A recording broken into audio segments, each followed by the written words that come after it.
Alright. Hello, hello, hello. Oh, two people here already. That's wonderful to hear. Hi, everybody. How we doing?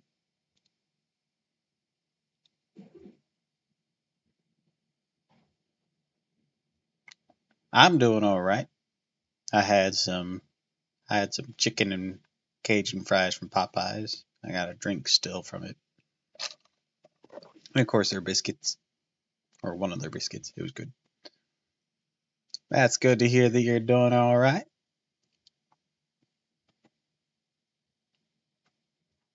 So today's little agenda. We're gonna be doing some Sunday book grinding for some more books of praxis in our daily. Somewhat sick. Aw, that's sad to hear. I hope you get better soon. Drink lots of fluids. Get some rest. If you're too sick, you don't have to be here. Your health is more important.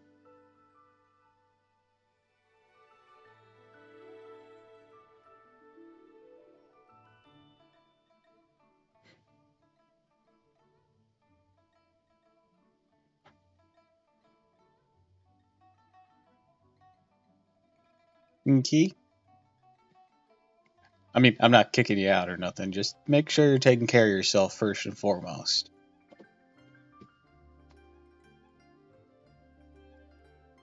Anyways, I got sidetracked. Anyways, yeah, we're doing Sunday book runs, our daily commissions, of course, and I don't know if we're going to do anything else in Genshin, but afterwards we're going to be picking up back at Chapter 3. Now I'm just playing Genshin before I join the stream, so now I'm playing as I watch. That's always fun.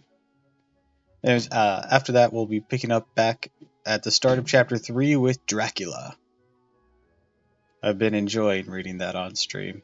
I don't know if anyone else has been enjoying it, but I've been enjoying it.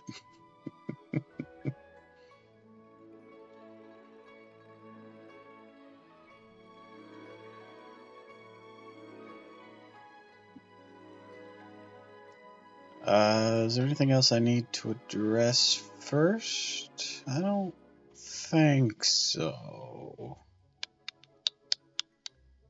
Got my plans laid out. Yeah, I actually am planned out today of what the second thing I'm gonna do. That's a rare feat for me. At this rate, I might actually be able to make a schedule at some point in the future. Made a new account on Genshin on Asian. It's kind of boring, but also boring on my main because I have nothing to do. Well, you shouldn't force yourself to play it if it's boring, yeah? I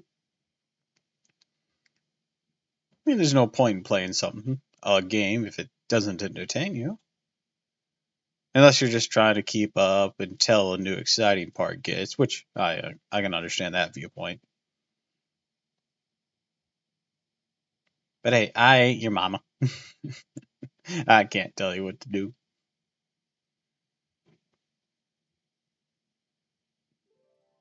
You do want to play? Oh, well, in that case, that's good.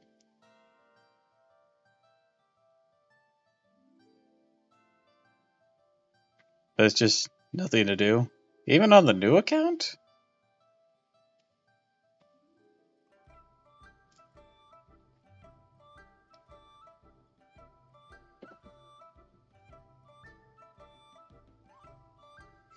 Ah, just main one, okay. Like after I beat Inazuma, I stopped playing because there was nothing to do. I can kind of get that. There is a lot to do if you focus on the events, and I try not to over-consume Genshin so that I can still enjoy it. Everyone has their own ways of being able to handle these games, of course. My method might not work for everyone. Actually, I can guarantee it won't work for everyone. That's why I title these streams Little Daily Adventures. We do a little something, and maybe go off the beaten path a bit, and that's the lot of it. Maybe in Inazuma the chasm stuff was not there yet. Oh yeah, I remember. Yeah, what? For chasm, there were just the new islands that came out.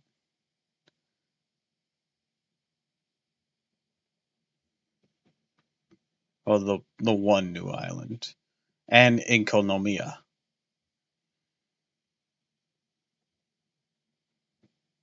which Inkonomiya is really loved, but at the same time, it is so dreary. I understand if it doesn't have the vibes people are looking for.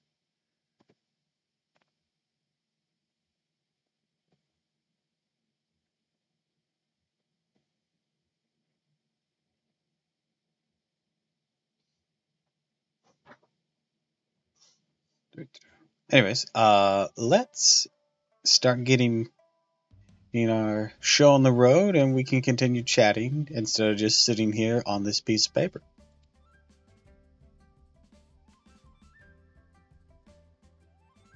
Let me move myself.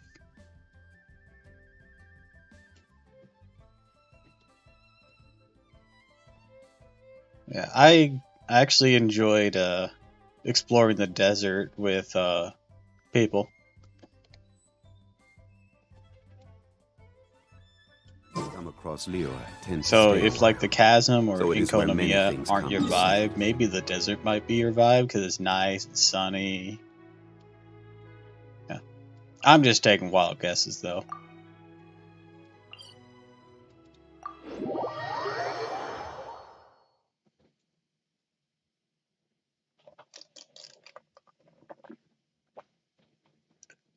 One day we'll get to Fontaine and we'll be able to have Zhongli shout, "Bring me the miraculous of Ladybug and Cat Noir!"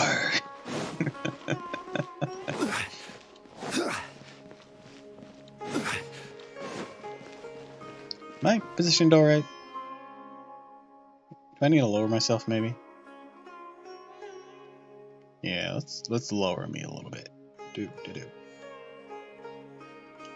Where do you want to go next? Looking okay? If you'd like to see Liyue's I honestly can't wait for Fontaine. I have a few references. Yeah, I mean, I just can't wait for every other region so we can see what they're like.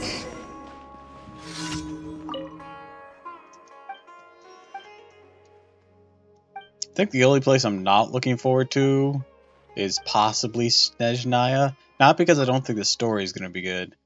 Because if it's anything like other Russian-inspired things, it's going to be dreary as hell.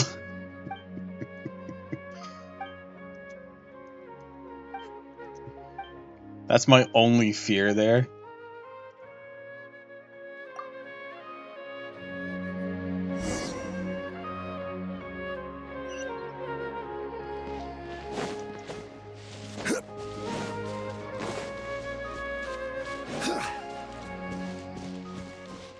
I'm looking forward to the fire region.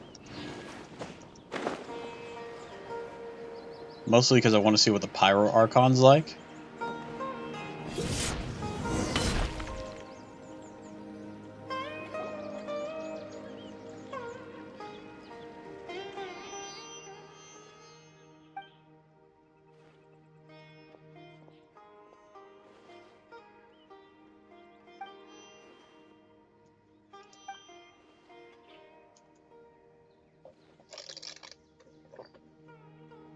Because so far, like, the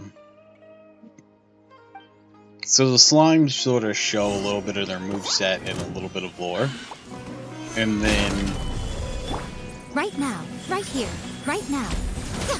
And then, they all seem to share right here. traits across elements as well.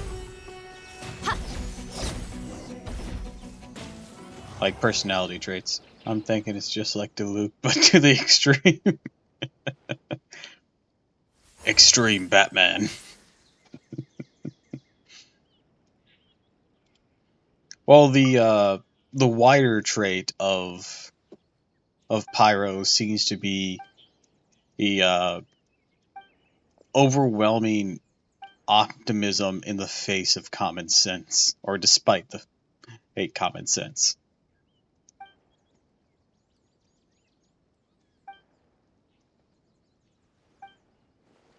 Also, I kind of hope the Pyro Archon has a move that just self-destructs them and leaves them with 1 HP for their burst. I saw leaks that it's also small. The Pyro Archon or the Fontaine Archon? So here we have some leaks about Fontaine, but we aren't all very sure who's who, just some wild guesses.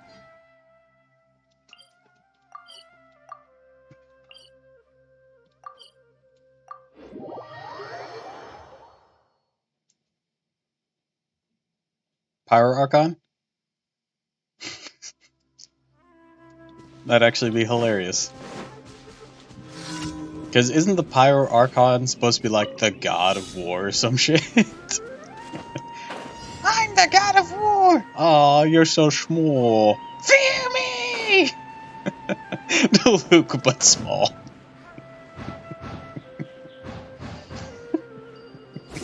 I'll kick your fucking ass! That would certainly fit the theme.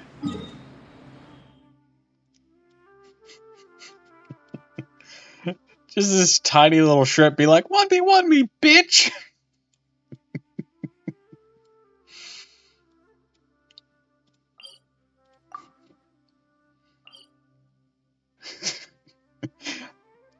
I'm best friends with Desco. See, that will be the real reality. The Pyro Archon's just Desco.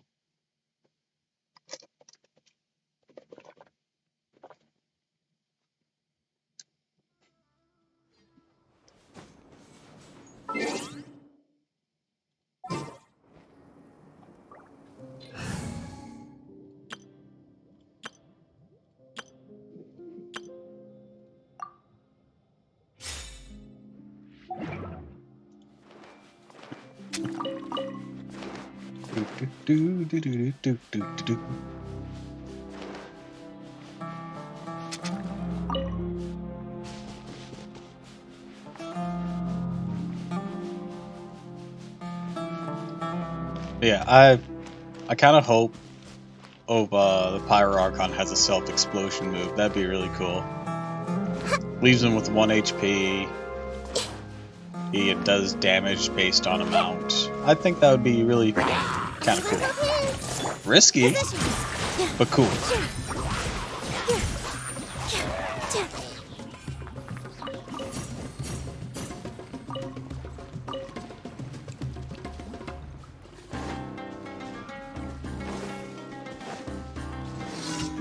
Who the fuck else is trying to pick a fight with me? No one over there, apparently.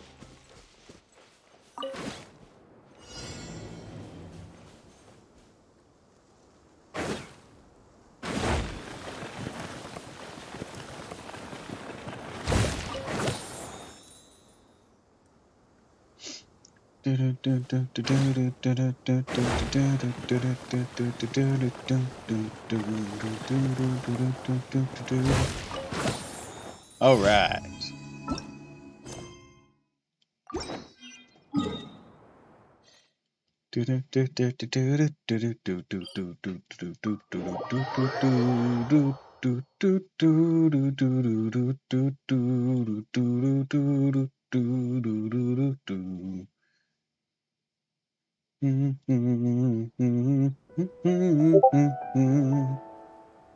You know, there.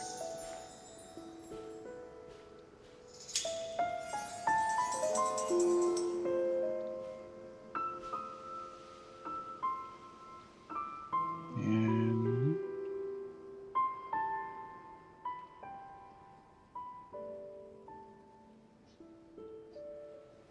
all right. Let's go kick some ass.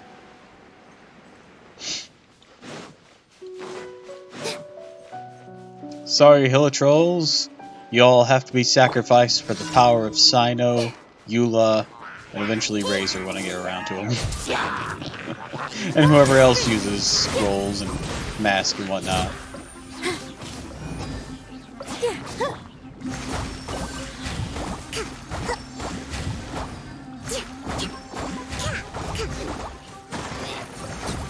Let's move out.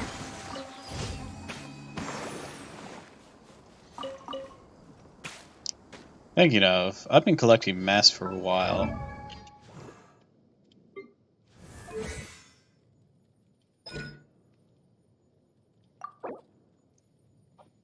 Nope, still not enough ominous masks. I mean, granted, I might have to combine some. What about you, Sino? How you looking? I know you're not really up to snuff, mostly because I was lacking these, and I haven't really grinded for these in a while because I've been focused on praxis. Publishing house has released numerous works that lay out military. Yeah, Kokomi, I'm just gonna go.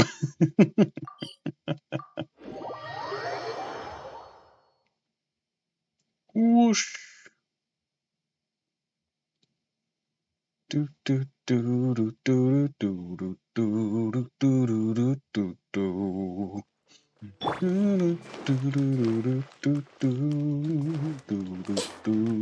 Add Astro. do. Thank you for All right.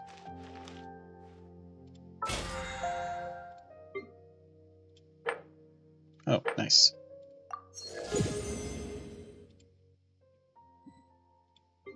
And we're so close to getting that next level.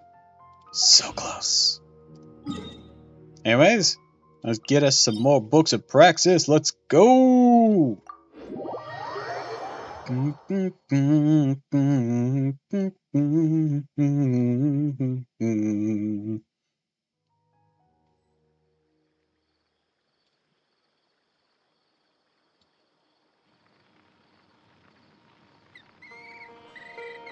What they say is true.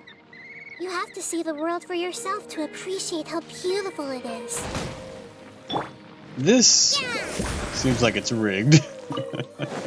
Why is this thing literally right next to the fucking domain? That's so dangerous. Oh, right. You know what? Let's jump into a co-op for this. See what happens.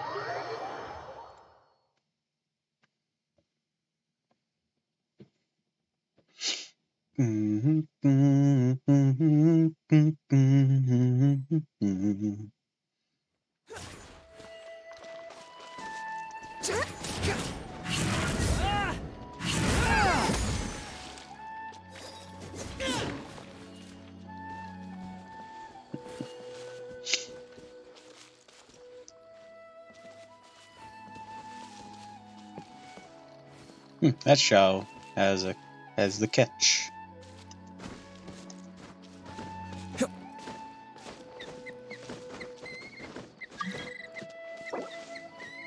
Let's get started. Alright, who shall we choose? Alright, they're going Shao, they're going Alhaitham. Two people want to fight over Alhaitham. You know what? I'll bring the Nahida.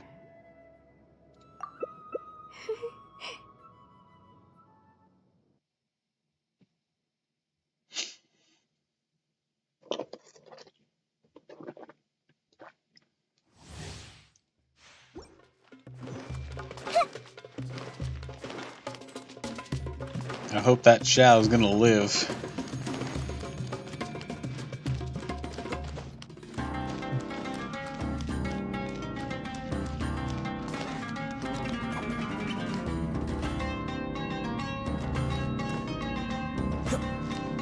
Dude. This is your world.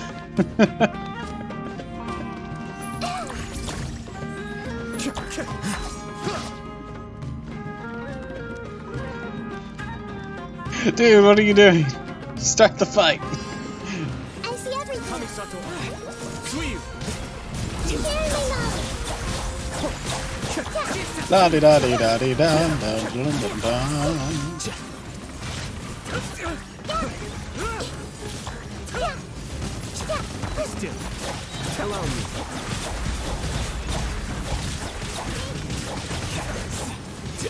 Christ! My butt kicked.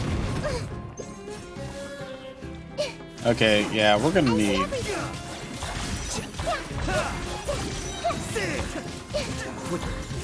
something that isn't this.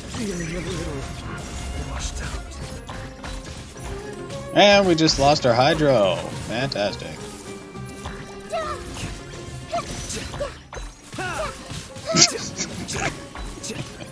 It's just like, bruh. I didn't foresee this. Dude, what the hell? My god. This is ridiculous.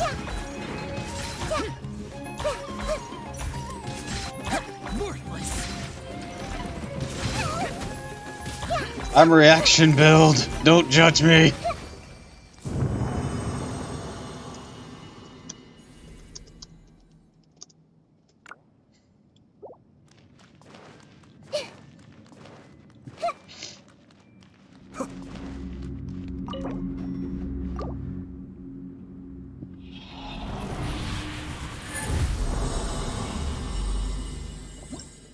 I wish we could switch in the domain.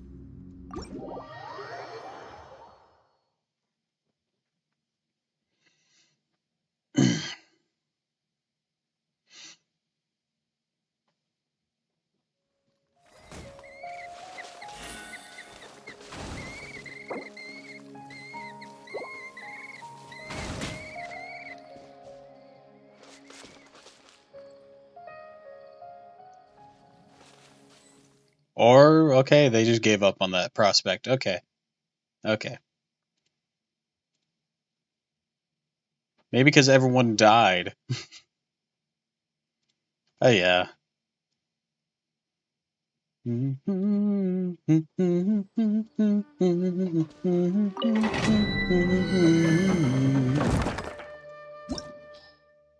Alright, match. Confirm.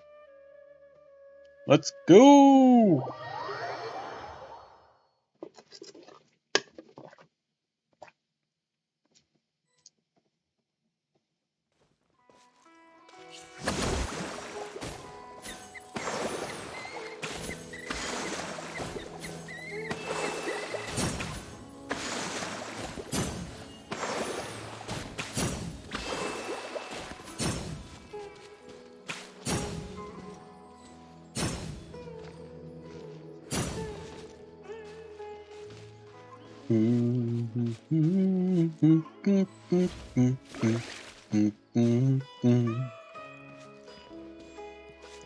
Well now, that throws a bit of a wrench in things, potentially.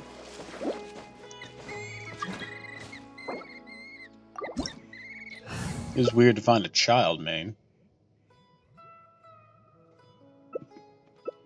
Okay, they're gonna do Hu Tao, they're gonna do Ganyu and Sino. In that case... Respect must be given to the women.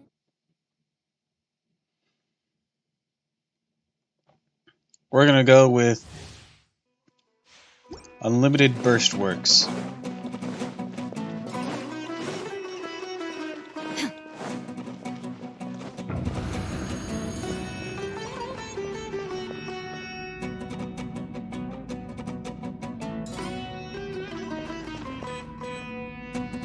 Oh, their ping is not great at all. Look at the wire, or look at the bars there. Oh goodness. The Hu Tao has some bad connection too. Oof. You guys gonna be okay?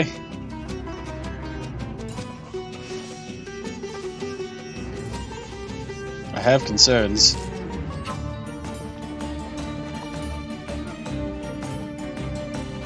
Sino! Sino! God damn it. Illusion shattered. Torn to oblivion.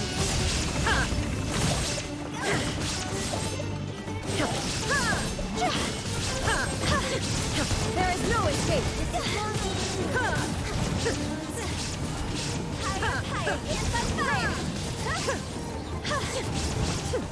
Now you shall perish.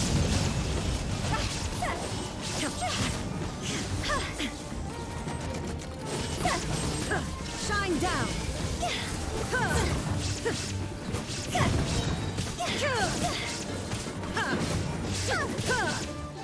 Unlimited burstworks!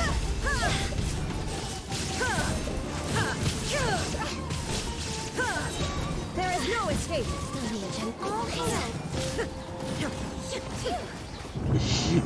Bruh, what are you doing?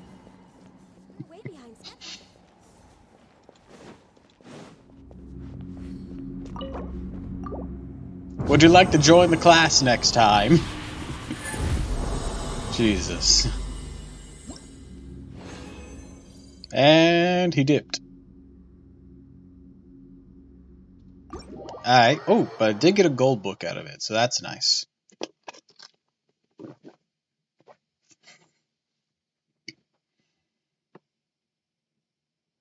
Ah, yeah, he completely dipped.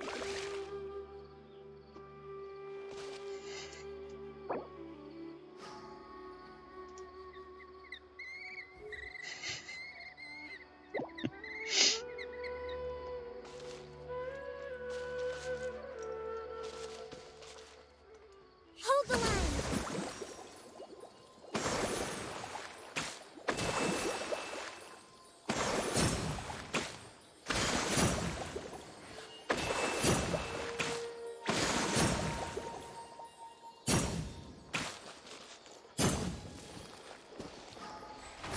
Ah, okay. I was waiting for him to go back in, but already.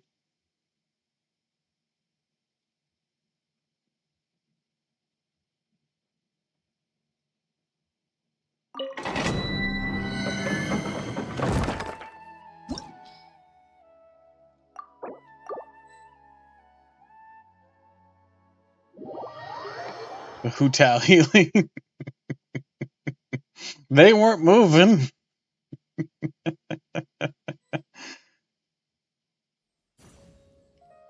You guys doing okay over here? Why are we across the street?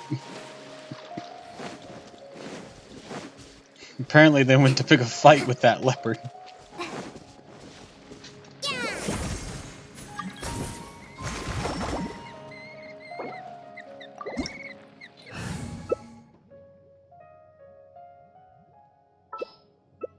Alright, Wanderer A, Diluc. You know what? Let's stake a Kami then.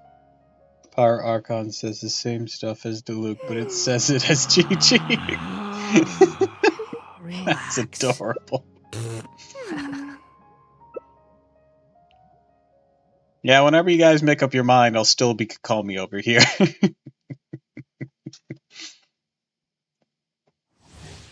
Retribution.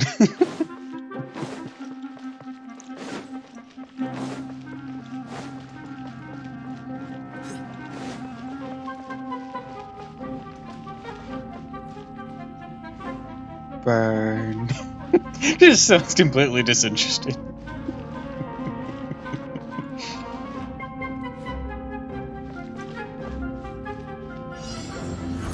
Allow me.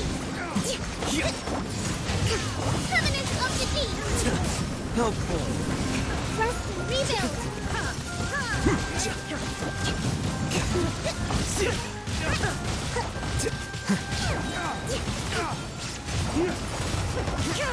If any of you die on me, I don't know what to tell you. I'm literally doing everything I can.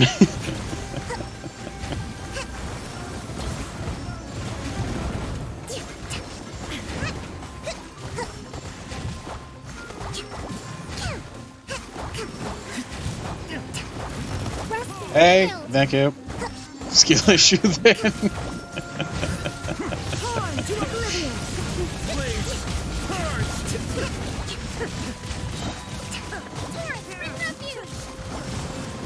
A tad rude, but it would be accurate.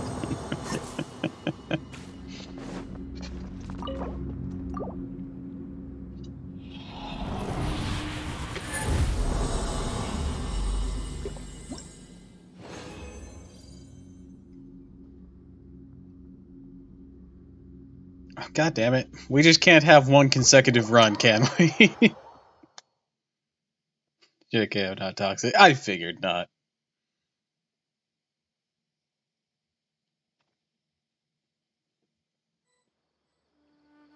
I just cannot have a consecutive run in co-op today. I only got one condensed resin left, boys.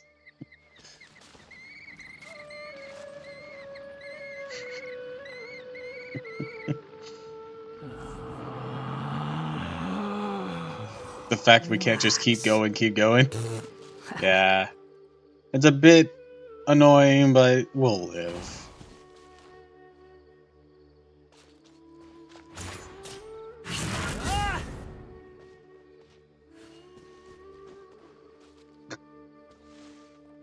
Yaya Publishing House has released numerous works that lay out military strategies in a simple and pragmatic way. Those are my favorite. Squall Fury. Yahoo!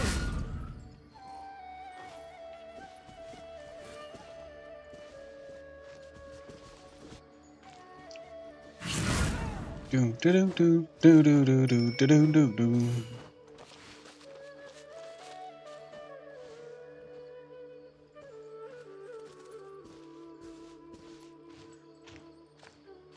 Okay, you can move a bit faster then.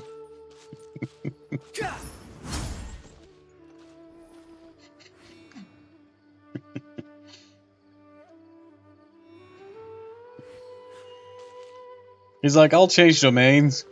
Calmly strolls over to it.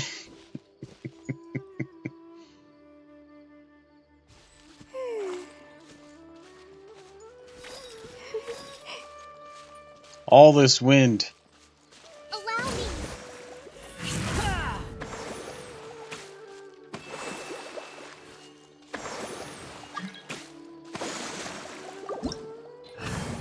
Alright, let's do this. Who should I go for now? Let's try to change it up. The animal boys and fish. There's no need to exchange pleasantries. It's rather Let's pathetic to see. force a conversation just to occupy You know what? They might silence. still need healing, so... Well, let's just stay Kakami then. I don't trust my teammates not to die on me.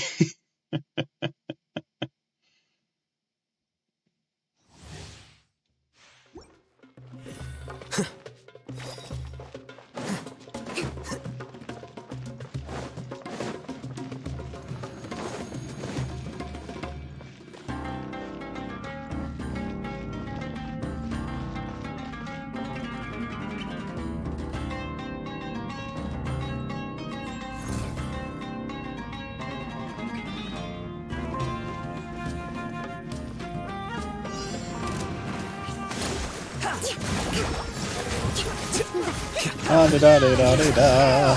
There is no escape. You dare to gaze upon me? None of you bitches better die.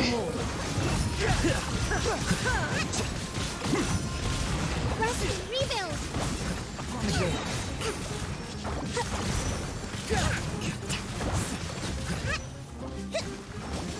Covenant of the Deep!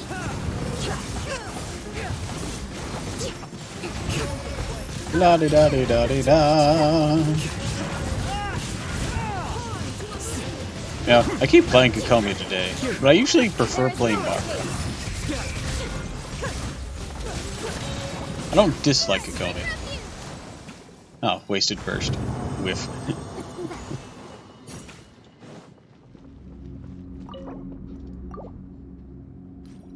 But Barbara's seem more applicable whenever there's emergency. Alright, I'm gonna have to dip. I'm out of resin. I'm the one breaking the chain this time.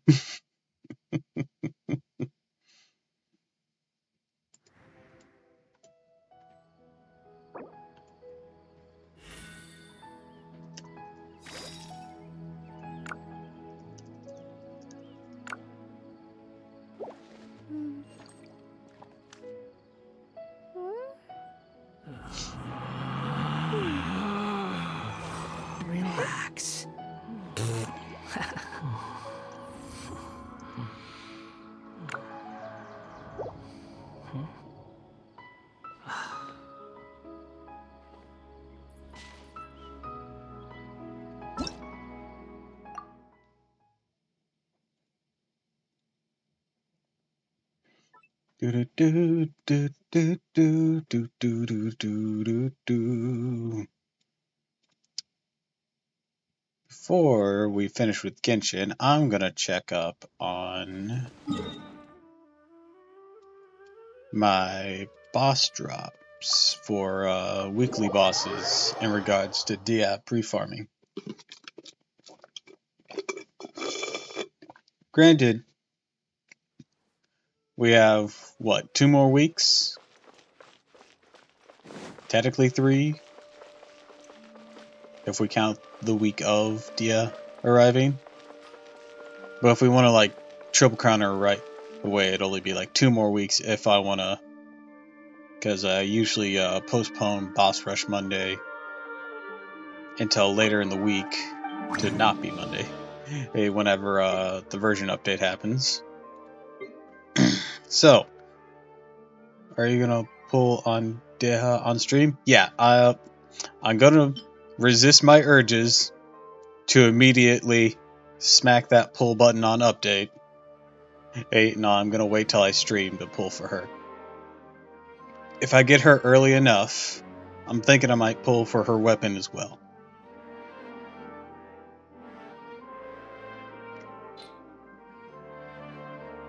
And how many of these do I have? I only have 3? Oh, right, because Nahida also used these. Alright, so that means we can convert a few of those. And then convert. Let's say 3 and 3. Give us 9 for now. And we'll see how many more we need before, when Dia releases after all of our weekly boss rushes.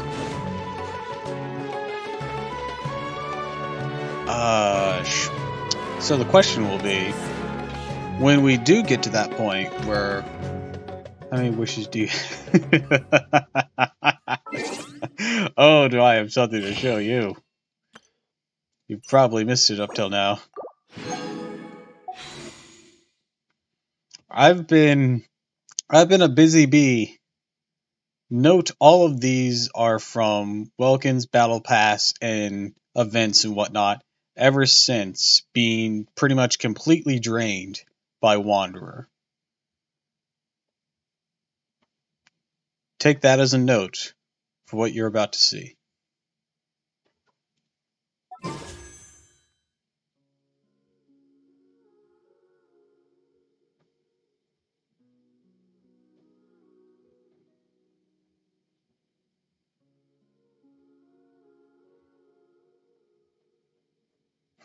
Yeah.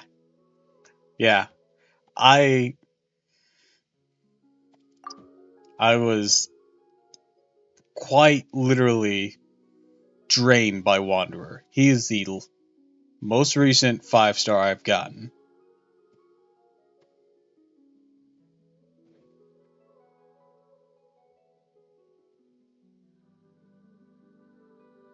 I skipped Al Hatham, and other than that, there's just been reruns with 4-star characters, but I've been able to get most, if not all, of those 4 stars in a different method, like the Lantern Rite stuff for Yao Yao, and Pharaoh's I got on Wanderer's banner. Dory had her own event. Can't remember. How did I get Layla? Layla came before Wanderer. What am I thinking? Yeah, that's how I got my Pharaoh's on.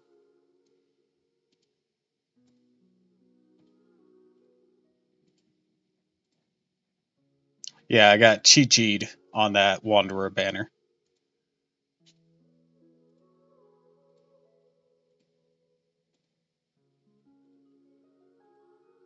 Ah, that's where I got a Layla. It's on this one. I don't think I got her on release. I don't think. Let's see who else was on that.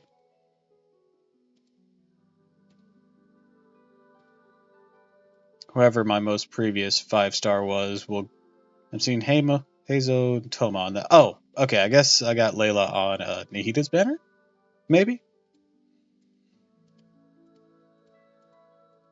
Anyways, that's how I got my Layla. But yeah, I've been saving. Been hoarding. I will not be stopped. Even with the worst luck, I'll get her. Even if I go 90 and lose 50-50 both times, I'm guaranteed her.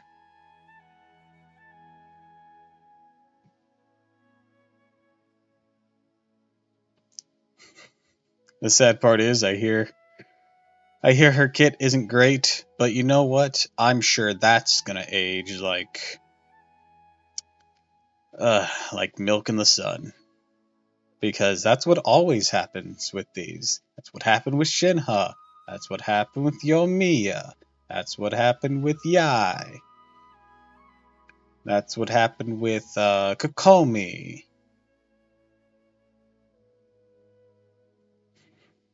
Wasn't Layla on Child Yaimiko's banner?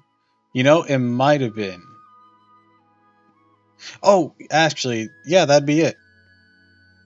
I think I attempted Layla on Yai's banner then. And I didn't hit Yai. So I was at like 70-ish there. Because I pulled on it just for Layla, and I didn't mind getting a constellation for Yai, because I use Yai almost all the time.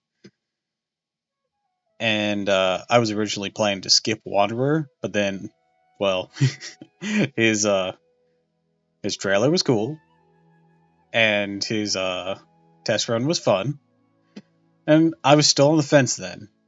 And then I saw he could fly. He wanted to hit Child and still didn't get him. I didn't want to hit Child. You want to know why? I don't know if I've shown you this. I don't know if you've been here for my little Child presentation here. I want you to know, I got all these Childs on one banner. I was pulling for Rosaria. Where'd he go? I even have a weapon for him. I think I have just the rust on him, because it's one of the better 4-star weapons for him. Oh, he's right over here. I haven't really worked on him much. This is what I have Child on, purely pulling on the Rosaria banner.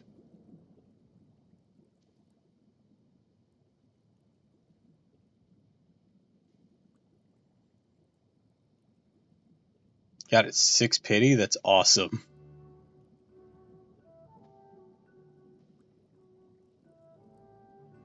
Is it his Polar Star bow?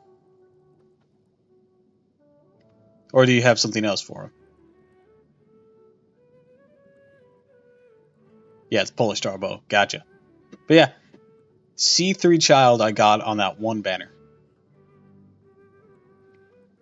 I think I initially skipped his first banner because, you know, I just didn't care about Child. I think I pulled on it, but I didn't get him, which I didn't care about. You know, I was like, take it or leave it. I think, at least. And then I got this, pulling for Rosaria. And it's not like I hit pity. I just had godly 5-star luck that I didn't want. I just wanted my Gothic Nun. Pretty sure I only had her at like C2, C4 or something. By the time I just gave up, just like, nope, nope, nope, I can't do this anymore.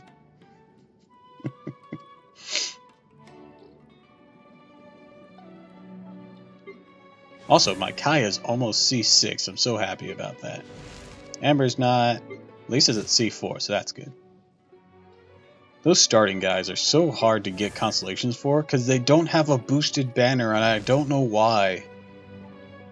Like, that'd be perfect. Give all the 3 original starting characters a rate up boost as like a trio on something. That'd be awesome.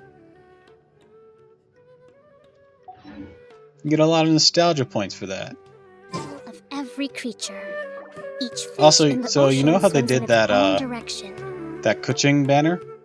I feel if they had done an Diluc, Jean, or Mona, that banner actually would have made some bank. Instead, it's like one of the worst performing banners because literally almost no one cared about pulling on the Kuching banner.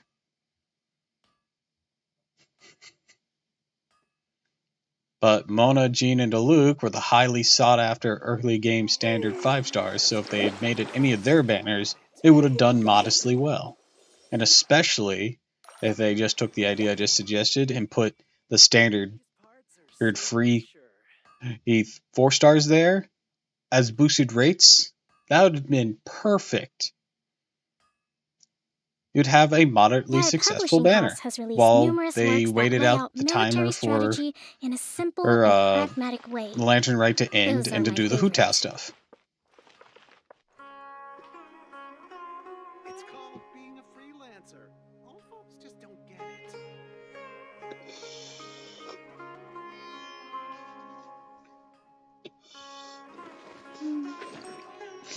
Might say for Baiju now. Yeah, we have rumors that he's going to be in 3.6, so good luck to you, dude. I'm probably going to skip Baiju. I hear rumors that there's going to be a Nekomata Geo character in 3.7, but that remains to be seen, of course. Respect must be given to the will of every creature. Each fish You in want him the to? ocean Yeah, he does swims in seem its pretty own cool. direction. Who knows, maybe by the time he comes out, I'll be tempted to pull for him like I did Wanderer, but we'll have to see. We'll have to see.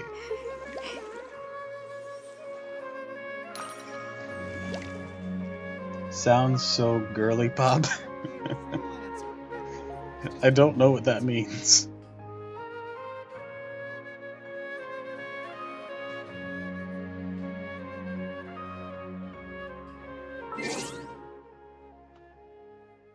Anyways, let's change back to our just chatting screen.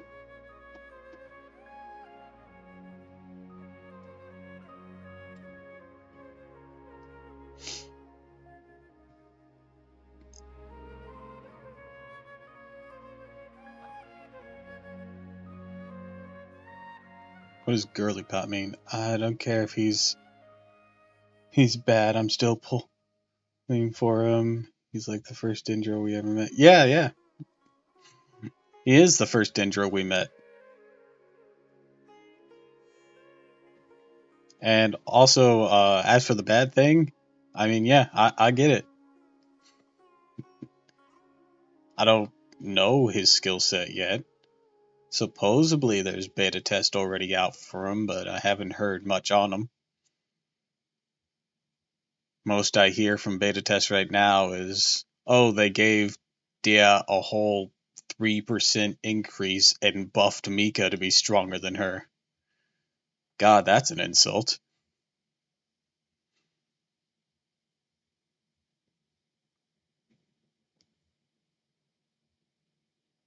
But whatever. I'm sure there's going to be something that makes Dia highly sought after.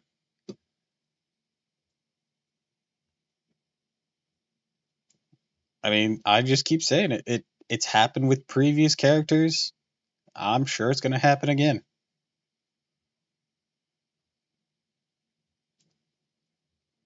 Those who not learn from history are doomed to repeat it. Actually. Okay, apparently it didn't like sounds gay. I mean, it just flagged sounds gay. Or he sounds gay. Probably, I think it said because it was sexual related or something. I don't care. People can be gay or even sound gay. So stop it, Automod. Don't worry, you're good. I mean, if he is, that's what he does.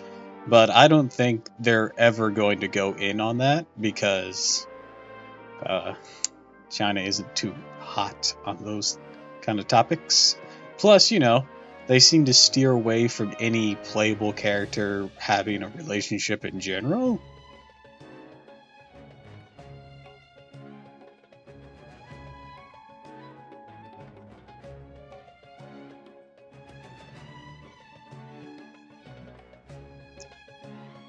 So, you know, we'll just keep rooting for Nahida and Vlad every lantern, right? Because that seems to be the only fucking relationship in this game that's getting any goddamn progress. Oh, and Chisato and the other dude from Inazuma.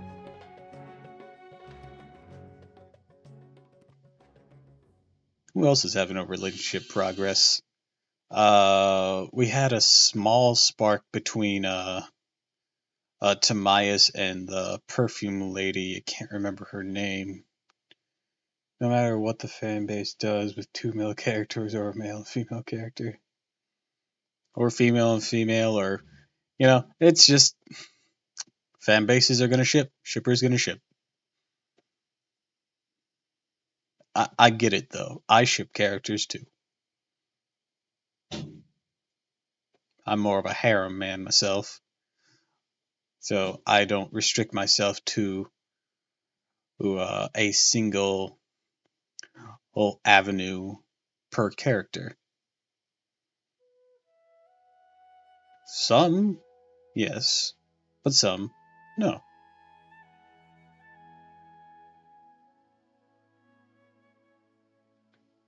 Like, I support Love Triangle, Ito, Sara, and Kuki. Some Genshin fans are crazy. Just fans in general of anything can be crazy.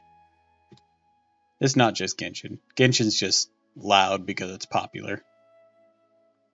And you're in its near vicinity. I assure you, there are equally as toxic fandoms out there. Well, not just toxic, but crazy. In good and ill ways.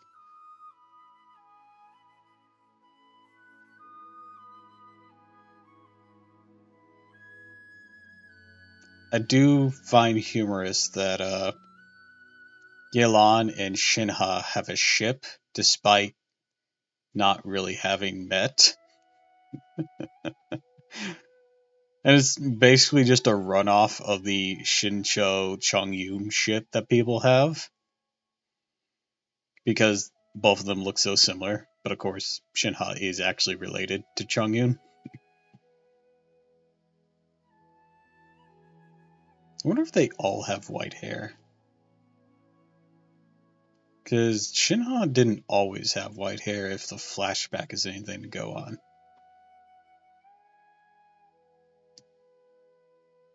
I wonder if that's just something that happens to them whenever they tap into their exorcist powers.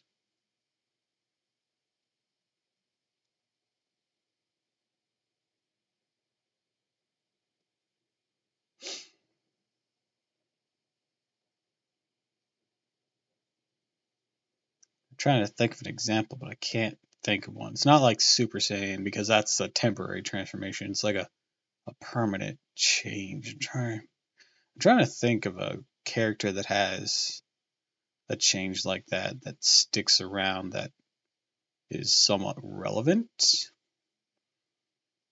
Because I remember like this manhwa from way back in the day that had something where the guy's hair was really flat when he started, but whenever something triggered in him, it started standing up spiky all the time. It was like some vibration fighting thing.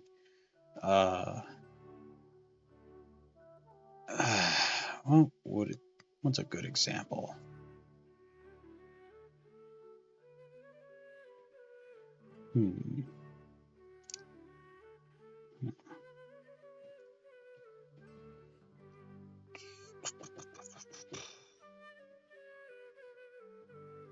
Nope, nothing's really coming to mind. Maybe Tokyo Ghoul, but I didn't really watch Tokyo Ghoul. I'm not into huge gory things.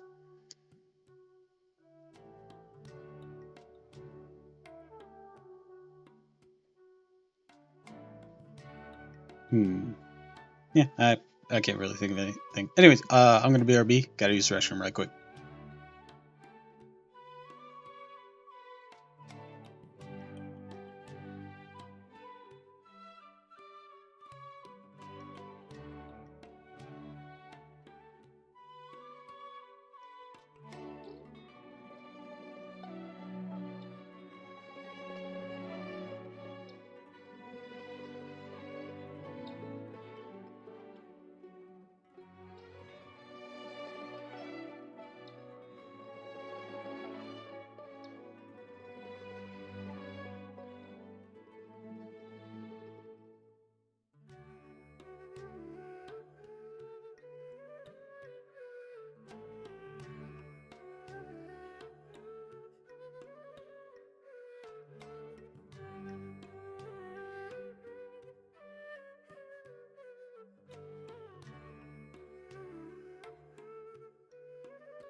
Alright, I'm back.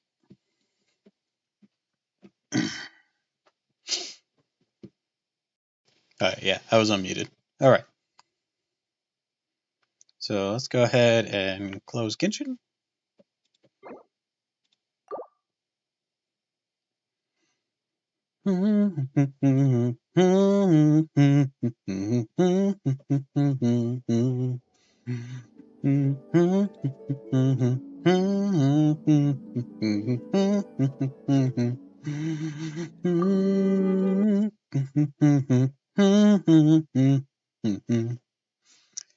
Alright, and with that, I think we're gonna boot up something else.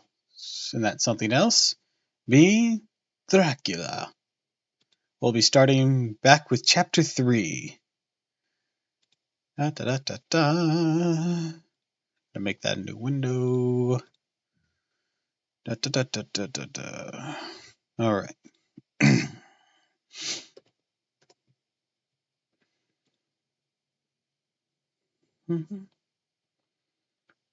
do, do, do, do. All right. Make that smaller. Make that more condensed. Zoom it in a bit. Oh, right. I gotta give me a book. That's the wrong one.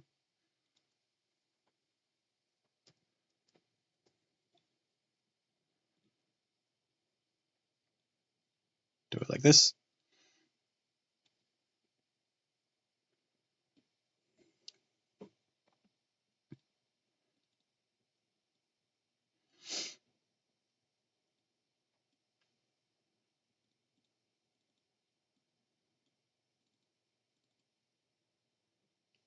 All right. Are we all ready? Are we all settled in for more Dracula?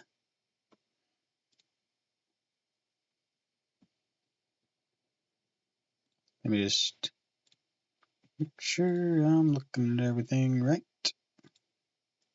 All right. Well, let's get started. Oh wait, hold on. I was about to start reading. I forgot to change the little thing underneath. I don't want anyone coming in and be like, "Oh, he's playing Genshin. Why the fuck he reading this vampire book?"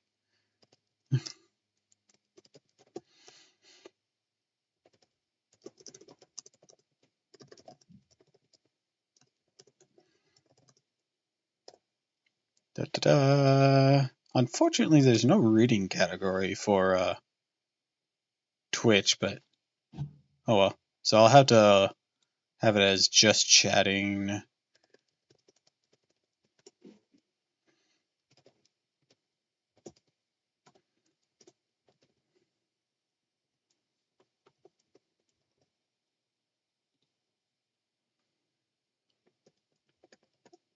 There we go. 6. Yeah, that'll do. That'll do. That'll do. That'll go. All right. Wait, hold on. Let's alter it a little bit to there. I wanted to put the author's name in there. All right. Y'all cozy? Got yourselves your hot drinks or your soups or nice warm blanket? Let's begin. Chapter 3. Jonathan Harker's Journal continued. Let's shimmy this over here. When I found that I was a prisoner, a sort of wild feeling came over me. I rushed up and down the stairs, trying every door and peering out every window I could find, but after a little the conviction of my helplessness overpowered me and all other feelings. When I looked back after a few hours, I think I must have been mad for the time, for I behaved much as a rat does in a trap. When, however, the conviction had come to me that I was helpless, I sat down quietly as I had ever done anything in my life, and began to think over what was best to be done.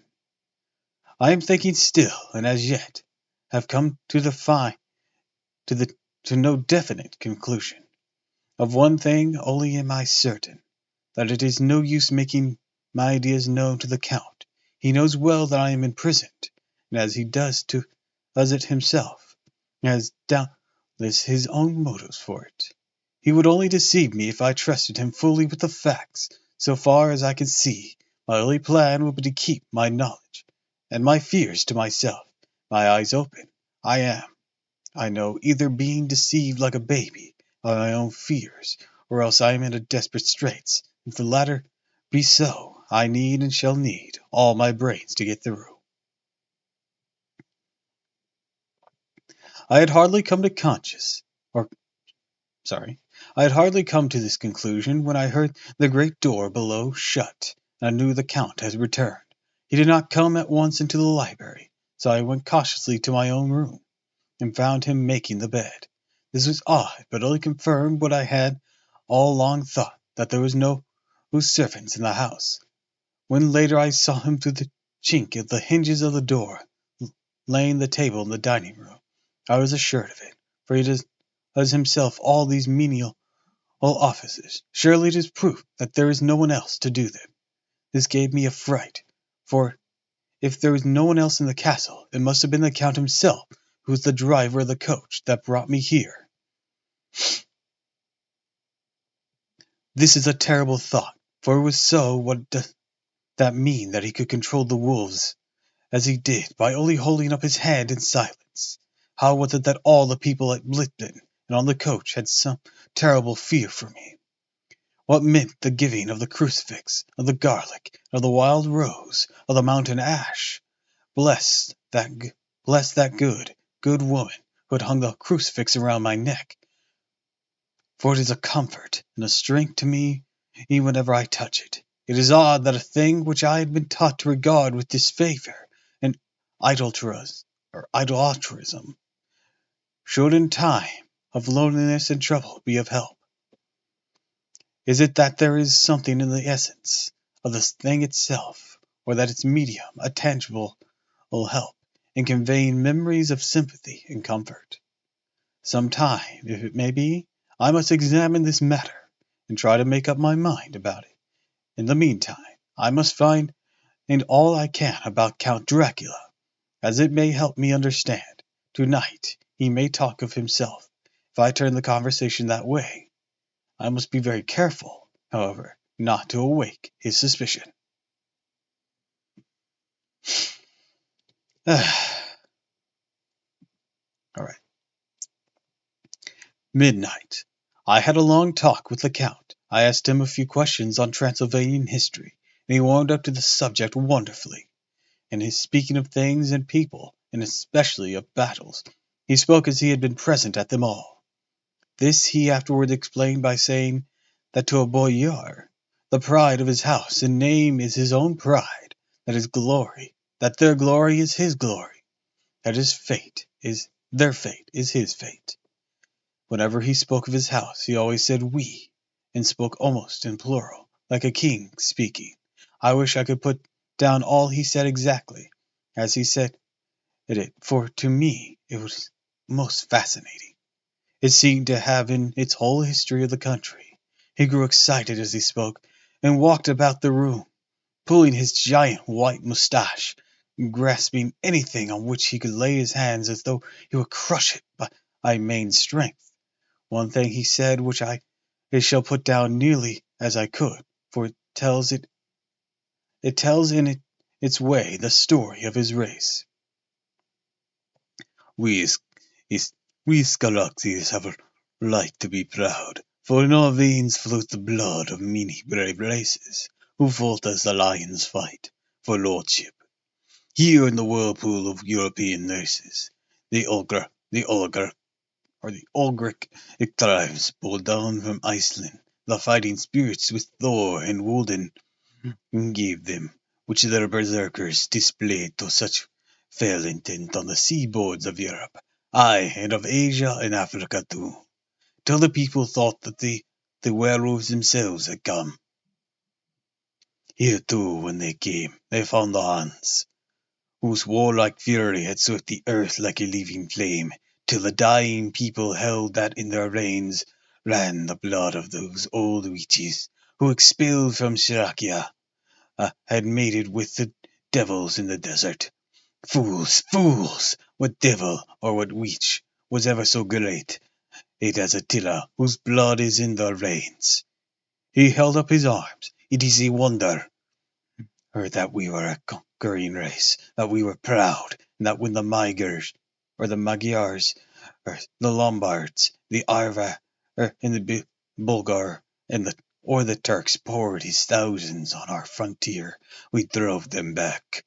It is strange, or is it strange that when Arpad and his legions swept through Hungarian and fatherlands, he found us here, or when he reached the frontier, oh my god, what is that word? Oh dear. Well, time for our first Googleable word.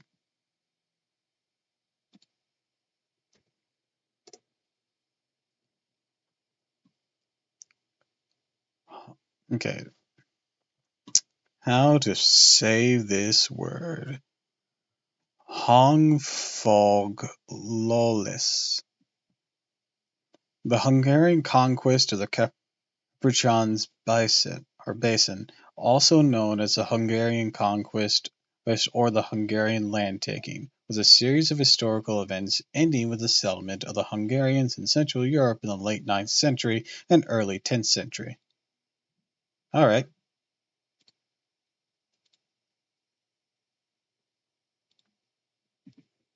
Back to the story.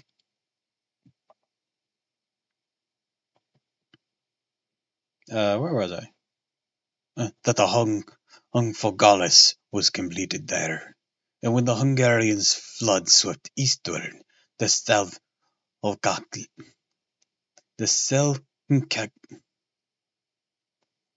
God damn it, why can't I say these words? Europe, why do you have to Europe? The Savakskis, these were claimed as kindred by the victorious Magyars, and to us for centuries was trusted in the guardian of the forest of Turkey land. Who says that?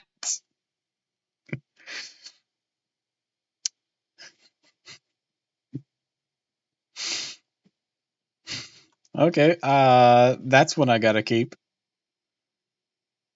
I've been making like a small list of ridiculous lines from this book. Aye, and more than that, endless duties of the frontier guard, for as the Turks say, water sleeps, an enemy is sleepless. Who more gladly than we throughout the 4 nations received the bloody sword, or at its warlike call flock quicker to the standard of the king. When was redeemed that great shame of my nation, the shame of Kosovo, when the flags of the Welsh and the Magyars went down beneath the crescent. Who was it? But one of my own race, whose voivode crossed the Dundee and beat the Turks on his own ground. That was a Dracula himself. Woe was it that his own unworthy brother, when he had fallen, sold his people to the Turks and brought shame of slavery on them.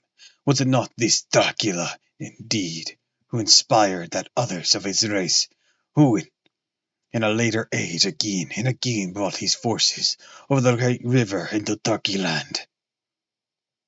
Who, when he was beaten back, came again and again, though he had come alone on the bloody field where his troops were being slaughtered, since he knew that he alone could ultimately triumph. They said that he thought only of himself. Blah! What good are peasants without a leader? Where ends the war without a brain and a heart to conduct it? Again, after the Battle of Morax, he threw off the Hungarian yoke. We of the Dracula blood were amongst their leaders, for our spirit would not broke, that we were not free. Ah, young sir, the Skelviks and the Draculas at their heart's blood, their brains, and their swords, can boast a record that mushroom growth like the Habsburgs and the Romanovs can never reach. The warlike days are over. Blood is too precious a thing in these days of dishonorable peace, and the glories of the races are as a tale that is told. Damn, Drac!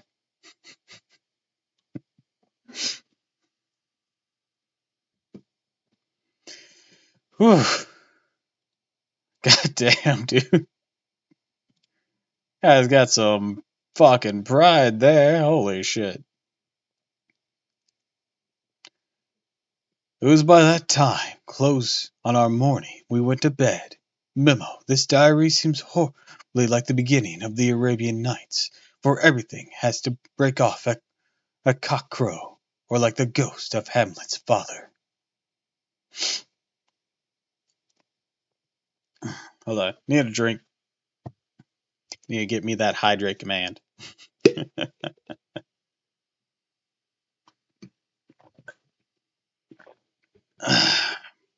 We all still alive over here? Who's still with me?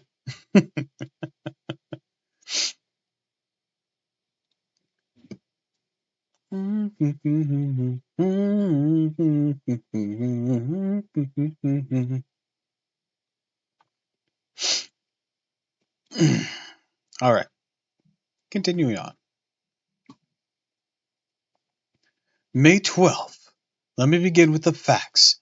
Bare, meager, facts, verified by books and figures, and of which there can be no doubt. I must not confuse them with experiences, which will have to rest on my own observations, or my memory of them. Last evening, when the Count came from his room, he began by asking me questions on legal matters, and on doing of certain kinds of business. I had spent the day wearily over books, and simply to keep my mind occupied, went over some of the matters I had been examining at Lincoln's Inn. There was a certain method of accounts inquiries, so I shall try to put them down in sequence.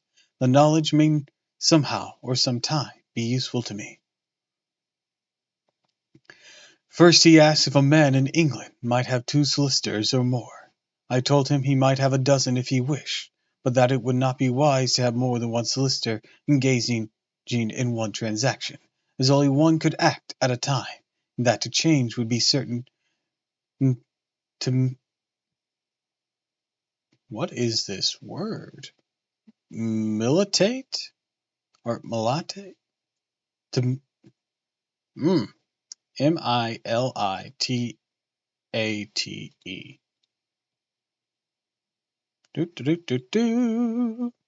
Let's Google another word.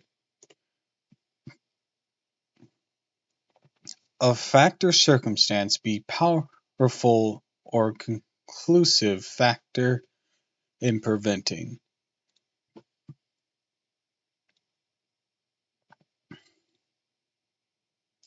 To militate against his interest. He seemed thoroughly to understand, and went on to ask if there would be any practical difficulty in having one man to attend to, say to banking, and another to looking after shipping, in case local help were needed in a place far from home of the banking solicitor. I asked him to explain more fully, so that I might not by any chance mislead him. He said, oh yeah, I gotta do track voice. I shall illustrate. Your friend and mine, Mr. Peter Hawkins, from under the shadow of your beautiful cathedral at Exeter, which is far from London, buys for me through your good self my place at London. Good. Now, here let me say frankly, lest you should think it strange, that I have sought the services of one so far off from London instead of some one resident there, that my motive was that no local interest might be served, save my wish only. And as one of London's residents might perhaps have some purpose of himself or friend to serve, I went thus afield to seek my agent, whose labours should be only to my interest. Now suppose I, who am much of affairs, wish you ship goods, say to Newcastle, or Durham, or Harwich, or Dover, might it not be that it could be, or might it not be that it could with more ease be done by consigning to one of these parts? I answered that certainly it would be most easy, but that we solicitors had a system of agency, one for the other, so that local work could be done locally on instruction from any solicitor, that the client, simply placing himself in the hands of one man, could have his wishes carried out by him without further trouble. But, he said, I could be at liberty to direct myself. Is it not so? Of course, I replied, and such is often done by men of business, who do not like the whole of their affairs to be known by any one person. Good, he said, and then he went on to ask about the means of making consignments, the forms to be gone through, and of all sorts of difficulties which might arise, but by forethought could be guarded against. I explained all these things to him, and to the best of my ability.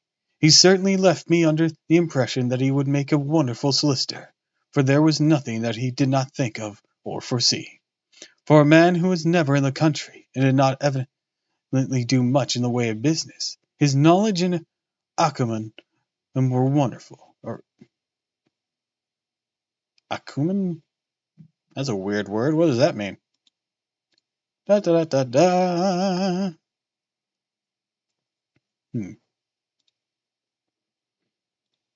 Do do do do.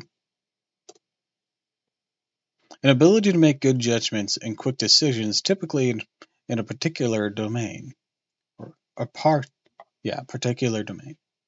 Well, alrighty then.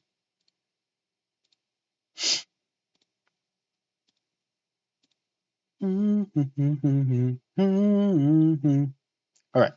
When he had satisfied himself on these points of which he had spoken, I had verified all that as well I could by, and I had verified all as well as I could by the books available. He suddenly stood up and said, Have you written and sent your first letter to our friend Mr. Peter Hawkins, or to any other?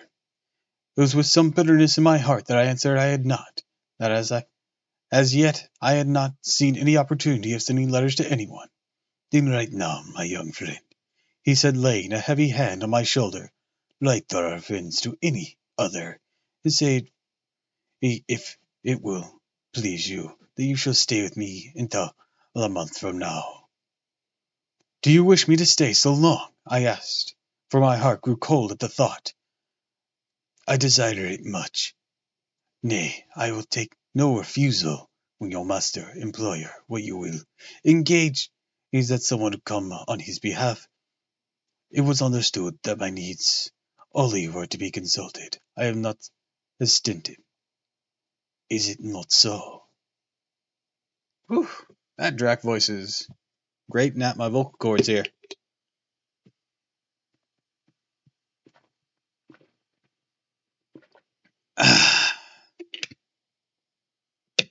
All right.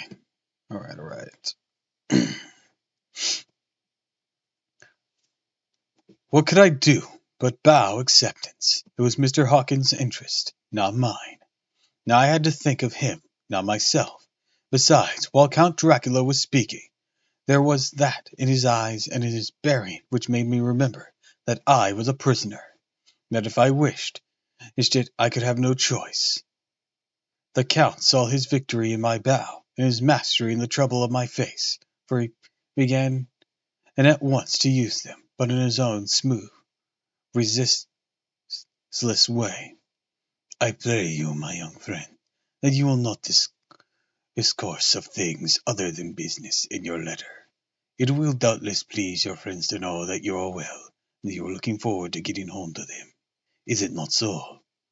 As he spoke, he handed me 3 sheets of notepaper, and 3 envelopes. They were all of the thinnest foreign in post, and looking at them, then at him, and noticing his quiet smile, with the sharp canine teeth lying over the red underlip, I understood as well as he had spoken that I should be careful what I wrote, for he would be able to read it. So I determined to write only formal notes now, to write fully to Mr. Hawkins in secret, also to Mina, for to her I could write in shorthand, which would puzzle the Count. And if he did see it, when I had written my 2 letters, I sat quiet, reading a book, whilst the Count wrote several notes, referring as he wrote them to some books on his table. Then he took up my 2 and placed them on his own, and put by his writing materials. And put by his writing materials. After which, the instant the door had closed behind him, I leaned over, looked at the letters which were face down on the table. I felt no compunction in doing so, for under the circumstances, I felt I should protect myself in every way I could. One of the letters were directed at Samuel F. Billington, number 7, The Crescent, Wiltby. Another to her, or Lutar, or Varna, and the third was to Cordis and Company, London. The fourth to her and Klopstock, and these names are ridiculous, and Bill Ruth, bankers, Budapest. The second and fourth were unsealed, and was just about to look at them when I saw the door handle move. I sank back in my seat, having just had time to replace the letters that they had been, to resume my book before the Count, holding still another letter in his hand, entered the room. He took up the letters on the table, stamped them carefully, then turned to me. I trust you will forgive me, but I have much work to do in private this evening. I will, I hope, find all things as you wish. Or you will, I hope, find all things as you wish. At the door he turned, and after a moment paused. I said, let me advise you, my dear young friend, nay, let me warn you, with all seriousness, that should you leave these rooms, you will not by any chance go to sleep in any other part of the castle. It is old, has many memories. There are bad dreams for those who sleep unwisely. Be warned. Should sleep now, or ever overcome you, be like you do, and then haste for your own chambers, or to these rooms for your rest, will then be safe. But if you are not careful in this respect, then... He finished his speech in a gruesome way, for he motioned with his hands as if he were washing them. I quite understood. My only doubt was to whether any dreams could be more terrible, the unnatural, horrible net of gloom and mystery which seemed to be closing around me.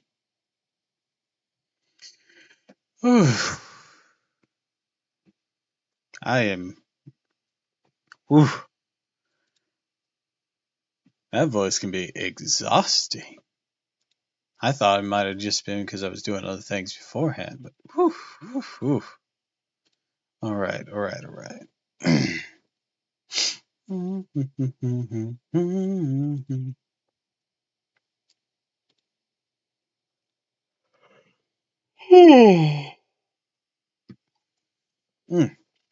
Sorry. Later, I endorsed the last words written, but this time there is no doubt in question. I shall not fear to sleep in any place where he is not. I have placed the crucifix over the head of my bed. Imagine that my rest is thus freer from dreams, and there it shall remain. When he left me, I went to my room. After a little while, not hearing any sounds, I came out and went up the stone stairs to where I could look out towards the south. There was some sense of freedom in the vast expanse, inaccessible, though it was to me, as compared to the narrow darkness of the courtyard. Looking out on this, I felt that I was indeed in prison, and I seemed to want a breath of fresh air. Though it were 1 in the night, I am beginning to feel this nocturnal existence tell on me. It is destroying my nerve. I started at my own shadow, and am full of all sorts of horrible imaginings. God knows that there is a ground for a terrible fear in this accursed place. I look out over the beautiful expanse, bathed in soft yellow moonlight, till it was almost as light as the day. In the soft glow in the distant hills became melted in the shadows of the valley, in the gorge of velvety blackness. The mere beauty seemed to cheer me. There was peace and comfort in every breath I drew. As I leaned from the window, my eyes was caught by something moving, a story below me, and somewhat to my left, where I imagined, from the order of the room, that the windows of Count's own rooms would look out. The window at which I stood was tall and deep, stone mulated, and though weather-worn, was still complete. But it was evidently many a day since the case had been there. I drew back behind the stonework and looked carefully out. What I saw was the Count's head coming out from the window. I did not see the face, but I knew the man by the neck, and the movement of his back and arms. In any case, I could not mistake the hands which I had so many opportunities of studying. I was at first interested and somewhat amused, for it was wonderful how small a matter will interest and amuse a man when he is prisoner.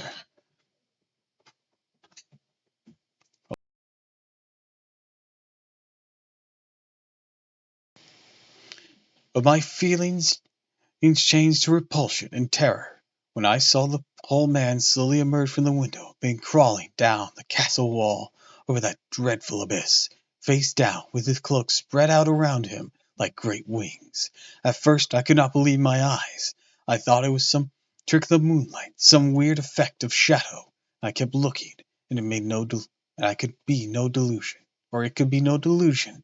I saw fingers and toes grasping at the corners of the stone, worn clear of the mortar by the stress of years, and by thus using every projection and inequality moved downwards with considerable speed, just as the lizards move along a wall. What manner of man is this, and what manner of creature is it, that the semblance of man? I feel the dread of this horrible place overpower me. I was in fear, in awful fear. There's no escape for me. I am encompassed about with terrors that I dare not think of. Whew, all right. Next day, also food.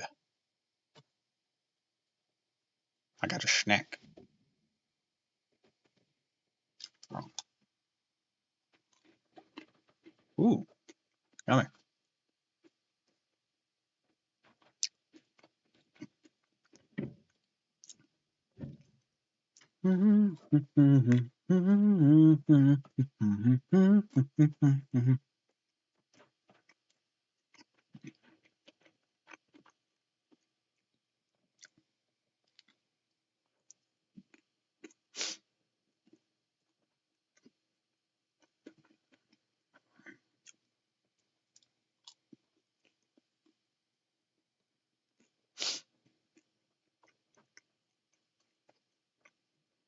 Mm.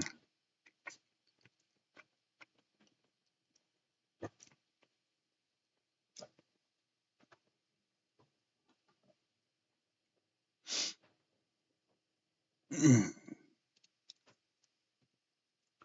Do do do do do do. Is everyone doing okay? I don't know if anyone's even here right now. Just checking up on you while I eat my little snack.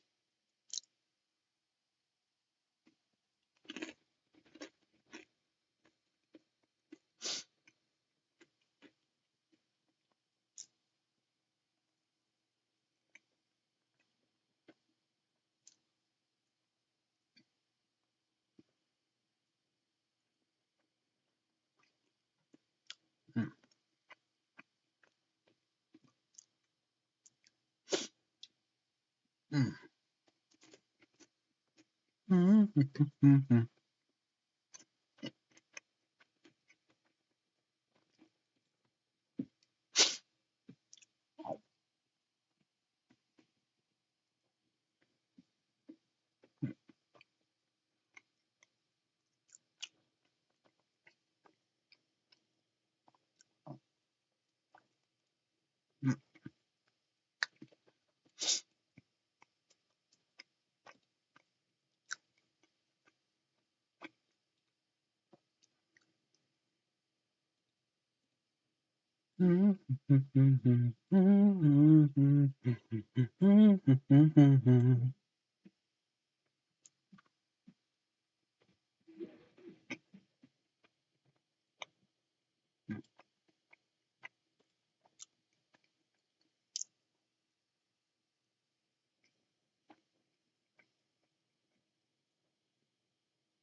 I just realized I didn't put this away. That's oops.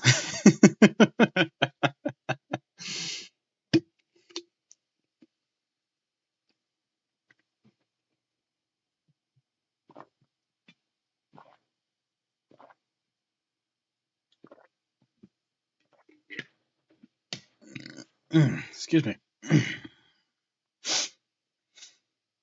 I might need to refill my water soon. All right. Excuse me. Back to the story.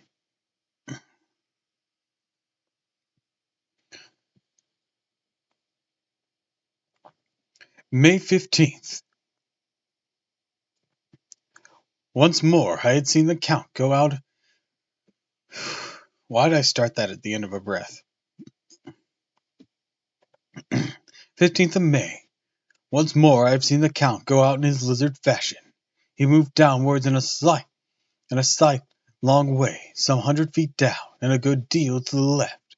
He vanished in some hole or window. When his head had disappeared, I leaned out to try and see more, but without avail. The distance was too great to allow a proper angle of sight. I knew he had left the castle now, and thought to use the opportunity to explore more than I had dared to do as yet. I went back to the room, and taking a lamp, tried all the doors. They were all locked, as I expected, and the locks were comparatively new. But I went down the stone stairs to the hall where I had entered originally. I found I could push back the bolts easily enough and unhook the great chain. But the door was locked. The key was gone. The key must be in the Count's room. I must watch. But should his door be unlocked, so that I may get in and escape? I went on to make a thorough examination of the various stairs and passages, and to try the doors that opened from them. One or two small rooms near the halls were open, but there was nothing to see in them except old furniture, dusty with age and moth-eaten. At last, however, I found one door at the top of the stairway, which seemed to be locked. Gave a little under pressure. I tried it harder, and found that it was not really locked, but the resistance came from the fact the hinges had fallen somewhat, and the heavy door rested on the floor. Here was an opportunity which I might not have again, so I exerted myself. With many efforts forced it back so I could enter. I was now in a wing of the castle, further to the right of the rooms I knew, and a story lower down, or further to the right than the rooms I knew, and a story lower down. From the windows I could see the suites of rooms along to the south of the castle, the windows of the inn room looking on both west and south. On the latter side as well to the former, there were it's that rock word again. Prefaces, precipices,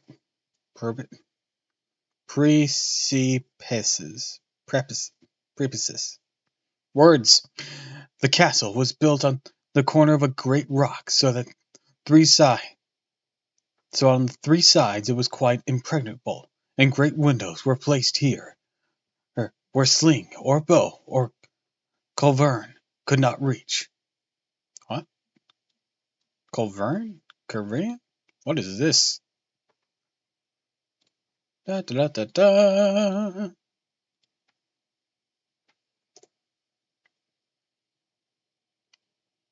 A 16th to 17th century cannon with relatively long barrels for its bore, typically about 10 to 13 feet long, a kind of handgun of the 15th and 16th century.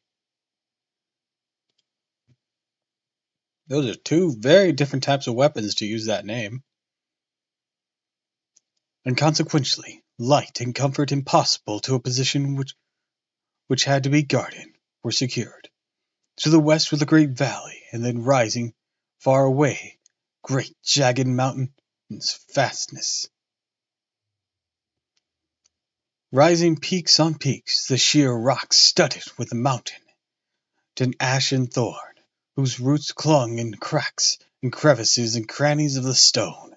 This was evidently the portion of the castle occupied by the ladies in bygone days. For the furniture had more air of comfort than I had seen. The windows were curtainless, and the yellow moonlight, flooding in through the diamond panes, enabled one to see even colors, whilst it softened the wealth of dust which lay over all, and disguised in some measure the ravages of time and the moth. My lamp seemed to be of little effect in the brilliant moonlight, but I am glad to have it here with me, for there was a dread and loneliness in the place which chilled my heart and made my nerves tremble. Still it was better than living alone in the room which I had come to hate in the presence of the Count. After trying a little to school my nerves, I found a soft quietude to come over to me. Here I am, sitting at a little oak table, where in old time possibly some fair lady sat to pen, and with much thought and many blushes, her ill spelt a love letter, and writing in my diary in shorthand all that had happened, and since I closed it last. It is 19th century, up to date, with a vengeance, and yet, unless my senses deceive me, the old centuries had, and have, powers of their own which more modernity cannot kill. Or modernity, I think it'd be pronounced. Uh, uh, Nick. Later, the morning of 16th May, God preserve my sanity, for to this I am reduced. Safely and assured of safety are things of the past. Whilst I live on here, there is but one thing to hope for, that I may not go mad. If indeed I be not mad already. If I be sane, then surely it is maddening to think of all the foul things that lurk in this hateful place, the Count. Oh, 'tis the least dreadful to me, that to him alone I can look for safety, even though this be only whilst I can serve his purpose. Great God, merciful God, let me become for out of that way lies madness indeed. I begin to get new lights on certain things which have puzzled me. Up till now I never quite knew what Shakespeare meant when he made Hamlet say, "My tablets, quick, my tablets, 'tis meet that I put it down," etc. For now feeling as though my own brain was unhinged, or if the shock had come which must end in its undoing, I turned to my diary for repose. The habit of entering accurately must help soothe me. The Count's mysterious warning frightened me at the time. It frightens me more now, when I think of it, for in the future he has fearful hold upon me, and I shall fear to doubt what he may say. When I had written in my diary, and had fortunately replaced the book and pen in my pocket, I felt sleepy. The Count's warning came into my mind, but I took pleasure in disobeying it. The sense of sleep was upon me, and with it the obstinacy which sleep brings as outrider. The soft moonlight soothed, and the wide expanse without gave a sense of freedom which refreshed me. I determined not to return tonight to the gloom-haunted rooms, and to sleep here, where of old ladies had sat and snug and lived sweet lives, whilst their gentle breasts were sad for their menfolk away in the mist of remorseless war. I drew a couch out of its place near the corner, so that As I lay, I could look at the lovely view to the east and south, and unthinking of and uncaring for the dusk, compose myself for sleep. I suppose I must have fallen asleep. I hope so, but I fear for all that followed was startlingly real. So real that now sitting here in the broad full sunlight of the morning, I cannot in the least believe that it was all sleep. I was not alone. The room was the same, unchanged in any way since I came into it. I could see along the floor in the brilliant moonlight my own footsteps marked where I disturbed the long accumulation of dust. In the moonlight opposite me were three young women, ladies by their dress and manner. I thought at the time I must be dreaming when I saw them, for though the moonlight was behind them, they threw no shadow on the floor. They came close to me and looked at me for some time, and then whispered together. Two were dark and had high aquiline noses like the Count, and great dark piercing eyes that seemed to be almost red when contrasted with the pale yellow moon. The other was fair as can be, with great waving masses of golden hair and eyes like purple sapphires. I seemed somehow to know her face, know it in connection with some dreamy fear, but I could not recollect at the time how or where. All three had brilliant white teeth that shone like pearls among the rubies of their voluptuous lips. There was something about them that made me uneasy, some longing and at the same time some deadly fear. I felt in my heart a wicked burning desire that they would kiss me with those red lips. It is not good to note this down, lest some day it should meet me in his eyes and cause her pain. But it is the truth. They whispered together, and they all three laughed, such silvery, musical laugh, but as hard as though the sound never could have come through the softness of human lips. It was like the intolerable, tingling sweetness of water glasses when played on by a cunning hand. The fair girl shook her head. What is this word? Coquettishly? And the other two urged her on. One said, "Go on. You are first, and we shall follow. Yours is in the right to begin." The other added, "He is young and strong. There are kisses for us all." I lay quiet and looked out. Under my eyelashes is an agony of delightful anticipation. The fair girl advanced, bit over me till I could feel the movement of her breath upon me. Sweet it was in one sense, honey sweet. It sent the same tinglings to the nerves as her voice, but a bitter underlying the sweet, a bitter offensiveness, as one smells in blood. I'm afraid to raise my eyelids, but looked out and saw perfectly under the lashes. The girl went on her knees and bent over me, simply gloating.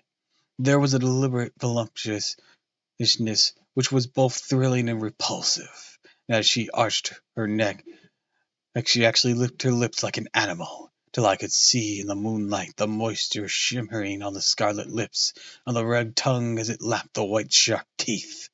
Lower and lower went her head as the lips went below the range of my mouth and chin and seemed to fasten on my throat.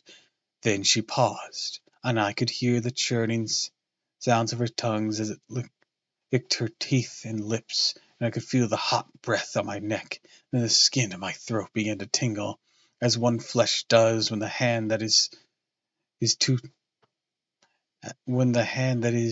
to tickle it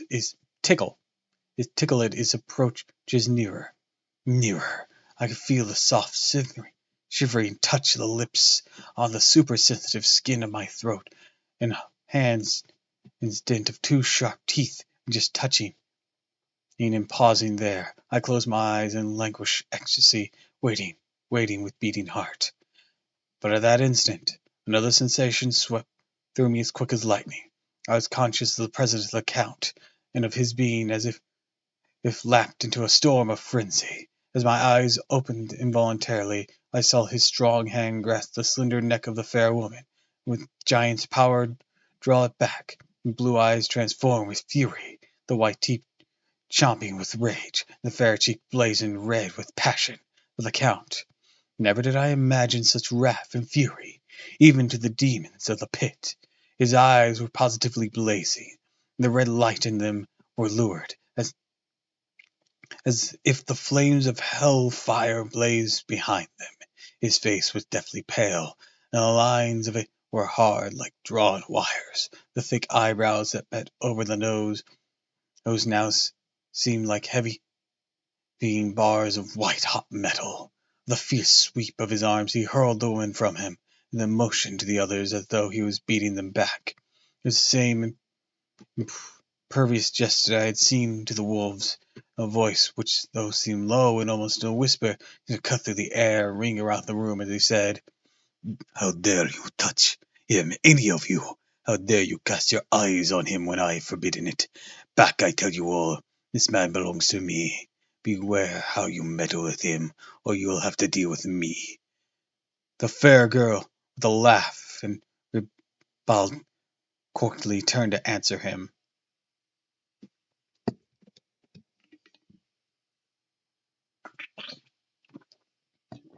"Ah,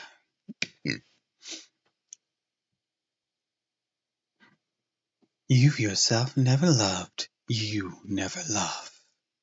On this the women joined, and such mirthless, hard, soulless laughter rang through the room that it almost made me faint to hear.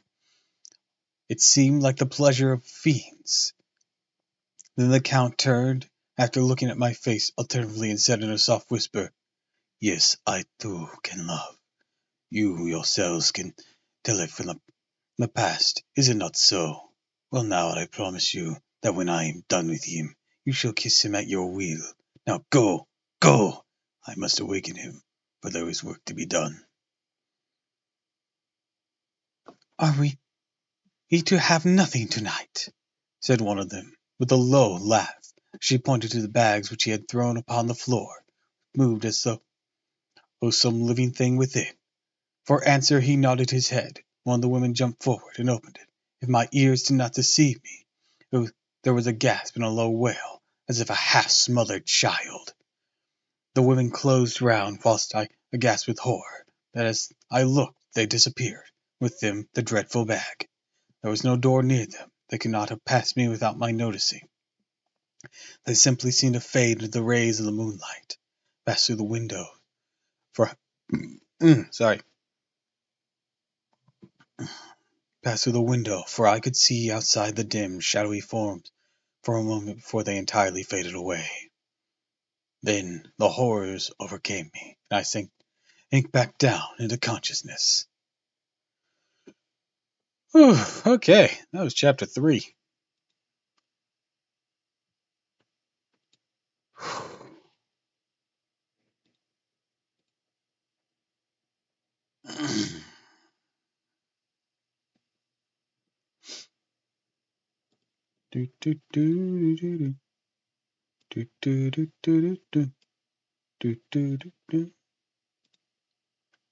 Back to it.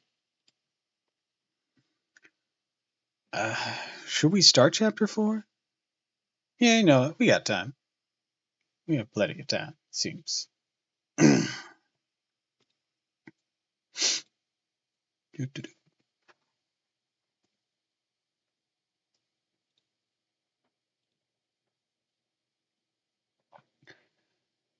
Chapter 4. Jonathan Harker's Journal, continued. I awoke in my bed. If it be that I had not dreamt, the Count must have carried me here. I tried to satisfy myself on the subject, could not arrive at any unquestionable result. To be sure, there was a certain small evidence, such as that my clothes were folded and laid by in a manner which was not my habit. My watch was still unwound, and I was rigorously accustomed to winding it in the last thing before going to bed, and many such details. These things are no proof, for they may have been evidence that my mind was not as usual, and from some cause or another I had certainly been much upset. I must watch for proof. Of one thing I am glad. If it was the Count that carried me here and undressed me, he must have been hurried in his task. My pockets are intact. I am sure this diary would have been a mystery to him, which he would not have brooked. He would have taken or destroyed it. As I look around this room, although it has been to me full of fear, it is now sort of a sanctuary, for nothing can be more dreadful than those awful women who are waiting to suck my blood. May 18th, or 18th of May. I have been down to look at that room again in daylight, for I must know the truth. When I got to the doorway at the top of the stairs, I found it closed, been forcibly driven against the jamb. That part of the woodwork was splintered. I could see that the bolt of the lock had not been shot, but the door was fastened from the inside. I fear it was no dream. It must act on the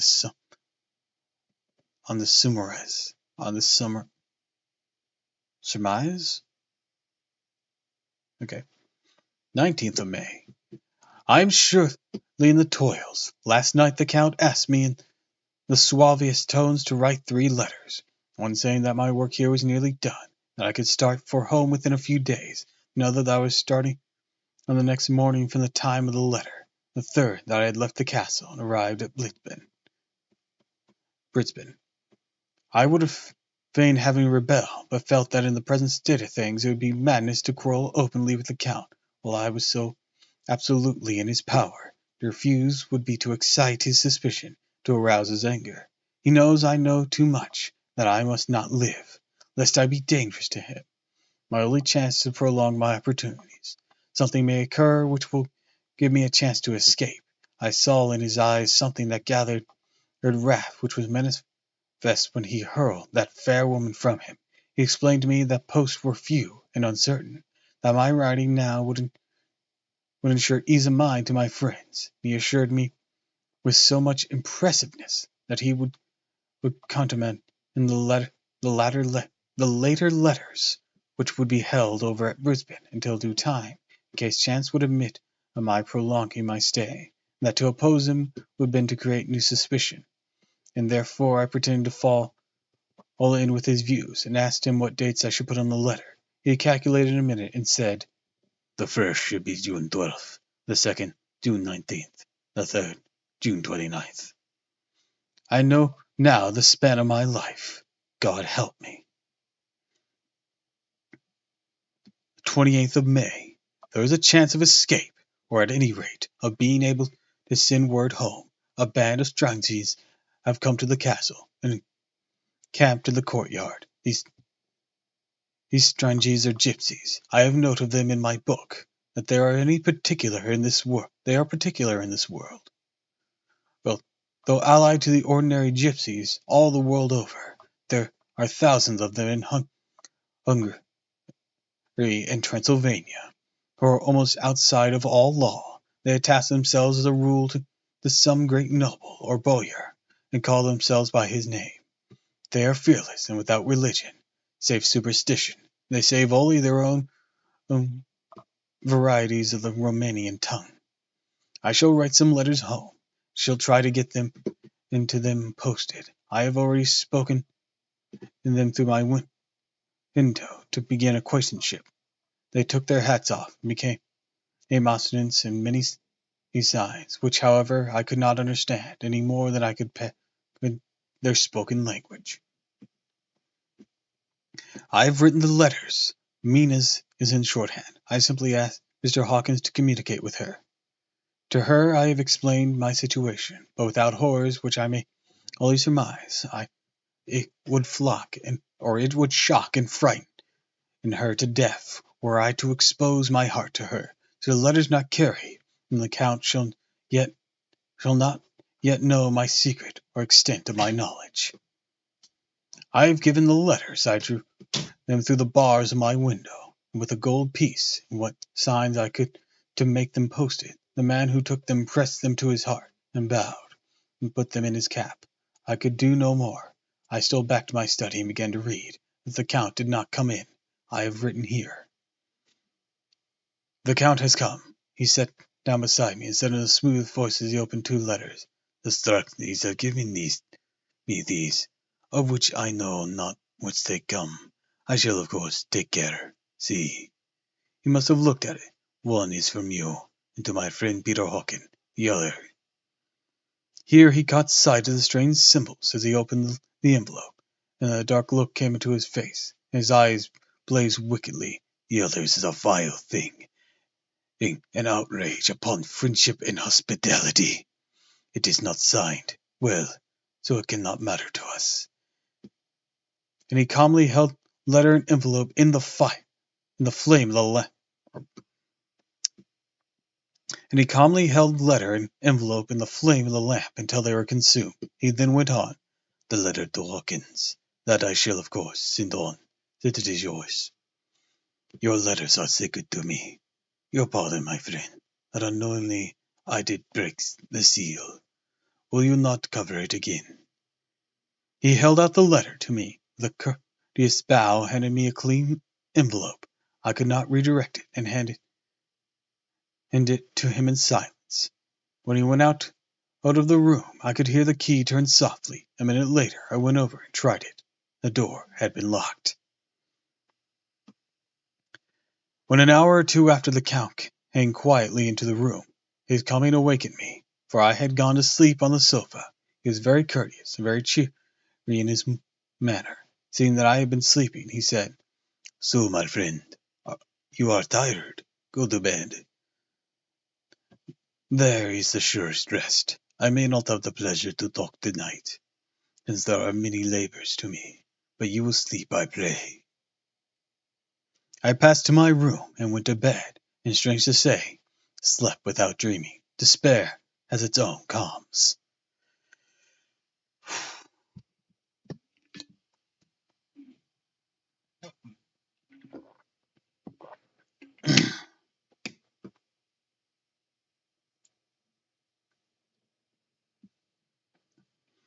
This morning when I woke, I thought I'd provide myself with some paper and envelopes for my bag, and keep them in my pocket, so that I might write in case I should get opportunity. And again a surprise, again a shock. Every scrap of paper was gone, and with it all my notes, my memoranda related to railways and travel, my letter of credit, in fact, all that might be useful to me were I once outside the castle. I sat and pondered a while, and then a thought occurred to me. I made search in my portemonnaie and in the wardrobes where I placed my clothes. The suit in which I had travelled was gone, and also my overcoat and rug. I find no trace of them anywhere. This looked like some new scheme of villainy. 17th of June. This morning, as I was sitting on the edge of my bed, cudgelling my brains. Okay, what does that word mean? Probably means something like to search over or something. Let's see.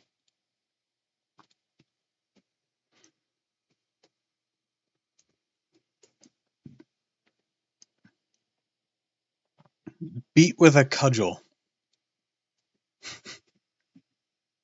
Okay.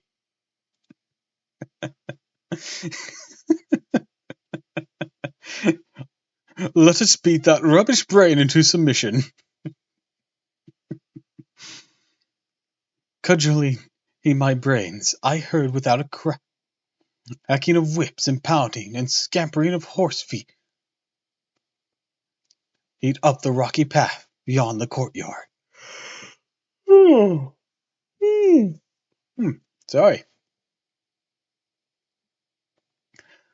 With joy I hurried to the window and saw all drive into the yard 2 great 8-lighter wagons, each drawn by 8 sturdy horses, and at the head of each pair a Solvik, with his wide hat, great nail-studded belt, dirty sheepskin, and high boots. They had also their long staves in hand. I ran to the door, intending to descend and try and join them through the main hall, as I thought that way might be open for them. Again a shock. My door was fastened on the outside. Then I ran to the window and cried to them. They looked at me stupidly and pointed, but then But just then the hetman of the Stanges came out, and seeing them point to my window, said something, at which they laughed. Henceforth no effort of mine, no pterodactyl's cry or agonized entreaty would make them even look at me. They resolutely turned away. Their letter wagons contained great square boxes, with handles of thick rope. These were evidently empty by the ease which the Slavics handled them, by their resonance as they were roughly moved. When they were all unloaded and packed in a great heap in one corner of the yard, the Slavics were given some money by the Stanges, and spitting on it. Jesus fuck, what? Spitting on it for luck, lazily went each of his horse's head.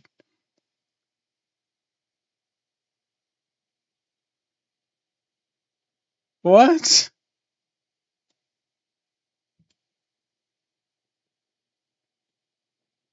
Okay, gotta keep that line. What the fuck? Yep, that's my good luck sign. I spit on horse heads. What the hell? Shortly after, I heard the cracking of their whips die away in the distance.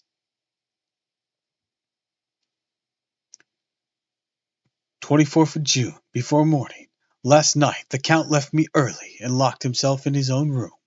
As soon as I dared run up the winding stair and look out the window, which opened south, I thought I would watch for the Count, for there is something going on. The Stangi, he was quartered somewhere in the castle, and are doing work of some kind.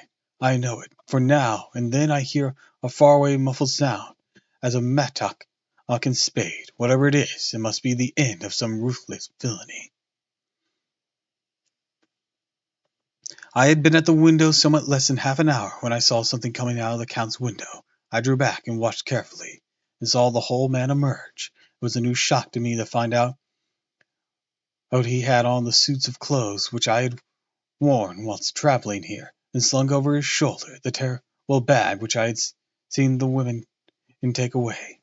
There was no doubt as to his quest, and in my garb too. This, then, is his new scheme of evil. He will allow others to see me, as they think, so that he may both leave evidence that I have been seen in the towns or villages posting my own letters, that any wickedness which he may do shall be by the local people be attributed to me.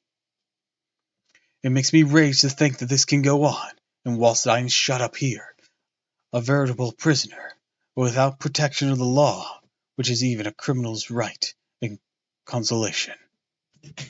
I thought I would watch for the Count's return, and for a long time sat doggedly at the window, and I began to notice that there were some quaint little specks floating in the rays of the moonlight. They were like the tiniest grains of dust. They whirled around and gathered in clusters in a nebulous sort of way. I watched them with a sense of soothing, sort of calm stole over me. I leaned back in the embrace, in a more comfortable position, so that I could enjoy more fully the aerial or gambol. What the fuck? Okay, one, I've never seen Ariel have an accent over the R. Or, not the R. Over the E. What is gamboling? Or gamboling? Da, da, da, da, da, da. Run or jump about playfully.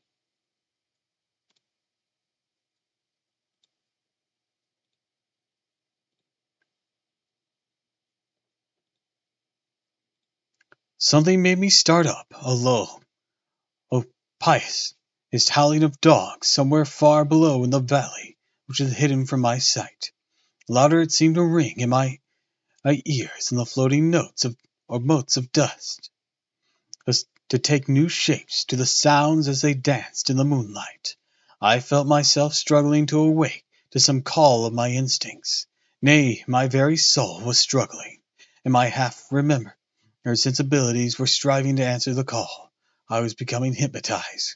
Quicker and quicker danced the dust, and the moonbeams seemed to quiver as they were went by me into the mass of gloom beyond. More and more they gathered, till they seemed to take the dim and phantom shapes. Then I started, broad awake, and in full possession of my senses, and ran screaming from the place. The phantom shapes were becoming gradually materialized from the moonbeams, were those of the three ghostly women to whom I was doomed.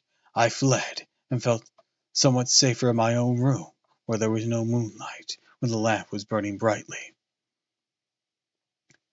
When a couple of hours had passed, I heard something stirring in the Count's room, something like a sharp wail quickly suppressed, and then there was silence, deep, awful silence, which chilled me. With a beating heart, I tried the door, but I was locked in my prison and could do nothing. I sat down and simply cried. As I sat, I heard a sound in the courtyard without. The agonized cry of a woman. I rushed to the window, throwing it open, peered out between the bars. It was indeed a woman with disheveled hair, holding her hands over her heart, as one distressed with running. She was leaning over a corner of the gateway. She saw my face at the window. She threw herself forward and shouted in a voice laden with menace, "Monster! Give me my child!" She threw herself on her knees, and raising up her hands, cried the same words in tones which wrung my heart. She then tore her hair and beat her breast, and abandoned herself to all violences of extravagant emotion. Finally threw herself forward, though I could not see her, could hear the beating of her naked hands against the door. Somewhere high overhead, probably on the tower, I heard the voice of the Count calling in his harsh metallic whisper. His call seemed to be answering from far and wide by the howling of the wolves. Before many minutes had passed, a pack of them poured like a pent-up dam when liberated through the wide entrance to the courtyard. There was no cry from the woman, and the howling of the wolves was but short. Before long, they streamed away, singingly licking their lips. I could not pity her, for I knew now what had become of her child. She was better dead. What shall I do? What can I do? What can I escape from this dreadful thing of night, and gloom, and fear? 25th of June, morning. No man knows till he has suffered from the night how sweet and how dear to his heart and the eye the morning can be. When the sun grew so high this morning that it struck like the top of the great gateway opposite my window, the high spot which it touched seemed to me as if drone from the ark had lighted there. My fear fell from me as if it had been in a vaporous garment, which is dissolved in the warmth. I must take action of some sort, whilst the courage of the day is upon me. Last night one of my post-dated letters went to the post, first of that fatal series, which is to be blotted out by the very traces of my existence from the earth. Let me not think of it. Action! It has always been at night time that I have been molested and threatened, or in some way in danger, or in fear. I may not see the Count in the daylight. Can it be that he sleeps when others wake, that he may be awake whilst they sleep? If I could only get into his room, but there's no possible way. The door is always locked. No way for me. Yes, there is a way if one dares to take it, or way if one dares to take it. Where his body has gone on, why may not another body go? I have seen him myself crawl from his window. Why should I not imitate and go in by his window? Chances are desperate, but my need is more desperate still. I shall risk it. At the worst it can only be death, and a man's death is not a calf, and the dreaded and hereafter may still be open to me. God help me in my task. Goodbye, Mina. If I fail, goodbye, my faithful friend and second father. Goodbye all, and last of all, Mina. Some days later. I have made the effort, and God helping me have come safely back to this room. I must put down every detail in order. I went with my made courage was fresh straight to the window on the south side, and at once got outside the narrow ledge of stone which runs along the building of this side. The stones are big and roughly cut, and the mortar has by process of time been washed away between them. I took off my boots and ventured out on the desperate way. I looked down once, so it may make sure that my sudden glimpse of awful death would not overcome me. But after that kept my eyes away from it. I knew pretty well the direction and distance of the Count's window, and made for it as well as I could. Having regarded to the opportunities available, I did not feel dizzy. I suppose I was too excited, and the time seemed ridiculously short, till I could find myself standing on the window sill and trying to raise up the sash. I was filled with agitation, however, when I bent down and slid it feet foremost to the window. Then I looked around for the Count, but with surprise and gladness made a discovery. The room was empty. It was barely furnished with odd things which seemed to have never been used. The furniture was something the same style as that in the south rooms, and was covered with dust. I looked for the key, but it was not in the lock. I could not find it anywhere. The only things I found was a great heap of gold in one corner, gold of all kinds, Roman and British and Austrian and Hungarian and Greek and Turkish. There's money. God, use your commas, dude. You seem to be using them everywhere else. Covered with a film of dust, as though it had lain long in the ground. None of it that I noticed was less than 300 years old. There were also chains and ornaments, some jeweled, but all of them old and stained.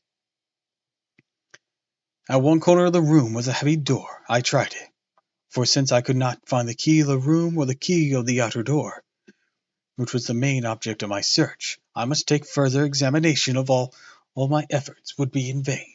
It was open, and led through a stone passage to a circular stairway, which went steeply down. I descended, minding carefully where I went, for the stairs were dark, being only lit by loopholes in the heavy masonry. At the bottom there was a dark tunnel-like passage, through which came a deathly, sickly odor, the odor of old earth newly turned. As I went through the passage, the smell grew closer and heavier. At last I pulled open a heavy door, which stood ajar, and found myself in an old ruined chapel, which had evidently been used as a graveyard. The roof was broken, and in two places were steps leading to vaults. But the ground had recently been dug over, and the earth placed in great wooden boxes, manifestly though, which had been brought by the Solviks. There was nobody about it, and I made search for any further outlet, and there was none. Then went over every inch of the ground, so not to lose a chance. I went down even into the vaults, where the dim light struggled, though to do so was a dread to my soul, and into two of these I went, and saw nothing except a fragment of old coffins, piles of dust in the third. However, I made a discovery. There was one of the giant boxes, of which there were 50 in all. On a pile of newly dug earth lay the Count. He was either dead or asleep. I could not say which, for the eyes were open and stony, without the glassiness of death, and the cheeks had the warmth of life, although all the pallor, the lips were as red as ever. But there was no sign of movement, no pulse, no breathing, no beating of the heart. I bent over him, tried to find signs of life, but in vain. I could not have lain there long, for the earthy smell would have passed away in a few hours. By the side of the box was its cover, pierced the holes here and there I thought might have been keys on him. But when I went to search, I saw the dead eyes, and then in them, dead though they were, such a look of hate, although unconscious of me or my presence, that I fled from the place, and leaving the Count's room by the window, crawled again up the castle wall. Regaining my room, I threw myself pantingly upon the bed and tried to think. 29th of June, Today is the date of my last letter. The Count has taken steps to prove that it was genuine, for again I saw him leave through the castle by the same window, and in my clothes. As he went down the wall, lizard fashion, I wished I had a gun or some lethal weapon that I might destroy him. But I feared that no weapon wrought alone by man's hand would have any effect on him.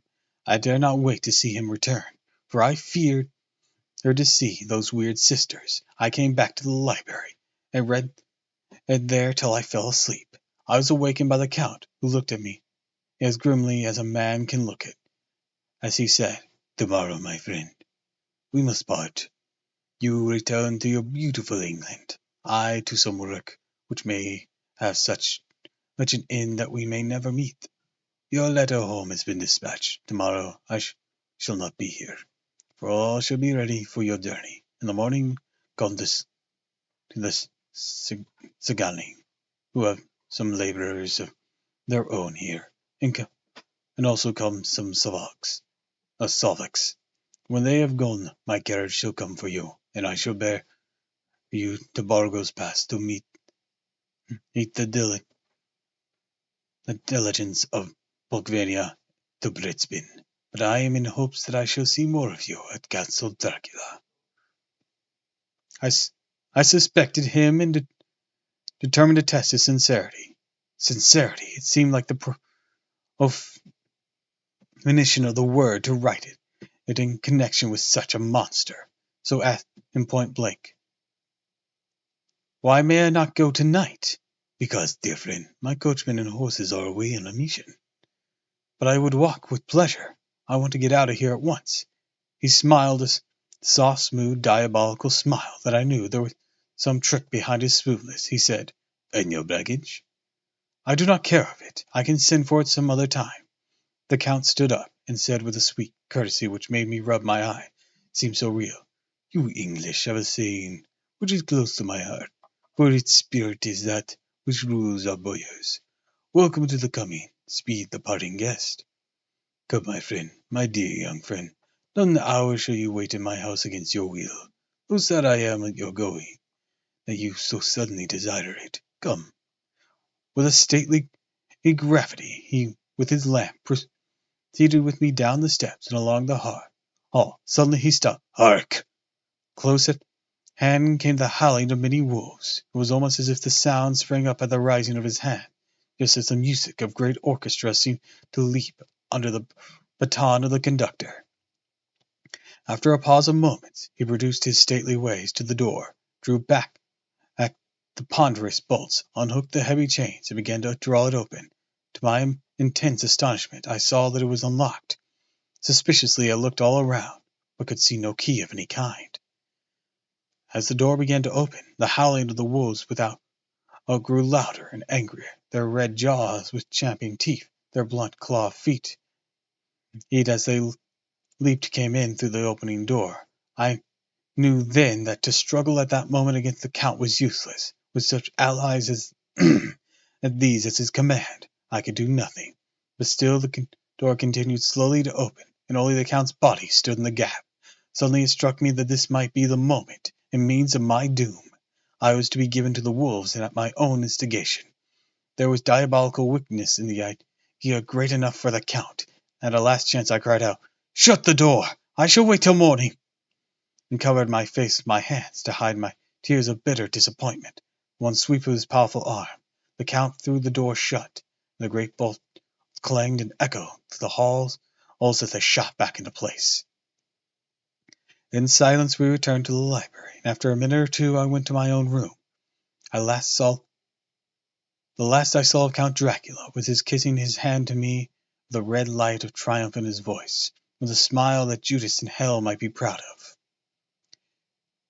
When I was in my room and about to lie down, I thought I heard a whispering at my door. I went softly and listened. Unless my ears deceived me, I heard the voice of the Count. Back to your own place. Your time is not yet come. Wait, have patience. Tonight is mine. Tomorrow is yours." There was a low, sweet ripple of laughter. In a rage I threw open the door and saw without the three terrible women licking their lips as I appeared. They all joined in a horrible laugh and ran away. I came to my room and threw myself to my knees. Is it so then, so near end? Tomorrow, tomorrow, Lord help me, to those whom I am dear. 30th of June, morning. Need water, Jesus Christ.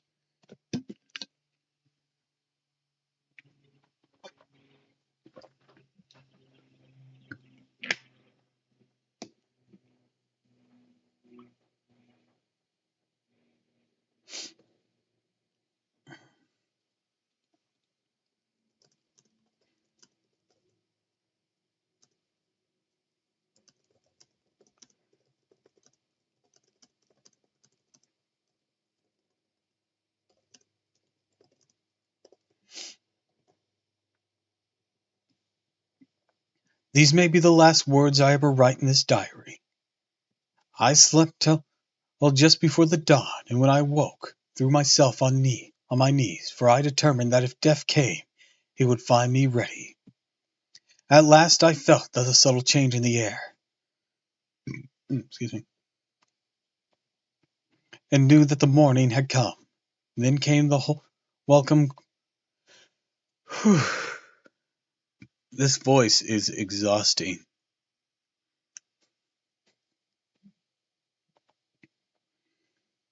Then came the welcome cockcrow, and I felt that I was safe. With a glad heart I opened my door and ran down the hall. I had seen the door was unlocked, now escape was before me. With hands that trembled with eagerness, I unhooked the chains and drew back the massive bolts. But the door would not move. Despair seized me. I pulled and pulled at the door and shook it till, massive as it was, rattled in its encasement. I could see the bolt shut. It had been locked after I had left the Count. Then a wild desire took me to obtain the key at any risk. I was determined then and there to scale the wall again and gain the Count's room. He might kill me, but death now seemed happier choice of evils. Without a pause I rushed out the east window and scrambled down the wall.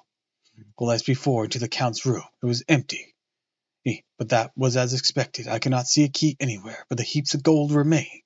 I went through the door in the corner and down the winding stair, along the dark passage to the old chapel. I knew now well enough where to find the monster I sought. The great box was in the same place, close against the wall, the lid laid on it, not fastened down, but with the nails ready in their place to be hammered home.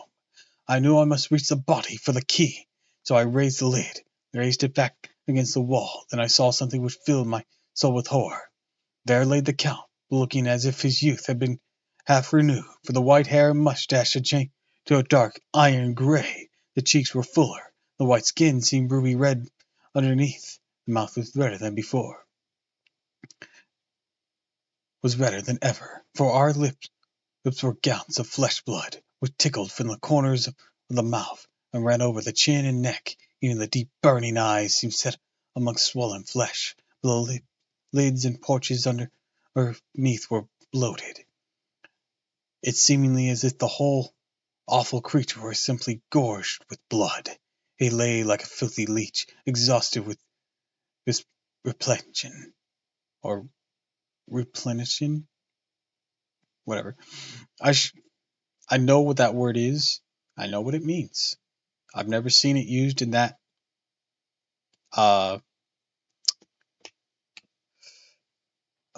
what's the word I'm looking for? Past tense. But I know what it is. It means to have been replenished. I shuddered as I bent over to touch him, and every sense of me revolted at the contact. But I had not searched, or I was lost. The coming night may see my own body a banquet in a similar manner to those horrid three.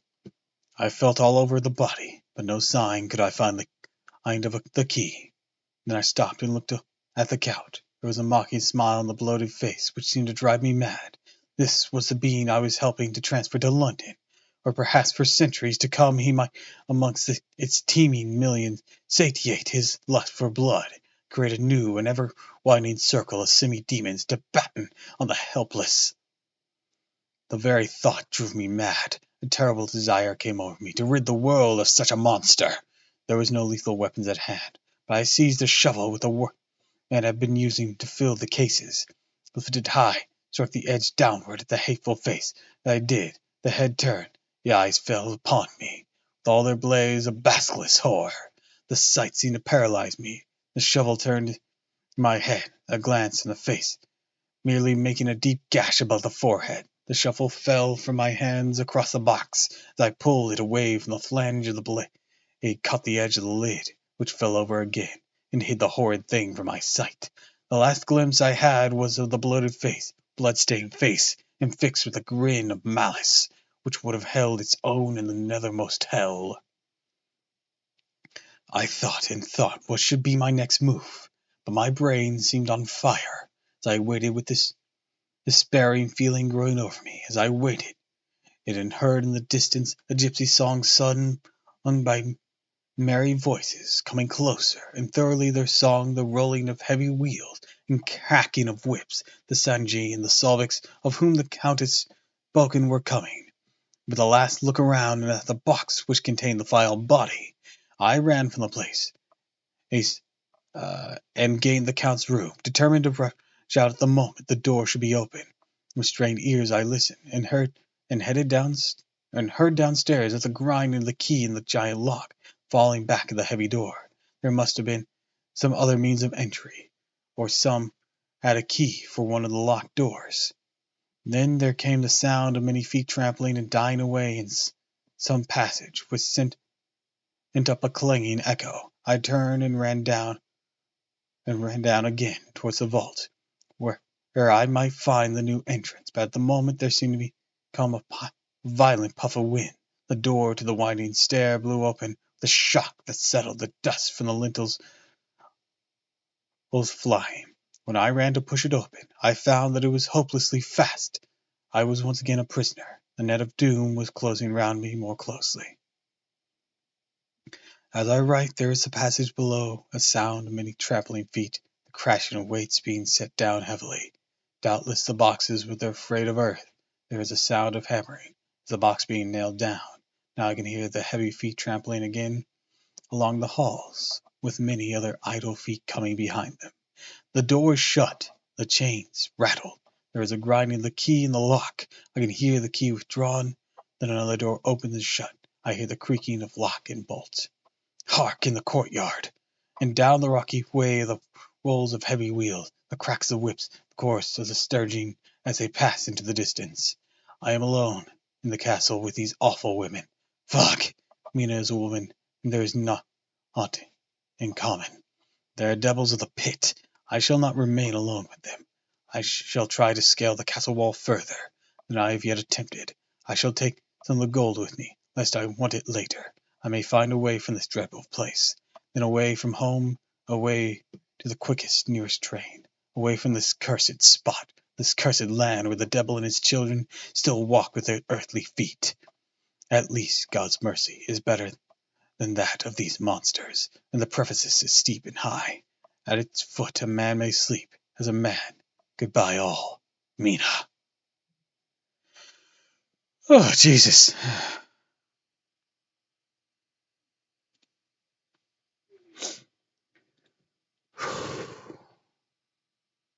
Well, I think he's dead. Like, literally, if he's not dead, I'll be shocked. But I think it's meant to imply, yeah, he's dead as shit. Like, if the vampire ladies don't get him, he's probably gonna fall to his death or some shit. Or maybe be eaten by wolves. Like, this man, there's only a very slim chance of survival considering the genre of this book. You know what? Now that we've finished that bit, let's see if there's any like confirmation.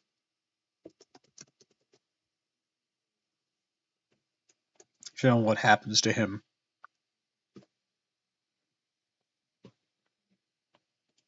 Let's see.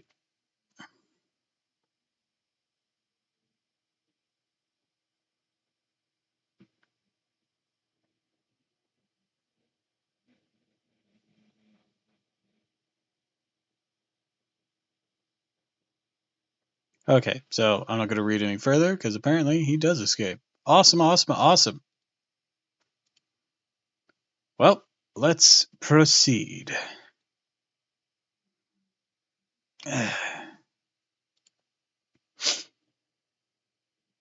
Now, I don't know if anyone's actually here or not. This says 3 viewers, which I don't know if it's counting me or not. Sometimes it does, sometimes it doesn't. It's weird. Anyways, proceeding on.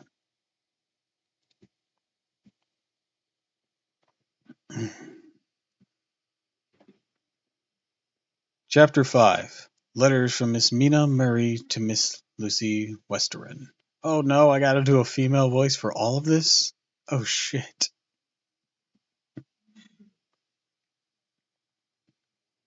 The 9th of May. My dearest Lucy, forgive my long delay in writing, but I am simply overwhelmed with work. Sorry. The life of an assistant schoolmistress is sometimes trying. Why did I just give that a Transylvanian accentation there? It's sometimes trying. I am longing to be with you and by the sea where we can talk together freely and build our castles in the air. I have been working very hard lately because I want to keep up with Jonathan's studies. Now I have been practicing shorthand very audaciously. When we are married, I shall be able to be useful to Jonathan. Wow, way to undersell yourself. That girl, you need some self-love, I swear. I know it's like the time period. Your self-confidence was often beaten out of you by society, but Jesus, get some self-love, girl.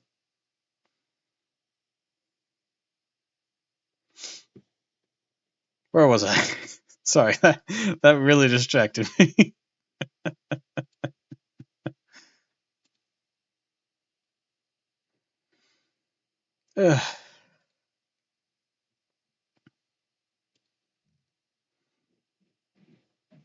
And if I can stenograph, sten, sten, stenographer is probably the job for this, so stenograph, I guess, is the right word. Well enough, I can take down what he wants. I can take down what he wants to say in this way, and write it out for him. I'm on the typewriter, at which I am also practicing very hard. He and I sometimes write letters in shorthand, and he's keeping a stenographic journal of his travels abroad.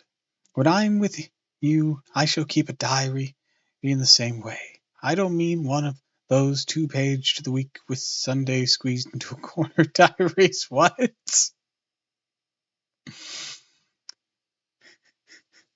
That all has dashes in between it, like it's something that's commonly said. What the hell? But a sort of journal which I can write in whenever I feel inclined. I do not suppose there will be much of interest to other people, but it is not intended for them.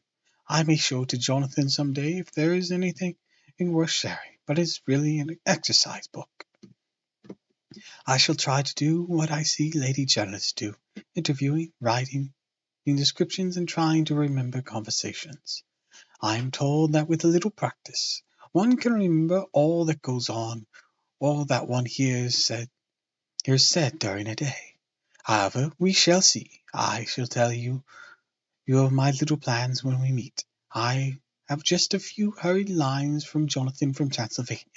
He is well, and I will be returning in about a week.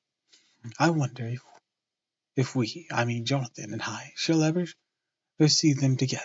This is a 10 o'clock bell ringing. Goodbye. Your loving Mina. Tell me all the news when you write. You have not told me anything for a long time. I hear rumors, and especially of a tall, handsome, curly-haired man.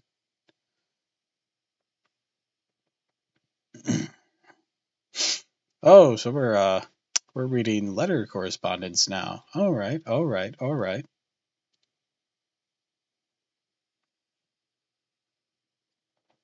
Letter, Lucy Westerin to Mina Murray. 17th, Churcham Street, Wednesday. My dearest Mina, I must say you tax me very unfairly. With being a bad correspondent, I wrote to you twice since we parted, and your last letter was only your second. Isn't that how this maths?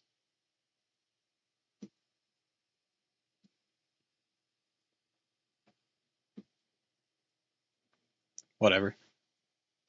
Besides, I have nothing to tell you. I got nothing to say, bitch.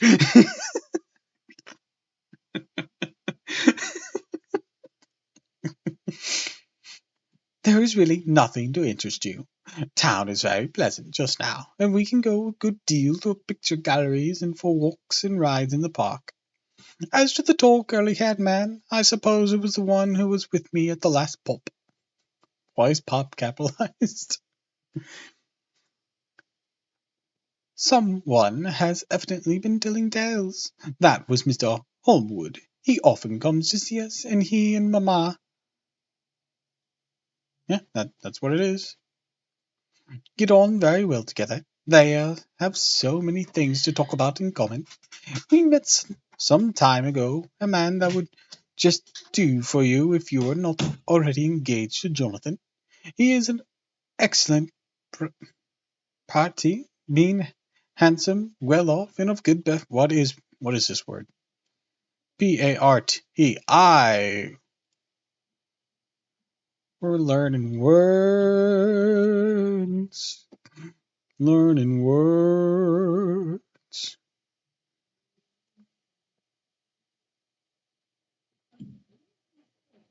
A noun.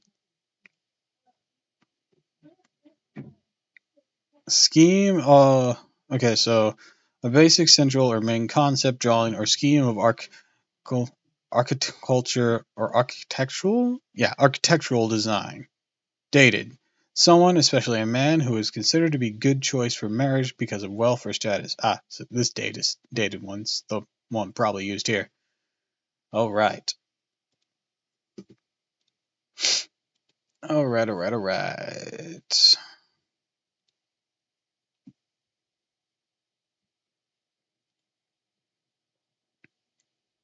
He is a doctor and really clever. Just fancy, he's only 9 and 20. Really? He's only 9 and 20. Yeah, thanks. That's probably one of the weirdest ways you can say someone's age. And he has an immense Why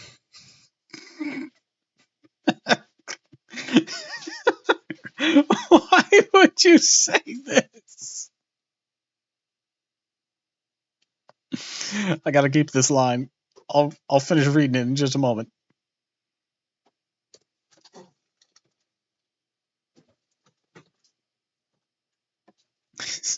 He is only 9 and 20, and he has an immense lunatic asylum all under his care. Yes, because that's what every woman wants in a man.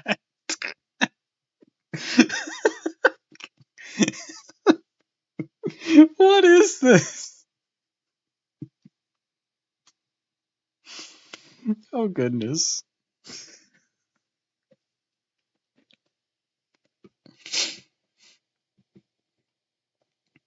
All right. Mr. Holmeswood introduced him to me, and he called here to see us, and often comes now. I think he is one of the most resolute men I have ever saw, and yet the most calm. He seems absolutely imperturbable. Imperturbable. Man, that is a $5 word right there. I can fancy what a wonderful power he must have over his patients. He has a curious habit of looking one straight in the face, as if trying to read one's thoughts. He tries this on very much with me, but I flatter myself he has gotten a tough nut. But I flatter myself he has got a tough nut to crack. I know that from my glass. Do you ever try to read your own face? I do, and I can tell you it is not a bad study, and it gives you more trouble than you can well fancy if it... Woman! Punctuation, please! Or don't just put 8 million commas. You more trouble than you can well fancy if you if you have never tried it. He says that I afford him a curious physiological study, and I humbly think I do.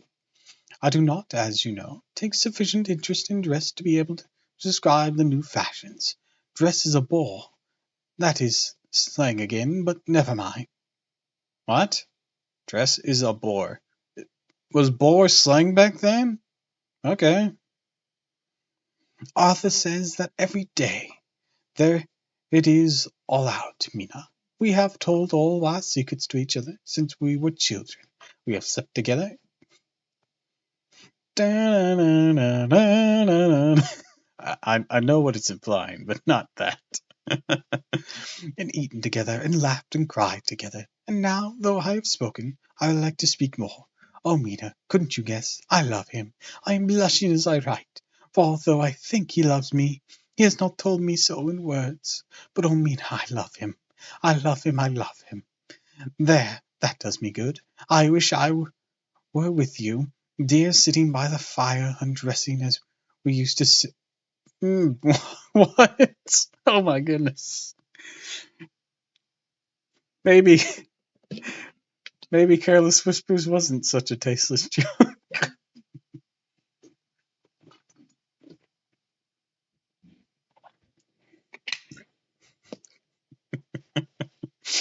Oh goodness, this woman. This woman.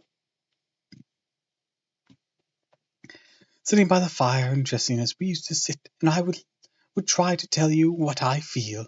I do not know how I am writing this even to you. I'm afraid to stop, or I should tear up the letter, and don't want to stop. For I do so want to tell you all. Let me hear from you at once, and tell me all that you think about it, Mina. I must stop. Good night. Bless me in your prayers. And Mina, pray for my happiness. Lucy. P.S. I need to tell you this is a secret. Good night again. L. Oof.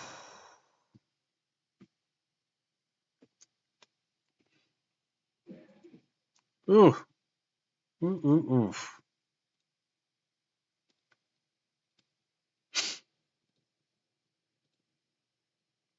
I don't know what I'm doing with his voice.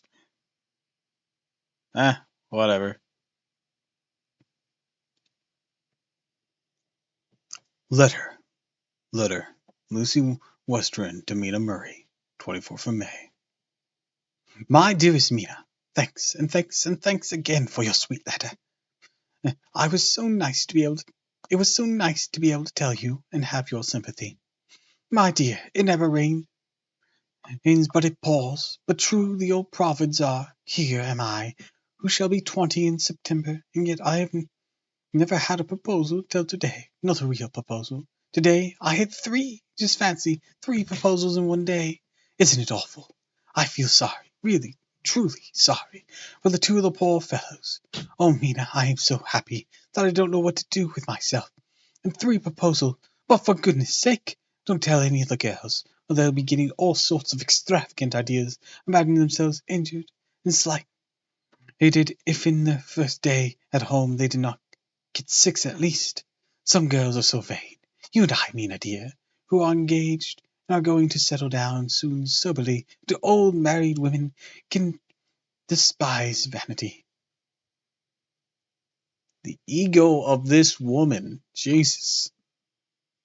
Mina needs some self-love. This person needs a little bit less ego.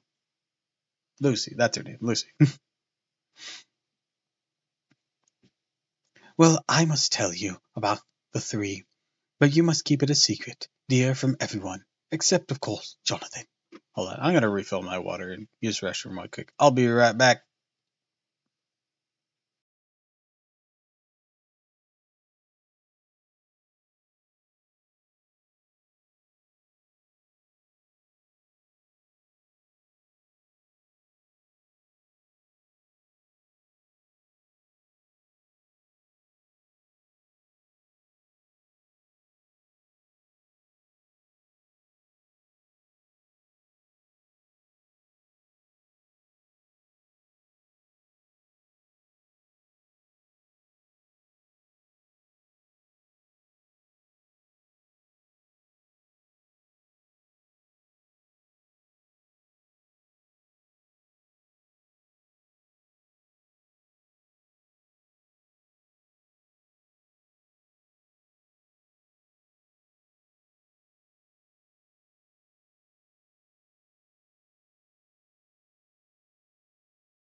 Alright, I'm back.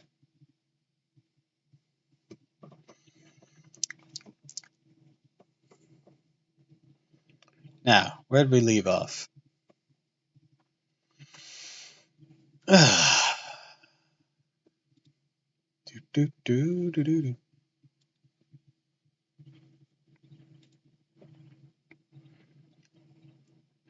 You will tell him, because I would if I were in your place. Certainly tell Arthur. A woman ought to tell her husband everything. Don't you think so, dear? And I must be fair.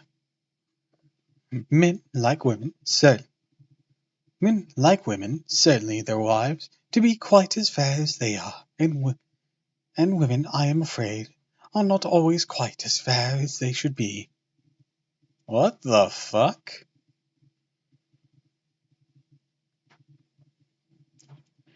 Well, my dear, number one came just before lunch. I told you of him, Dr. John Stewart, the lunatic asylum man. God damn. Is that what he's going to be labeled as now? Ah, poor son. With the strong jaw, the good forehead. The good forehead. Oh goodness. He was very cool outwardly, but was nervous all the same. He had evidently been schooling himself as to all sorts of little things, and remembered them, but he almost managed to sit down on his silk hat, which men don't generally do when they are cool. And then, when he wanted to appear at ease, he kept playing with a lancet in a way that made me nearly scream. He spoke to me, Mina, very straightforwardly.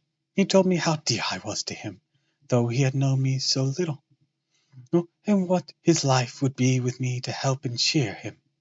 He was going to tell me how unhappy he would be if I did not care for him, but when he saw me cry, he said he was a brute and would not add to my present trouble.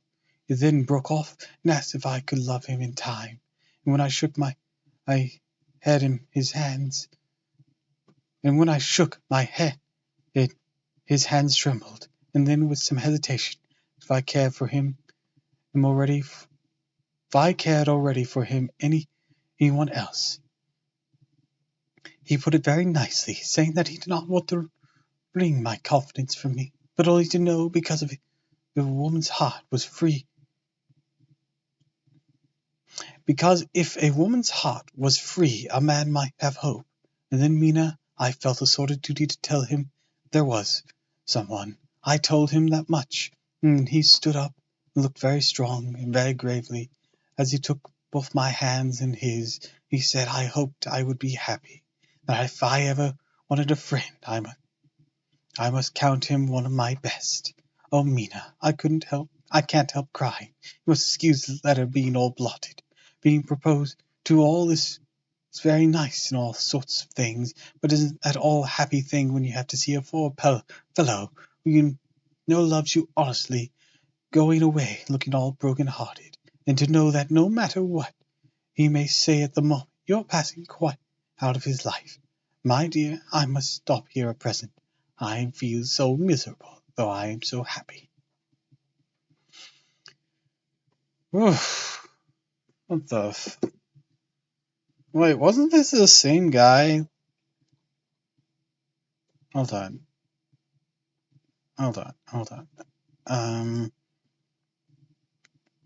I have to go back and double check this shit.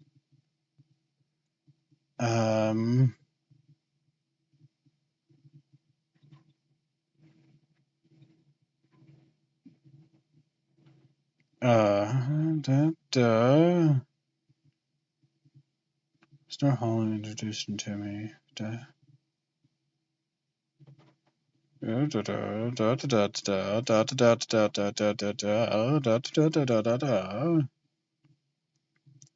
was on the 24th. This letter's on the 17th. What the fuck happened in a week? This is pretty damn sure this is the same dude you were professing your love to just literally 1 week ago. What the fuck is going on here?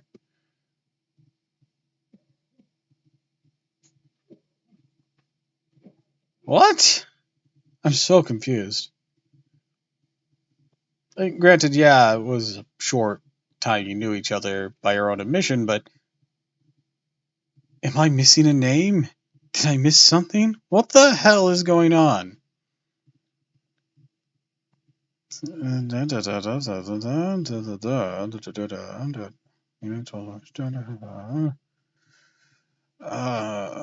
Okay, gotta backtrack. His habit of looking one straight in the face, trying to read thoughts. Just make sure. Last part. Mr. Holmwood was seeing her mother. He and my mom get on very well together. Your things common. Met some time ago. A man that could just do for you if you were not already engaged to Jonathan. I just fancy he was only 9 and 20. Introduce me. I think he was one of the most resolute men I've seen. He seemed absolutely imperturbable, and I can fancy what a wonderful power he must have over his patience. Flattering himself, tough not to crack. Seen a bore, but never mind. Arthur says every day, then all here to. What the fuck is going on here? Was she talking about Arthur for that last bit? She hasn't really elaborated on who Arthur is. I have no idea what the hell is going on here.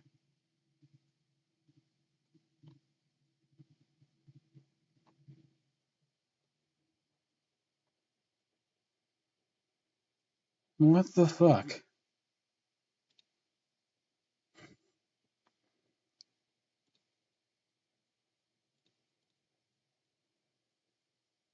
Uh,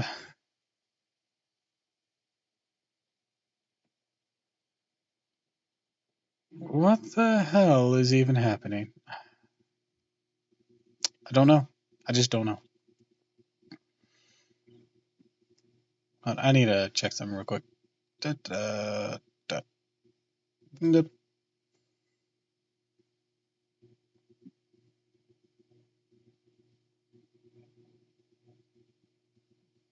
Okay.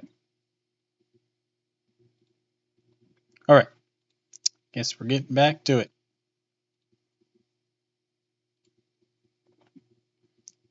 Evening. Arthur has just gone, and I feel in better spirits than when I left off, so I can go on telling you about the day. Well, my dear number two came after lunch. He is such a nice fellow, an American from Texas. He looks so young and so fresh that it seems almost impossible that he'd been so many places, has had such adventures. I sympathize with poor Desdemona when she had such a dangerous dream poured in her ear, even by a black man. What? Who the what? Okay, let's see if this isn't a reference to something. I am Desdemona is a character in William Shakespeare played Othello. Okay. I know this story. Okay.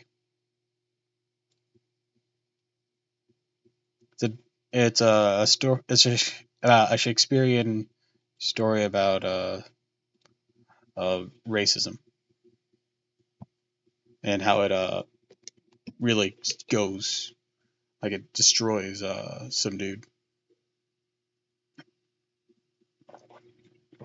because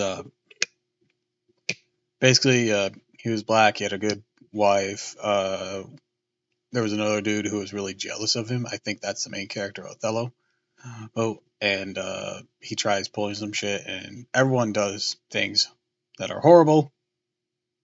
Well, pretty much, and I think both of them end up dead by the end of it all. So yeah, but Lucy, the fuck do you mean by even by a black man? It's racist as shit. Anyways, I suppose that we women are such cowards that we think a man will save us from fears. We marry him, and we marry him. I know now what I would do if I were a man who wanted to make a girl love me. No, I don't. For there was Mr. Morse, telling us his stories, and Arthur never told any. And yet, my dear, I am somewhat previous, Miss. I am somewhat previous. The fuck does that? If I could reach into a book and smack a character, I would. Right now, Lucy, not.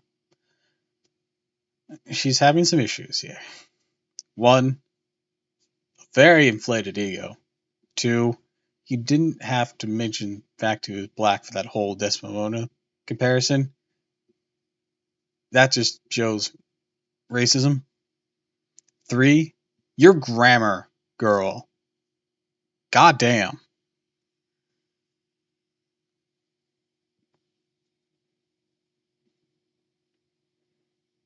Anyways, Mr. Quincy P. Morse found me alone. It seems that a man always does find a girl alone. No, he doesn't, for Arthur tried twice to make a chance, and I, in helping him all I could. I am not ashamed to say it now. I must tell you beforehand that Mr. Morse doesn't always speak slang. What am I even reading anymore? This is so different.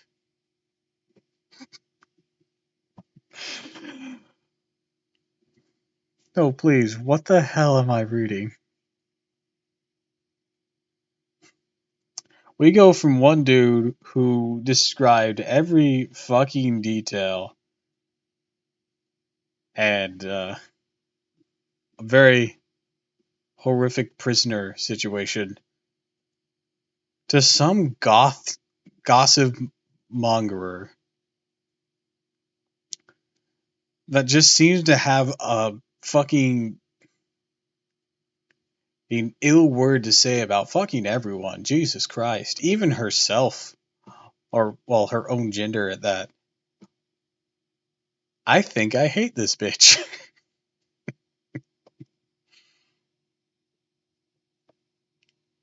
She's irritating the living hell out of me.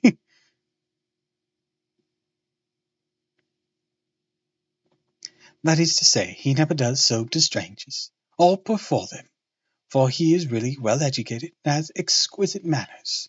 But he found that it amused me to hear him talk American slang, and whenever I was present, there was no one to be shocked. He said such funny things. I am afraid, my dear, he has to invent it all, for it fits exactly into whatever else he has to say. This is a way slang has. I do not know myself if I shall ever speak slang. I do not know if Arthur likes it, as I have never heard him use any of it as of yet. Well, Mr. Morse sat down beside me and looked as happy and jolly as he could, but I could see all the same he was very nervous. He took my hand in his and never said so sweetly. You know what? I'm going to save that because I got to go put something away real quick while I think about what this bitch is saying. I'm sorry. I do not like Lucy here. Hold on. BRB.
Alright, I am back.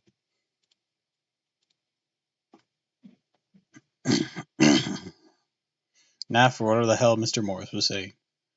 Miss Lucy, I know I ain't good enough to regulate the fixes. What the Alright, alright. Miss Lucy, I know I ain't good enough to regulate the fixings of your little shoes, but I'm sorry, what the fuck does that even mean?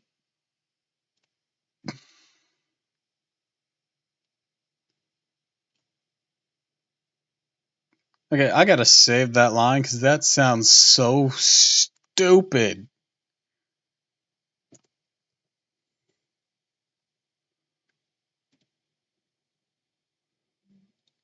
Mm, what the fuck? Miss Lucy, I know I ain't good enough to relegate the fixings of your little shoes, but I guess if you wait till you find a man that is, you'll go join them 7 young women with the lamps when you quit. What? What does that even mean? Won't you just hitch up alongside me and let us go down the long road together, driving in double harness?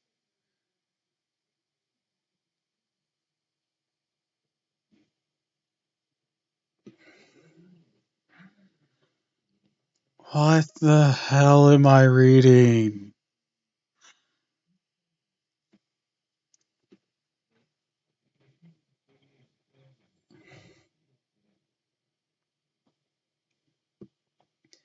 Well, he did look so good-humored and so jolly that it didn't seem half so hard to refuse him as it did poor Stuart.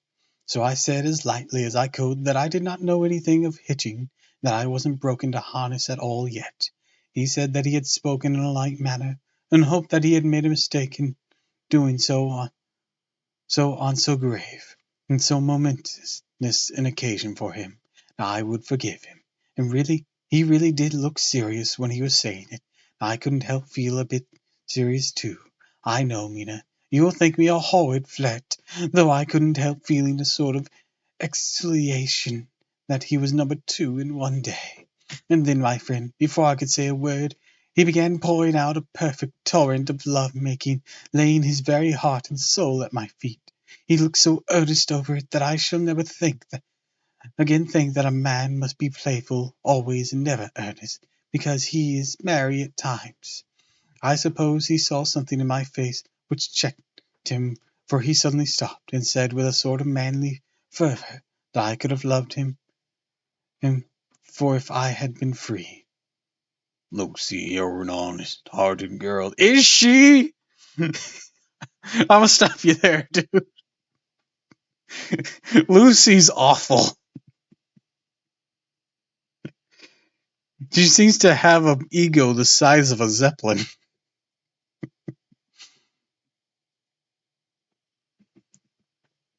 Lucy, sorry. Lucy, you're an honest-hearted girl. I know I could not be here speaking to you as I am now if I did not believe in you clean grit right through to be the very depths of your soul. Now tell me, like one good fella to another, is there anyone else that you care for? If there is, I'll never trouble you a hair's breadth again, but will be, if you'll let me, a very faithful friend. My dear Mina, why are all men so noble when we women are so little worthy of them? And sex is against yourself. Lucy, you're an awful person. Here was I, almost making fun of this great-hearted true gentleman. You were making fun of him. About to reach into Dracula and smack a bitch.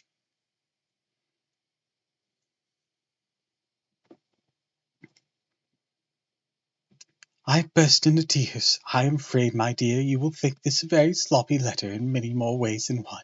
And I really felt very badly. Why can't they let a girl marry 3 men, or as many as want her, and save all this trouble?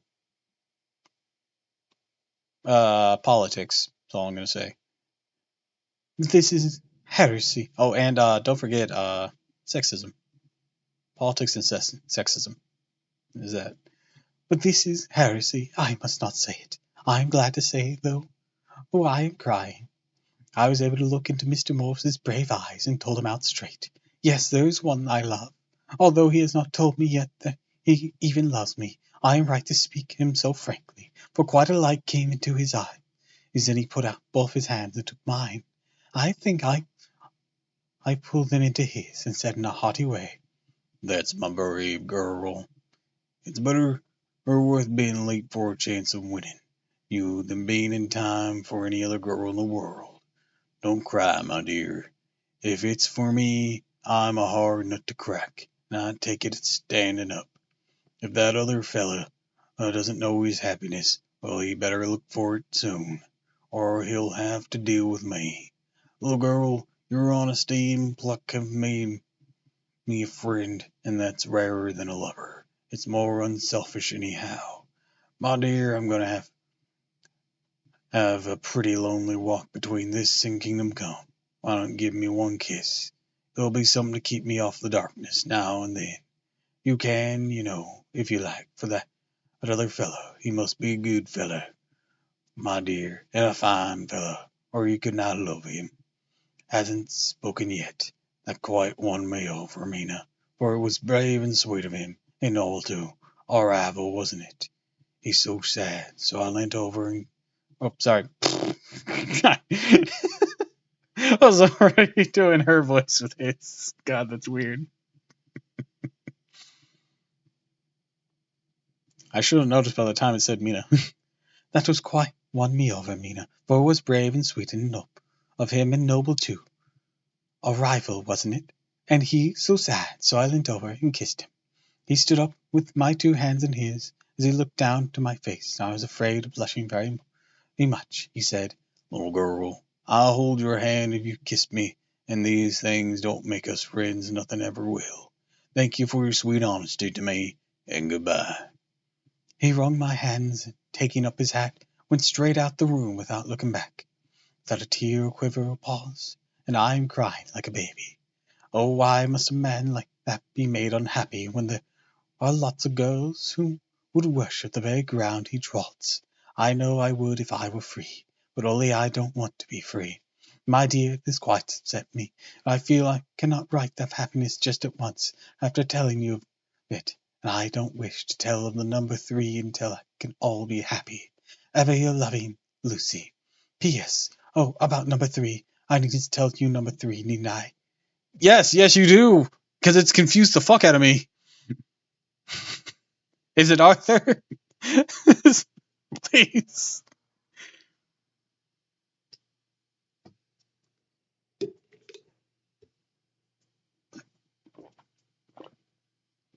I swear.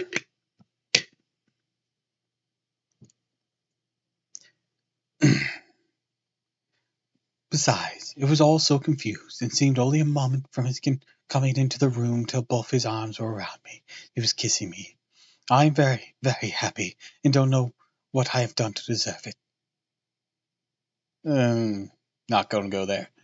I must only try in the future to show that I am not ungrateful to God for all his goodness to me, in sending me such a lover, such a husband, and such a friend. Goodbye. What the hell is going on? Who is it Arthur? Is it Dracula in disguise? What the fuck is going on? Is it Mr. Holman? Or Holmwood or whatever?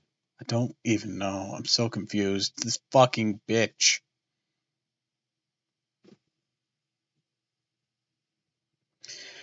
Ugh.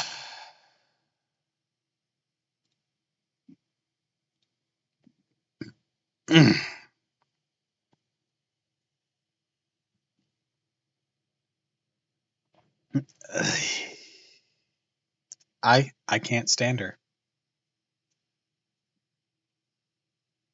Not that she's rejecting these guys. That's not the issue. She has an ego. It's super overinflated. Sexist against her own gender. And has some racism mixed into it there. Guess that's just the time period, but fuck. And She seems to be making fun of these men while trying to be polite. What the hell? I could not stand a person like this.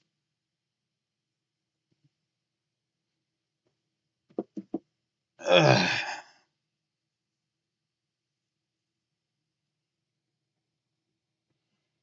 25th of May. Why the hell am I bringing out the Johnny Young Bosch voice? Let's save that for later, because that one's rough. Dr. Stewart's Diary, 25th May. Ebb-tide the appetite today. Cannot eat, cannot rest. So diary instead. This is my rebuff of yesterday. I have a sort of empty feeling. Nothing in the world seems of significant importance. Oh wait, no, this is the guy from earlier. Fuck, what voice did I give him?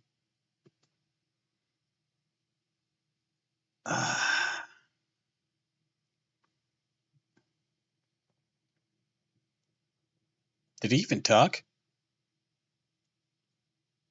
Yeah, he talked, I think. Uh, uh,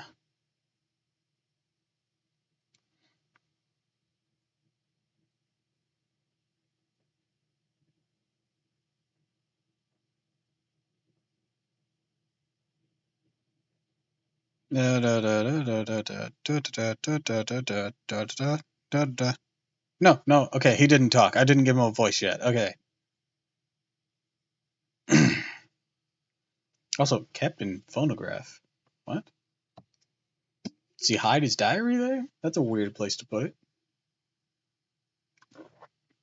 I mean, I guess whatever, but...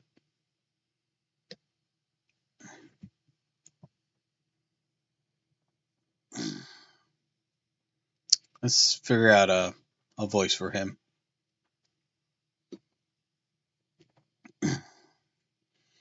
Ebb tide and appetite today. Cannot eat, cannot rest, so diary instead. This is my rebuff of yesterday. I have a sort of empty feeling. Nothing in the world seems of sufficient importance to be worth the doing.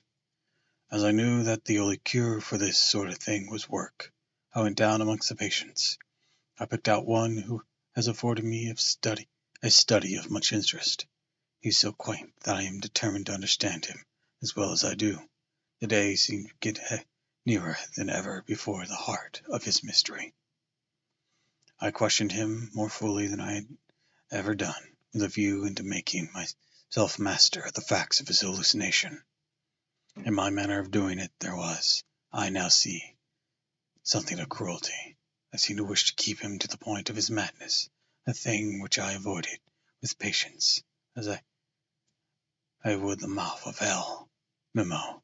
Under what circumstance would I not avoid the pit of hell?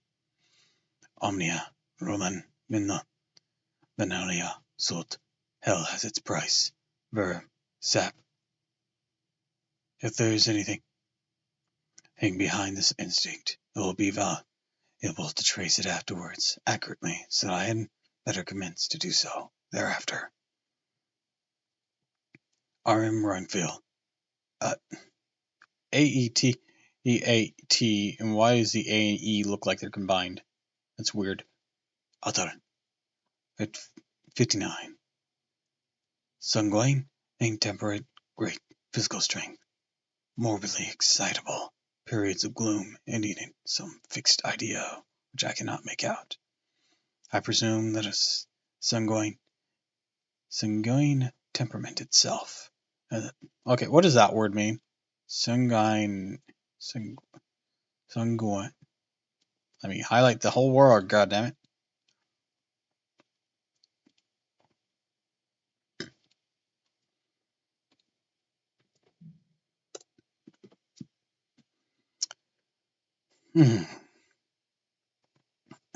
Optimistic or positive, especially in an apparently bad or difficult situation. Literally, heraldically, blood red color. Interesting choice of word.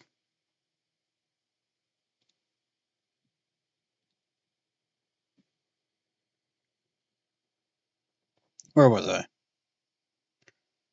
sanguine temperament itself, and the disturbing influence ends in a mental, accomplished finish.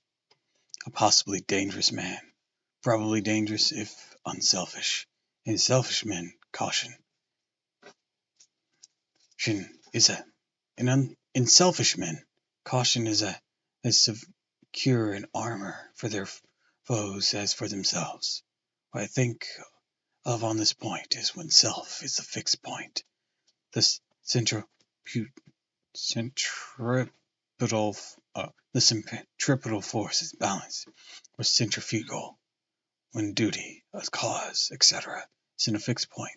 The latter force is paramount, and only accidents or a series of accidents can balance it.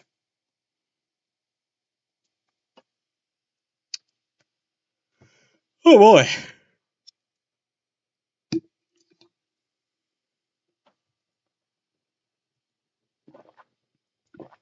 Morris was the cowboy, right? Yeah, Morris is the cowboy. Oh boy. So now we're back to my Sam Elliott impression.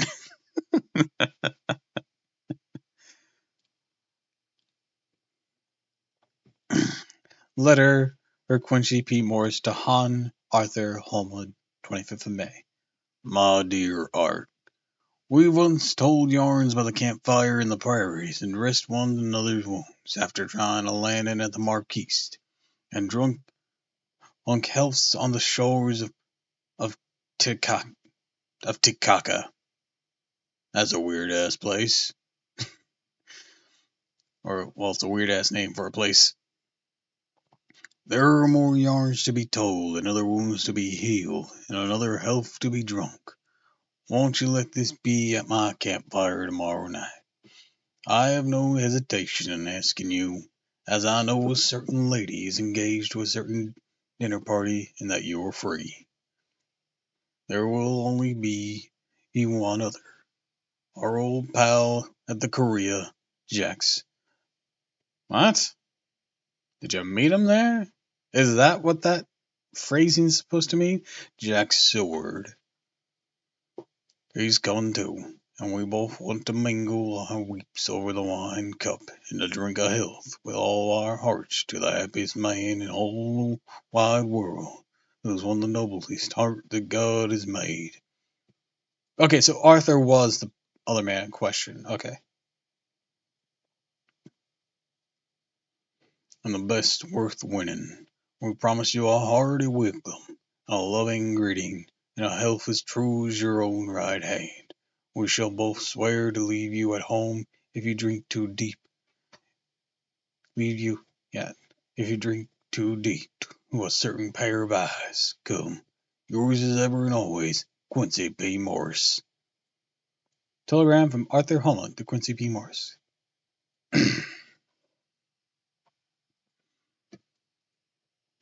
Count me in every time I bear messages which will make both your ears tingle. Art.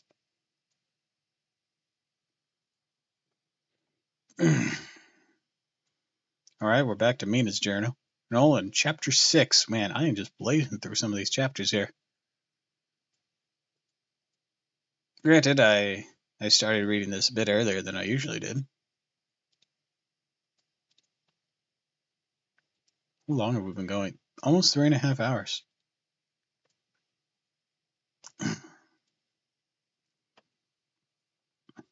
Chapter 6. Mina Marie's Journal. 24th of May. Whitby. Now I have to remember what voice I gave Mina.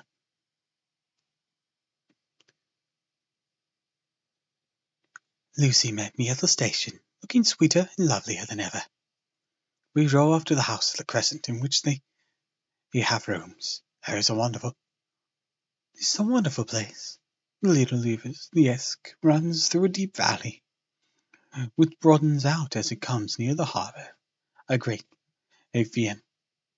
viaduct runs across with high piers, through which the view seems somehow further away than it really is. The valley is beautifully green and is so steep that when you are on the highlands of either side, you look right. No, that's the voice I gave Lucy, isn't it?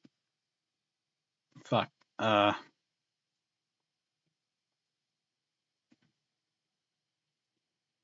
Fuck. I don't want to go Valley Girl because that would just completely eliminate any credibility Mina ever has in this entire story. Like, wait till they beat Dracula.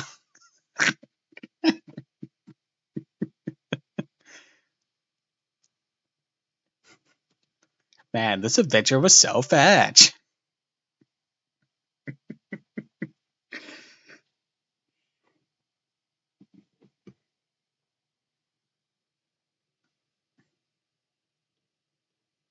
Hold on, I gotta. Somebody being handsome, just fancy. He's only 9 and 20. I'm already forgetting the voices I've given. The cowboy voice was too fun. Let's try this again. Let's try this again.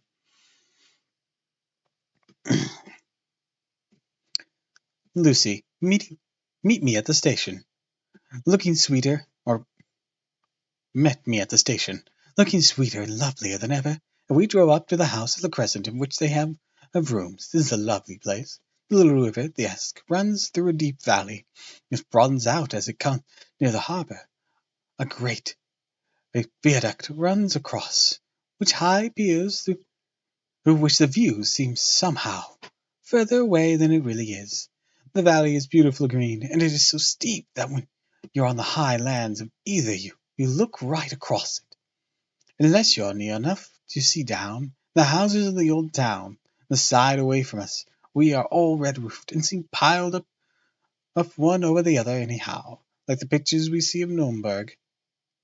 Right up at the town in the ruins of White Abbey, which was sacked by the Danes, which is the scene of part of the Merrymonds, where the girl was built up in the wall. It's the most noble ruin, of immeasurable size, and full of beautiful romantic bits. There's a legend that a white lady is seen in one of the windows. Between it and the town here is another church, the parish one, round where it is a big graveyard, all full of tombstones. This is, to my mind, the nicest spot in Woodbury. Hey, my throat, I swear. These voices are gonna get me.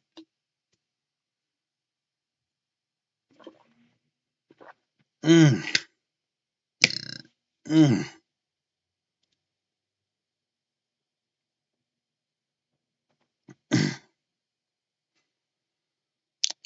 Where was I? For it lies right over the town and has a full view of the harbour and all up the bay, to where the headlands called Kettlesness stretched out into the sea. It descends so steeply over the harbour that part of the bank has fallen away and some of the graves have been destroyed. In one place part of the stone walk of the graves stretches out over the sandy path far below. There are walks with seats between them through the churchyard, and people go and sit there all day long looking at the beautiful view and enjoying the breeze. I shall come and sit here very often myself and work. Indeed, I am writing now with my book on my knee and listening to the talk of 3 old men who are sitting beside me. They seem to do nothing all day but sit up here and talk.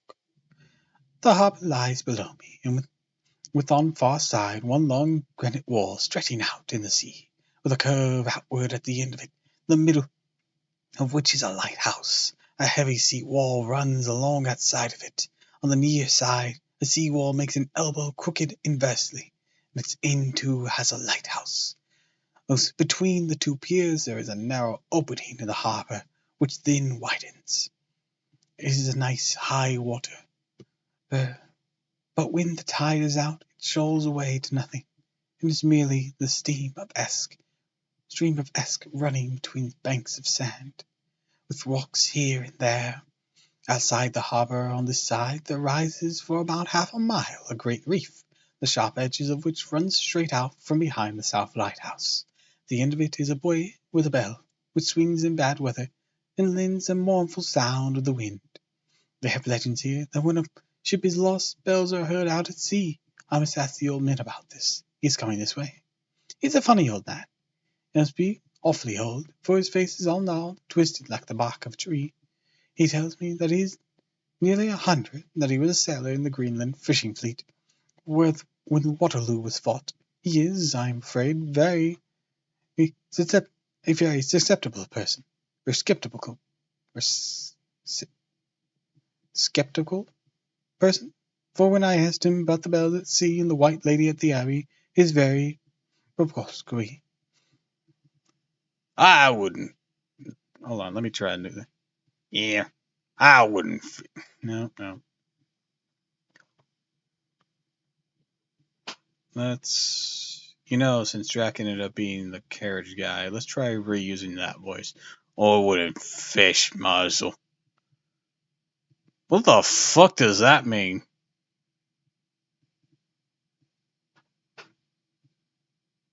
Fash muscle. Hold on. Let's Google another word.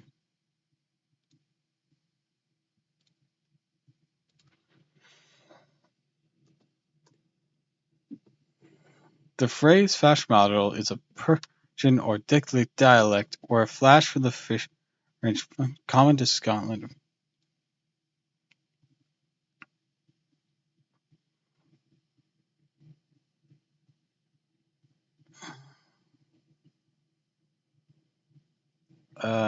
Most normally pencils are just appears of Doric dialect that's picked up whilst staying in Scotland. This despite the fact the scene is set and was written in the coastal town of Whitby and all. Taken back first thinking perhaps I had it wrong, but Fashionable features in Doric is well documented in Yorkshire dialect. What does it mean? What does it mean?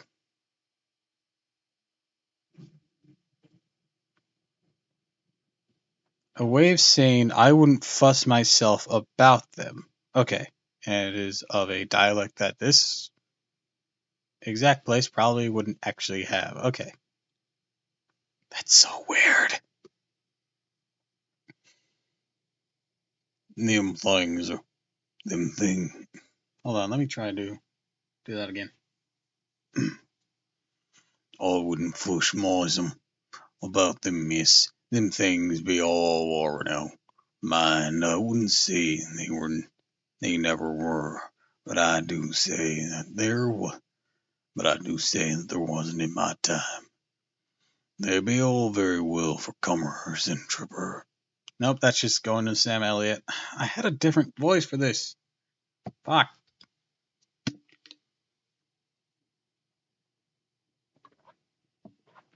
Let's try something else.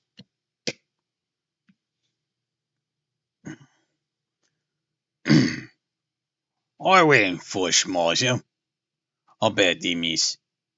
Them things be all warty. Mind, I don't say they never was, but I do say they wasn't in my time. They all very well be for comers and trippers and all like, but not for the nice young lady like you. Them feet folks from York and Leeds, they'll always be eating cured herrings and drinking tea and looking out to buy a cheap jet with Creed access, and I wonder myself, what the hell? This guy, them Yorks and Leeds with their boats and their feet and their.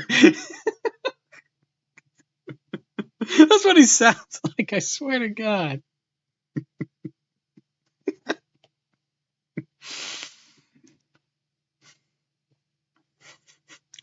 Like kids these days and their electronic radio stations and their cars that don't require being cranked.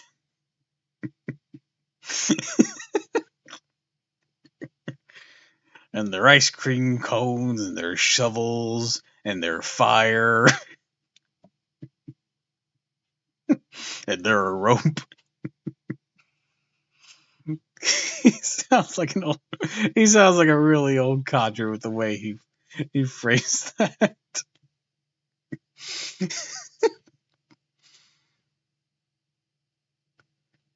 Wouldn't even bother telling the lies in them, wouldn't even bother telling the lies in them, even the newspapers, which is full of fool talk. I thought he would be a good person to learn interesting things from, so I asked him if he would mind telling me something about the whales fishing in the old days, and he was settling himself to begin when the clock struck 6, whereupon he laboured to get up and said, I'm a skeng, and agree one what name is. My granddaughter don't like me to be kept waiting when the tea is ready, for it takes a message on to carry on bomb the grease, for there be a many of 'em, miss. It's all like Billy Timbers, sadly by the clock. Okay, even without the weird accentation I'm putting on that, that's a weird sentence.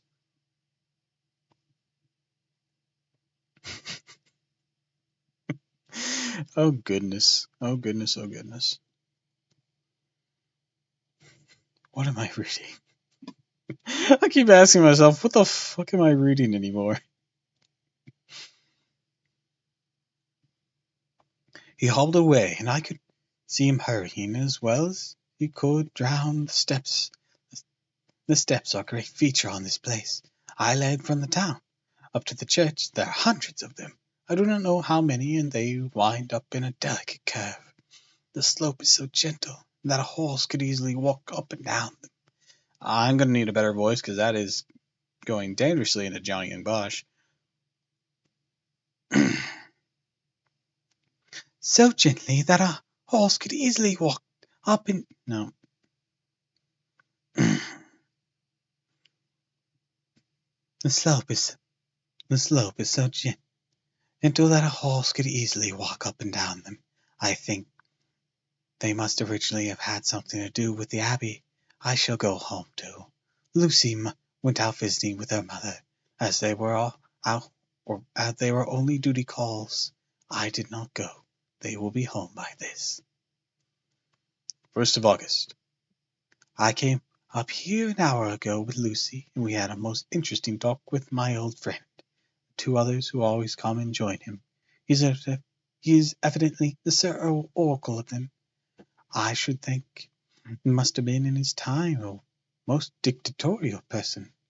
He will not admit anything, and downfaces everybody. If he can't out-argue them, he bullies them, and then takes their silence for agreement with his views. Lucy was looking sweetly pretty in her white lawn frock. She had gotten a beautiful colour since she had been here. I noticed that the old men did not lose any time in coming up and sitting near her when we sat down. She is so sweet with old people. I think they all fell in love with her on the spot. Even my old man succumbed and did not contradict her, but gave me double share instead. I got him on the subject of the legends, and he went off once in a sort of sermon. I must try to remember and put it down here. Oh boy, here it comes. Why be all fools talk, lock and stock and barrel, that's what they be. And us know it.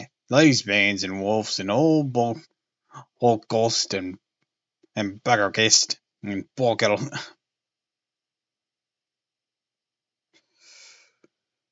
Dude, I'm already putting a weird accentation. I don't need you to say nonsense words.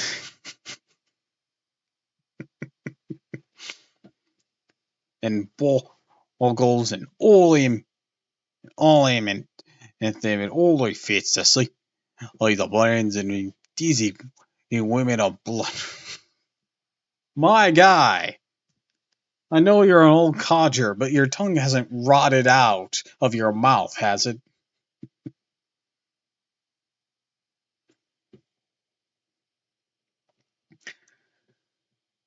I've been old, but all they were in blades. Rhymes and songs and womans be all invented by persons, and an ilsome and blacksmorty and railroad. I thought there's to seek and scupper a feeling, and to get folks to do something that they don't want others inclined to. It makes me ireful to think of 'em. Why, it's them that not content with the printing lies on papers and preaching them out of pulpits, does want to be cutting on them on tombstones. I look here all around you, and what I ain't you will. All them steams he's holding up their heads as well as they can out of their pride and arrogant, simply tumbling down with the weight of their lies all wrote out on them. Jesus Christ, the voice I gave him. Oh my God, it's hurtful.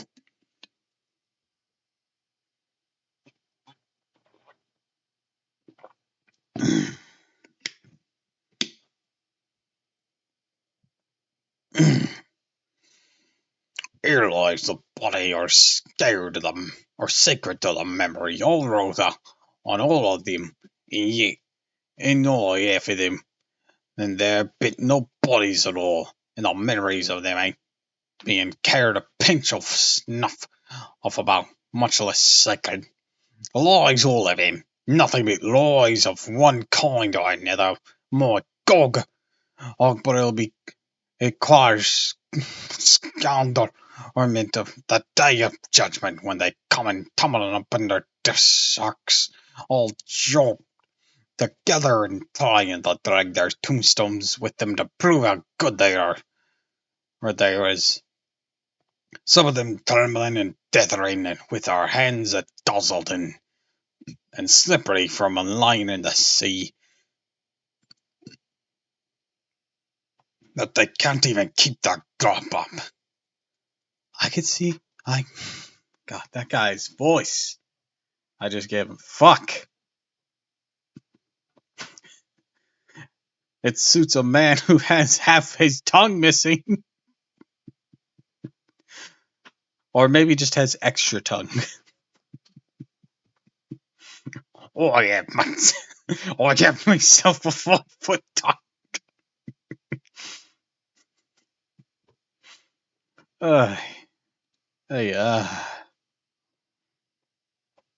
I could see the old fellow so satisfied, air and way in which he looked round for the approval of his cronies, that he was showing off. So I put in a word and kept him going. Oh, Mr. Shaw, you can't be serious. Surely these tombstones are not all wrong. Yablins! I'm sorry, no, I'm keeping that.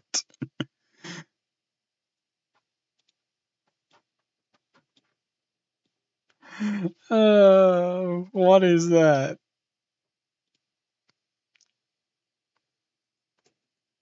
Alright,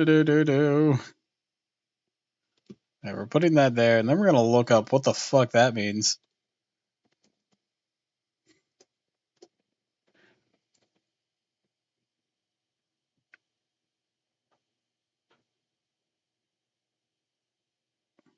A quick-witted or intelligent young man.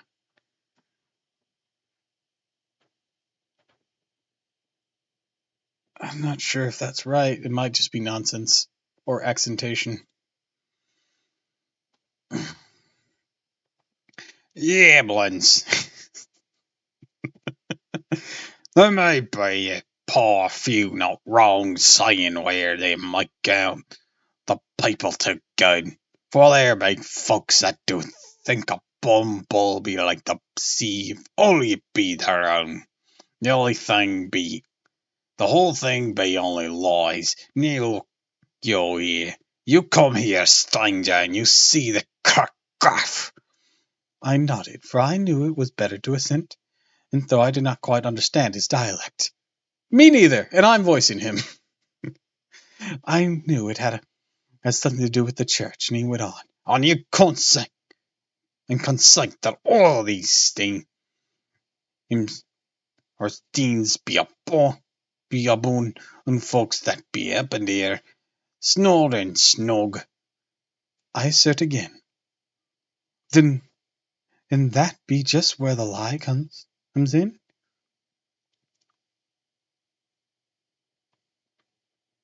I gotta make sure this is her talking this before I continue.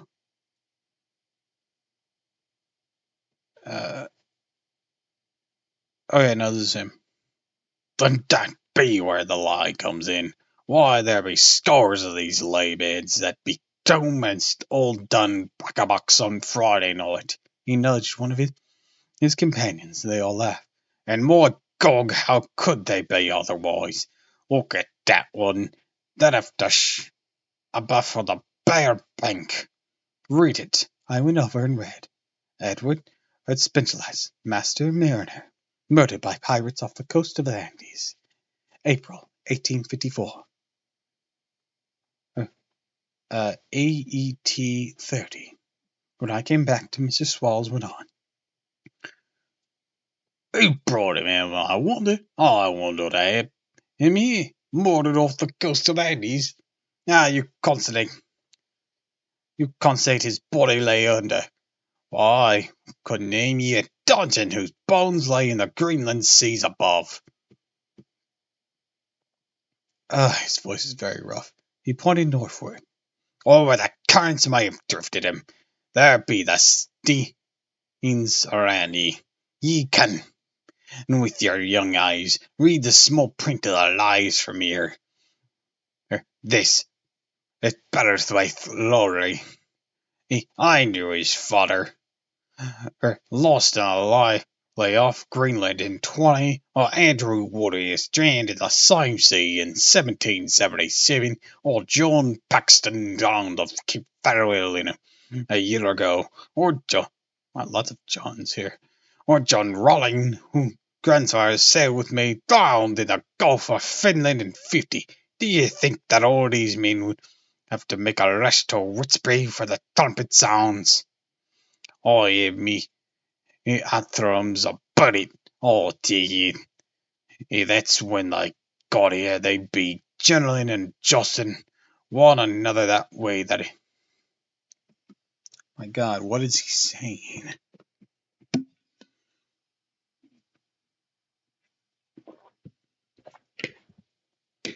They'd be gentling and jumbling and jostling one another that way. That'd be like a fight upon the ice in the old days, when we'd be at one another from daylight to dark and trying to die up our cuts by the light of the Aurealis. Oh, he can say that word.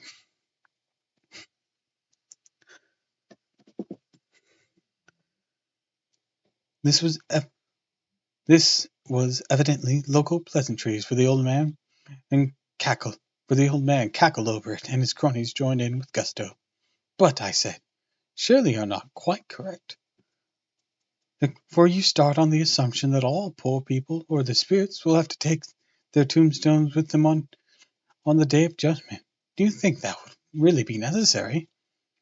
What else would they tombstones for? Answer me that, miss. To please their relatives, I suppose. To please their relatives, you suppose? This he said with intense scorn. How will it please their relatives to know that lies is written over them, and that everyone in the place knows that they be lies?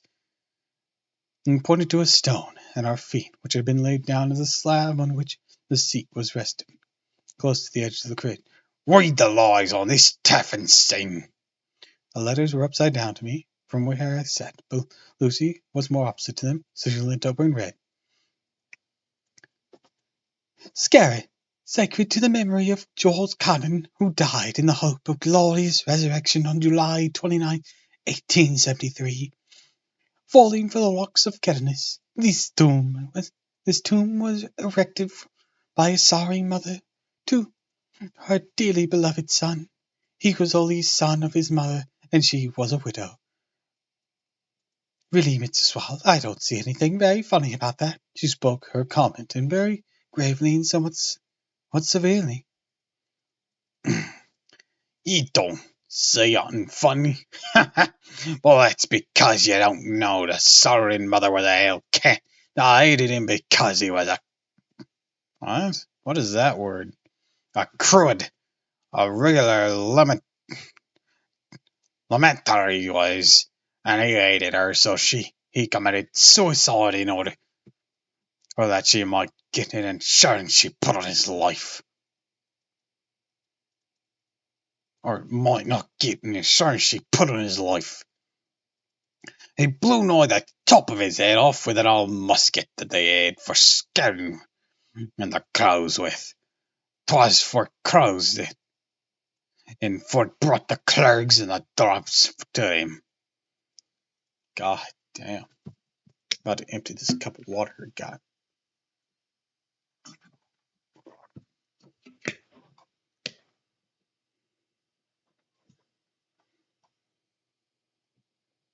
Ugh. That's the way he fell off the rocks and has the hopes of glorious resurrection.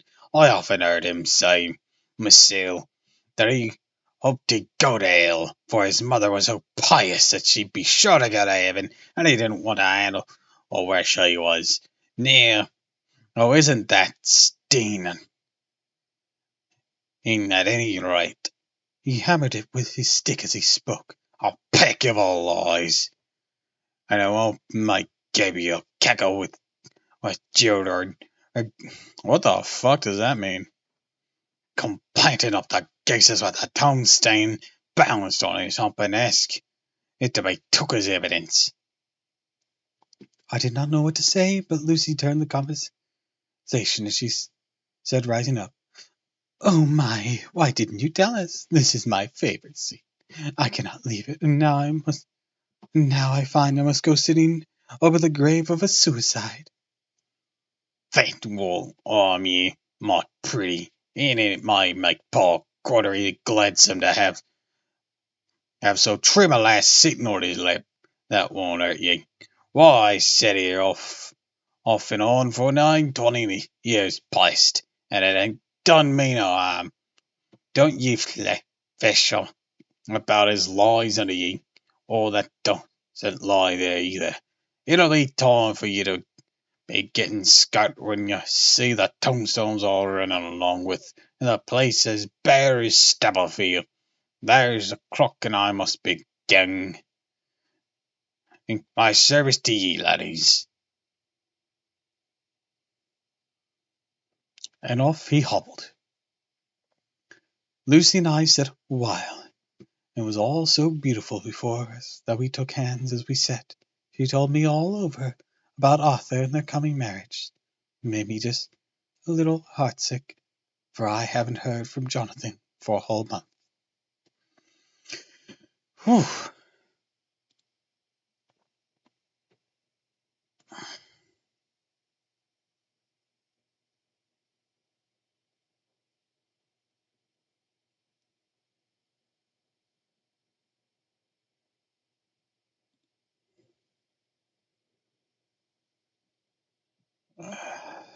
All right.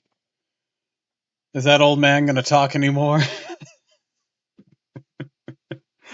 Please let him be quiet for a bit. I don't think my throat can handle it.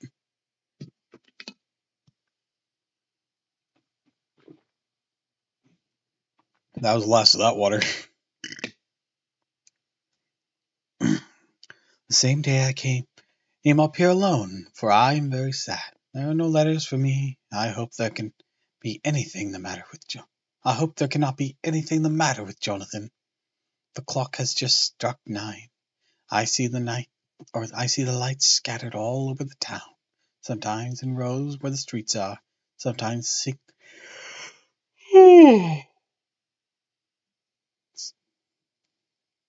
sometimes singingly.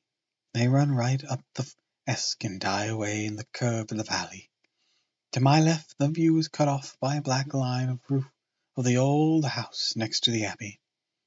The sheep and lambs are bleating in the fields away behind me, and there's a cluster of donkey hoofs up the pave raised below. The band on the pier is playing a harsh waltz in good time, and further away the quarries there is a Salvation Army meeting in a back street. Neither of the bands hear the other. But up here I hear and see them both. I wonder where Jonathan is, and if he's thinking of me. I wish he was here. Alright, I need to use the can again and refill my water again, because I literally just drained it, so no wonder I need to use it again. I'll be right back.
Alright, I have returned. This book is weird. Like, really, really, really weird.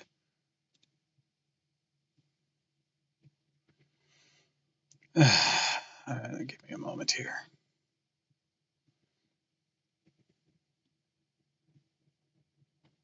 Do.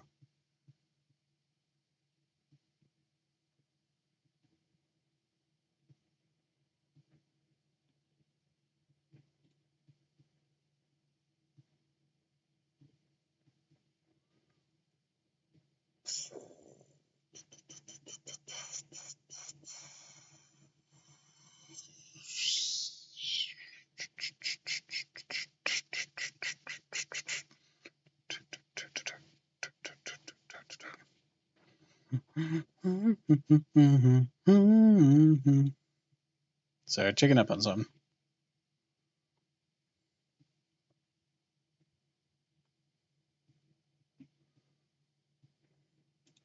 All right. Let us proceed.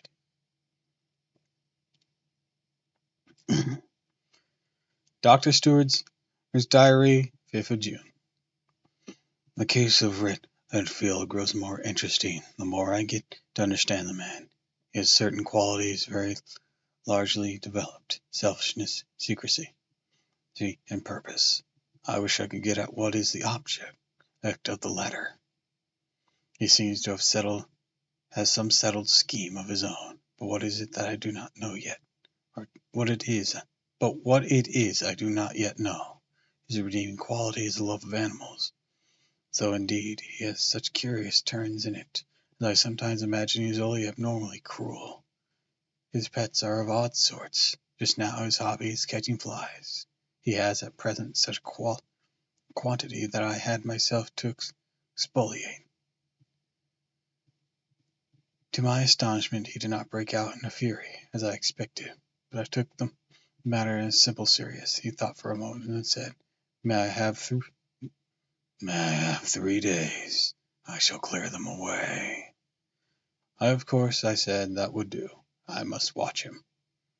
18th of June. He has turned his mind now to spiders, and has got several very big fellows in a box. He keeps feeding them with his flies. The number of the latter has become sensibly diminished, although he has used half his food in attracting more flies from outside his room. 1st of July. His spiders are now becoming a giant nuisance, as great a nuisance as his flies. Today I told him that he must get rid of them. He looked very sad at this, so I said that he must clear out some of them at all events. He cheerfully acquiesced in this. I gave him some time, as before, for his reduction. He disgusted me much while with him, for when a horrid blowfly, bloated with some carton and food, buzzed in the room, he caught it, held it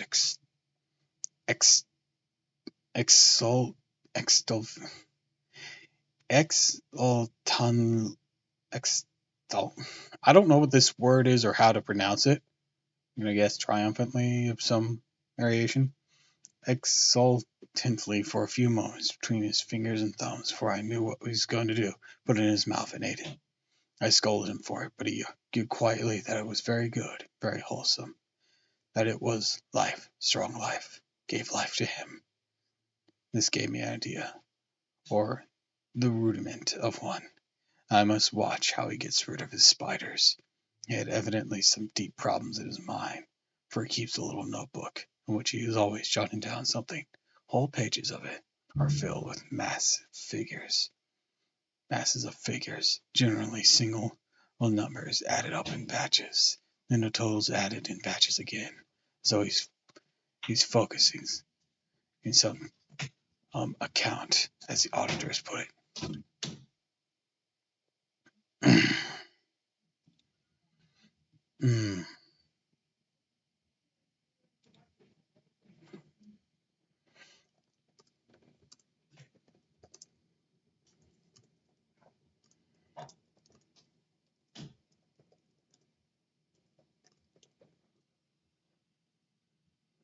Oh,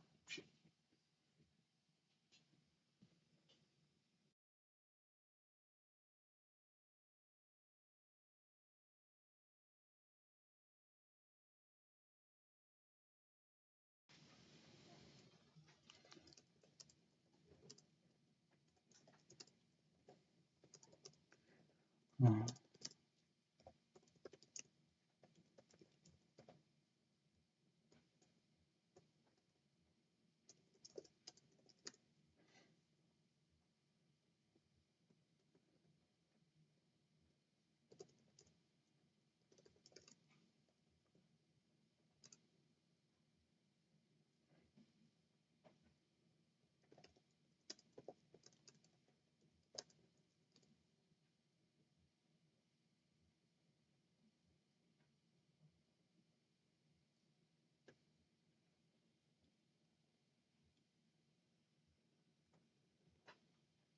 All right. 8th July. There's a method in his madness. No room in the idea. As my mind is growing. It'll be a whole idea soon. And then, oh, unconscious celebration. You'll have to give the wall to your conscious brother. I kept away from my friend for a few days, so I might notice if there was any changes. Things remained as they were expect. That he has part with some of his pets. He got a new one. He managed to get a sparrow, and has already partially tamed it. His means of taming is simple. For anything, the spiders have diminished. Those that do remain, however, are well fed, for he still brings in the flies by tempting them with his food. 19th of July. We are progressing. My friend now has a whole colony of sparrows. His flies and spiders are obliterated. When I came in, he ran to me and said he wanted to ask me a great favor. A very, very great favor. As he spoke, he fawned on me like a dog. I asked him what it was, and he said, a sort of rapture in his voice and bearing, "A kitten, a nice little sleek, playful kitten that I can play with, teach, feed, and feed, and feed." I was not unprepared for his request, for I had noticed how his pets went on increasing in size and vivacity. I did not care that his pretty family of tame sparrows should be wiped out in the same manner as his flies and spiders. So I said I should see about it, and asked him if he would rather not have a cat than a kitten. His eagerness betrayed him as he answered, "Oh yes, I would like a cat. I only ask for a kitten, unless you should refuse me a cat. No one would refuse me a kitten, would they?" I shook my head, and as that, at present, I feared it would not be possible, I would see about it. His face fell. I could see a warning of danger in it, for there was sudden fierceness. His sidelong look, which meant killing. The man in an undeveloped homicidal maniac. I shall test him with his present craving and see how it will work out. Then I shall know more.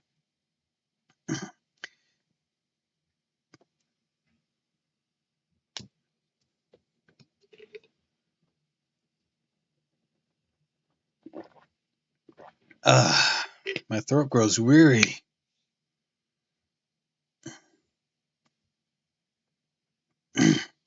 10 p.m. I visited him again and found him sitting in a corner, brooding. When I came in, he threw himself on his knee before me and implored me to let him have a cat, that his salvation depended on it. I was firm, however, told him that he could not have it, whereupon he went without a word, sat down, gnawing his fingers in the corner where I found him. I shall see him in the morning, early. 20th July. Visited Renville very early before the attendant went his rounds. Found him up and humming a tune. He was spreading out his sugar, which he had saved in the window, and manifestly beginning his fly-catching again, and getting it cheerfully with good grace. I looked around for his birds, not seeing them, asked where they went. They replied without turning around, they had flown away. There were a few feathers around the room, his pillow a drop of blood. I said nothing, but went and told the keeper to report to me if there was anything odd about him during the day. 11 a.m. The attendant had been to me to say Renfield had very sick, scorched a whole lot of feathers. My belief is, doctor, my belief is, doctor, he said, that he's eaten the birds, and he just took and ate them raw. 11 p.m. I gave Renfield a strong opiate tonight, enough to make him even sleep. I took away his pocketbook to look at it. The thought that had been buzzing around my brain lately is complete, the theory proven. My homicidal maniac is of a peculiar kind. I'd like to invent a new classification for him. Call it Zuvakvis, life-eating maniac, where he desires to absorb as much life as he can. He has laid himself out to achieve it in a cumulative way. He gave many flies to one spider, and many spiders to one bird, and then wanted a cat to eat the many birds. What would have been his later steps? It would have been almost be worthwhile to complete the experiment. Might be done if there was only sufficient cause. Men sneered at fictitious, yet looked at its results day to day. Results today. Mine on advanced science is the most difficult and vital aspects, knowledge of the brain. Had I seen the secret of one such mind, did I hold the key to the fancy of any one lunatic, I might advance my own branch of science to pitch compared to which Burton's, Sanderson's psychology, or Fiore's brain knowledge would be as nothing if only there was sufficient cause. I must not think too much of this. I may be tempted, and good cause might turn the scales with me, for may not I, too, be of exceptional brain, gently. How well the man reasoned, lunatics always do, with their own scope. I wondered at how many lives he values a man, or if at only one. He had closed the account accurately, and today began a new record. How many of us begin a new record with each day of our lives? To me, it seemed only yesterday that my whole life ended it with my new hope, and that I began a new record. So it will be until the great recorder sums me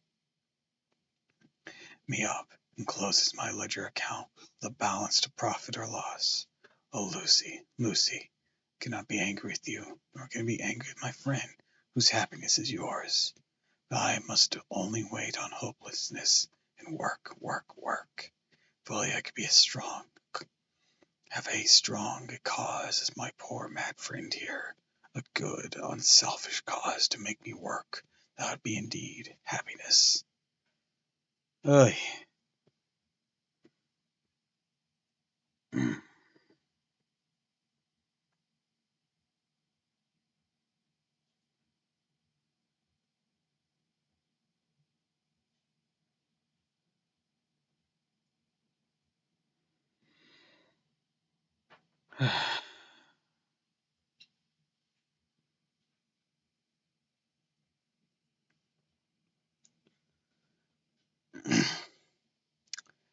Mia Murray's Journal, 26th of July.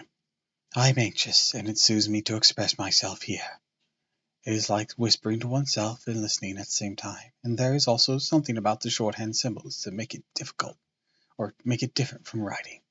I am unhappy about Lucy and about Jonathan. I have not heard from Jonathan for some time. I am very concerned.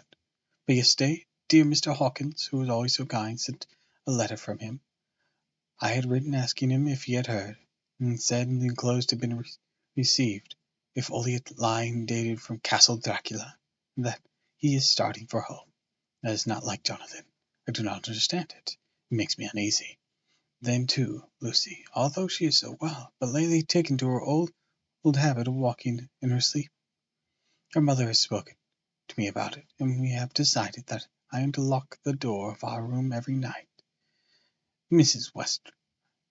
Westrun has got an idea that sleepwalkers always go out on roofs of houses and along the edge of cliffs, and then get suddenly wakened and fall over with despairing cries that echo all over the place. Poor dear, she is naturally anxious. Is allowed Lucy, and tells me that her husband, Lucy's father, has the same habit, and that he would get up in the middle of the night, dress himself, go out, and if he were not stopped,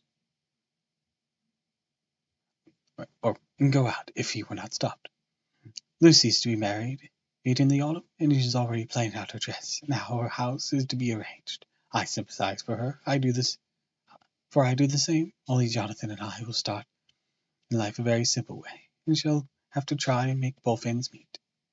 Mr. Holmwood, he is the Arthur Holmwood, only son of Lord Goldendam, or Godalming, is coming here very shortly, as soon as he can leave town, for his father is not very well. I think dear Lucy is counting the moments till he comes. She wants to take him up to the seat on the churchyard cliff and show him the beauty of Whitby. I dare say it is the waiting which disturbs her. She will be all right when he arrives. 27th July. No news from Jonathan. I'm getting quite uneasy about him. Though why I should, but I do not know. But I do wish that he would write, if it were only a single line. Lucy walks more than ever, and each night I am awakened by her moving about the room. Fortunately, the weather is so hot she cannot get cold, but still the anxiety and the perpetually being awakened is beginning to tell on me. I'm getting nervous and wakeful myself. Thank God Lucy's health keeps up. Mr. Holmwood has suddenly called to ring to see his father, who's been taken seriously ill. Sorry. Lucy frets at the postponement of seeing him, but is not touchable. Her looks, she is a trifle stouter. Her cheeks are lovely rose pink. She has lost that anemic look which she had. I pray it will all last. 3rd of August, another week gone by. No news from Jonathan. Not even to Mr. Hawkins, from whom I have heard. Oh, I do hope he is not ill. He surely would have written. I look at that last letter of his. Somehow it does not satisfy me. It does not read like him. It is his writing. There is no mistake of that. Lucy has not walked much in her sleep the last week. There is an odd concentration about her which I do not understand. In her sleep she seems to be watching me. She tries the door, finds it locked, goes about the room, searching for the key. 6th of August. Another 3 days and no news. The suspense is getting dreadful. If only I knew where to write to and where to go to. I should feel easier, but no one has heard a word of Jonathan. The last letter, I must only pray to God for patience. Lucy is more excitable than ever, but is otherwise well. Last night was very threatening, and the fishermen say that we are in for a storm. I must try and watch it and learn the weather signs. Today is a grey day, and sun, and as I write is hidden in thick clouds, high over Kettleness. Everything is grey,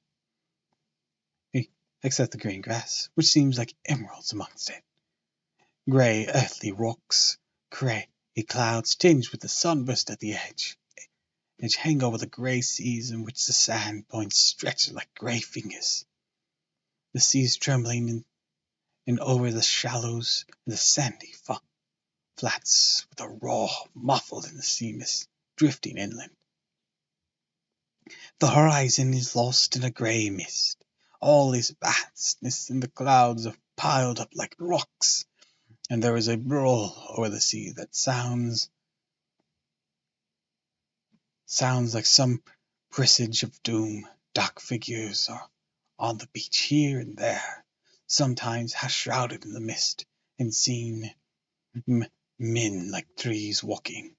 The fishing boats are racing for home, and rise and dip in the ground, swell as they swept into the harbour, bending to the scuppers. Here comes old Mr. Shawls. He is making straight for me, and I can see by the way he lifts his hat that he wants to talk. I have been quite touched by the change of the poor man. He sat down beside me, says in a very gentle way, "Oh, I wanted to say to you, miss." I could see he was not at ease, so I took his poor old wrinkled hand in mine, and to speak fully, so he said, leaving his hand in mine, "I'm afraid, my dearie, that I must be shocked to you by all the wicked things been said about the dead and much like for the weeks past, and I didn't mean 'em. I wanted you to remember that when I'm going. We and folks that be daffled and with one foot about the crocking and all don't altogether like to think of it. I don't want to feel scared of it, and that's why I took to making light of it, so that I'd cheer up my own heart for a bit. Lord love you, miss, I ain't afraid of dying. Not a bit. Only I don't want to die, if I can help it. My time must be nigh at hand, for I and B and 100 years is too much for any mind to expect. And I'm so nigh that the oddman is already wetting his sigh. You see, I can't get out of the habit of caffing about it all at once. That's just the way as they used to.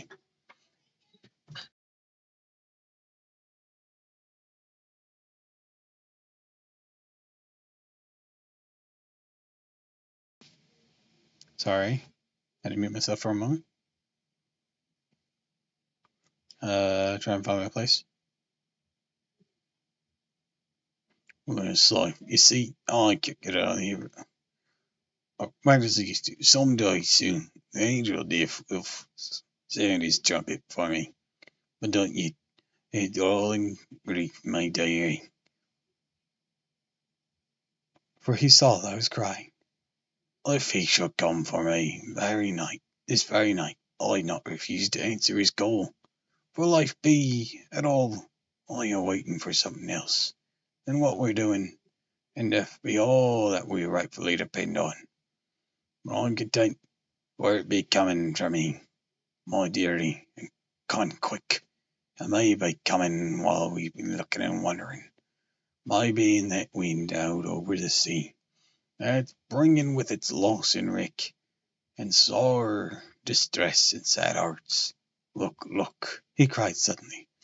There's something in that wind, and the houseman, and that sailing looks and tastes and smells like death. It's in the air. I feel it coming. Lord makes my answer cheerful when my call comes. He held up his hands devoutly and raised his hat. His mouth moved as though he was praying. After a few minutes of silence, he got up, shook hands with me, and blessed me, and said goodbye, hobbled off. All touched me and upset me very much. I was glad when the Coast Guard came along with his spyglass under his arm. He stopped to talk to me, as he always does, but all the time kept looking at the strange ship. I could see to make her out, he said. She's a Russian, by the looks of her. She's knocking out in the queerest way.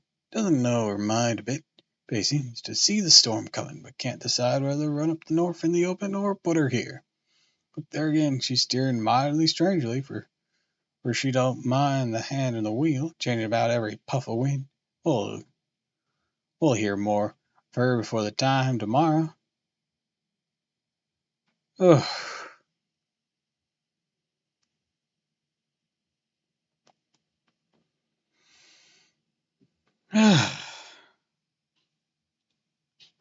These voices, I swear, they're gonna be the death of me if I just keep going and going and going and going.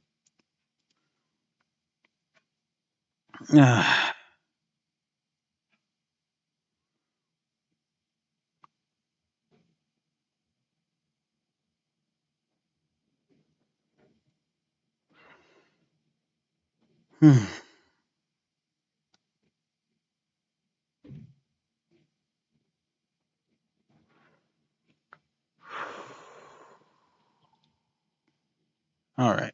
I think we'll stop reading for the day. Leaving it off at chapter 7. Well, we'll be starting chapter 7, so. Whew.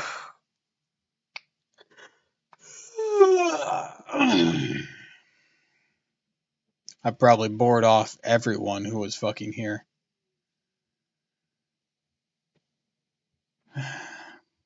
So, I guess we'll be signing off. So I'd like to wish you all a fond farewell, and thank you for stopping by. If you like this, follow me on Twitch, Twitter, YouTube. The previous chapters are in previous videos. They're all titled. At least they are on YouTube. Move for the VODs. Once I figure out how to do chapters and videos, I'll have chapterized things for when they start if you want to hear this entire story. Or maybe one time I can just like splice it together if I ever figure out some video editing software good enough. Anyways, I'd like to wish you all. Oh, I already said that. Thank you all for stopping by. Like this, follow me on Twitch, Twitter, and YouTube. And until next time, fare thee well.